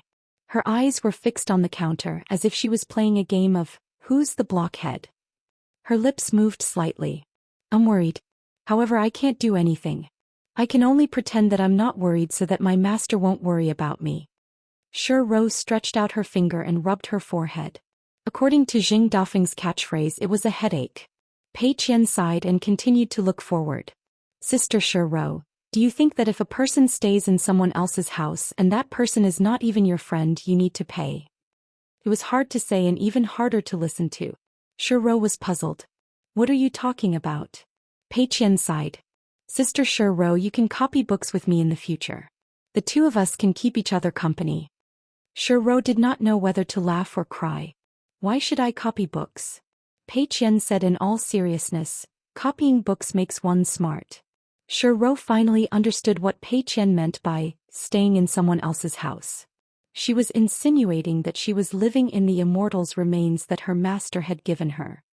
Rose stretched out her finger, wanting to copy Qin Pingon and flick the little girl's forehead. In the end, the blockhead saw Pei Qian in front of her dodge at lightning speed and then returned to her original state. From beginning to end, she did not even glance at Rose. Pei Qian grumbled, "Stop fooling around. I'm thinking about my master." 465. On the second floor of the bamboo building, Qin Pingon sat cross-legged with his fists on his knees, panting heavily. His face was covered in blood and his blood dripped onto the floor. Fortunately, the bamboo building was extremely mysterious. It was equivalent to a talisman of cleansing dust and dispelling filth. There was no need to worry that it would affect the elegance of the bamboo building. However, he heard that the girl in the pink dress often carried a small bucket to the second floor to wipe the floor. Day after day, she was the only outsider who could enter the second floor. The feeding of the fist had come to an end. As for the so-called teaching and sparring, it was clear just by looking at the battered and exhausted Qin Pingon and the calm and relaxed barefooted old man. However, Qin Pingon still felt that it was a little strange. Unlike the old man who used to train his muscles and bones, Qin Pingon could only endure it from beginning to end. Now that he was learning the fist again, it seemed that it was more to sharpen his skills and also to help him consolidate the fist intent of no one in front of him.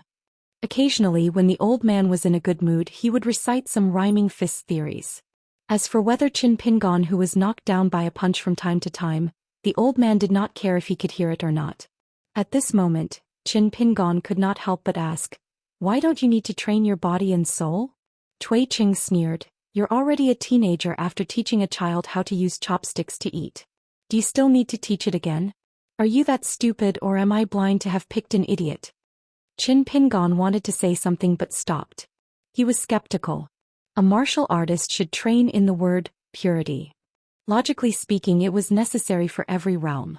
It was different from Qi cultivators who learned the secret skills of the Immortals and paid attention to the master's guidance. Cui Qing seemed unwilling to take advantage of this matter.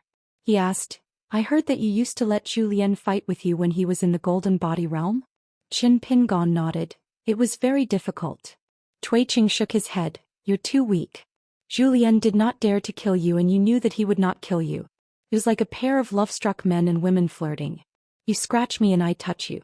How can it really benefit martial arts?" Qin Pingon felt his scalp go numb. Cui Qing said, "From tomorrow on, call Zhou Xian to the second floor. I'll watch you feed each other." Qin Pingon was puzzled. "Isn't it the same?" Cui Qing sneered. "Same? If Zhou Xian didn't dare to kill you, I'll kill him with one punch. Do you think it's the same? Remember, make it clear to Zhou Xian. Don't take it lightly. I don't want to repeat those words to a corpse." Qin Pingon smiled. "Senior, you've taken a liking to Zhou Xian?" Cui Cheng's lips twitched. "When will this guy lose all his cleverness and wealth? Only then will he barely be worthy of my attention." Qin Pingon shook his head and said, "When I sparred with Zhou Xian, who was in the Golden Body realm, I've never been able to seriously injure him. Every time he still had some strength left. You'll know if you just listen to his flattery after his punches." Cui Qing chuckled and said, "You don't, but I do." Qin Pingon smiled knowingly. There were many people in the world who weren't afraid of suffering. However, there weren't many good things that would definitely be rewarded after suffering. Although Qin Pingon didn't know why Zhou Xian had stayed in Luopa Mountain for 3 years and never learned from the old man,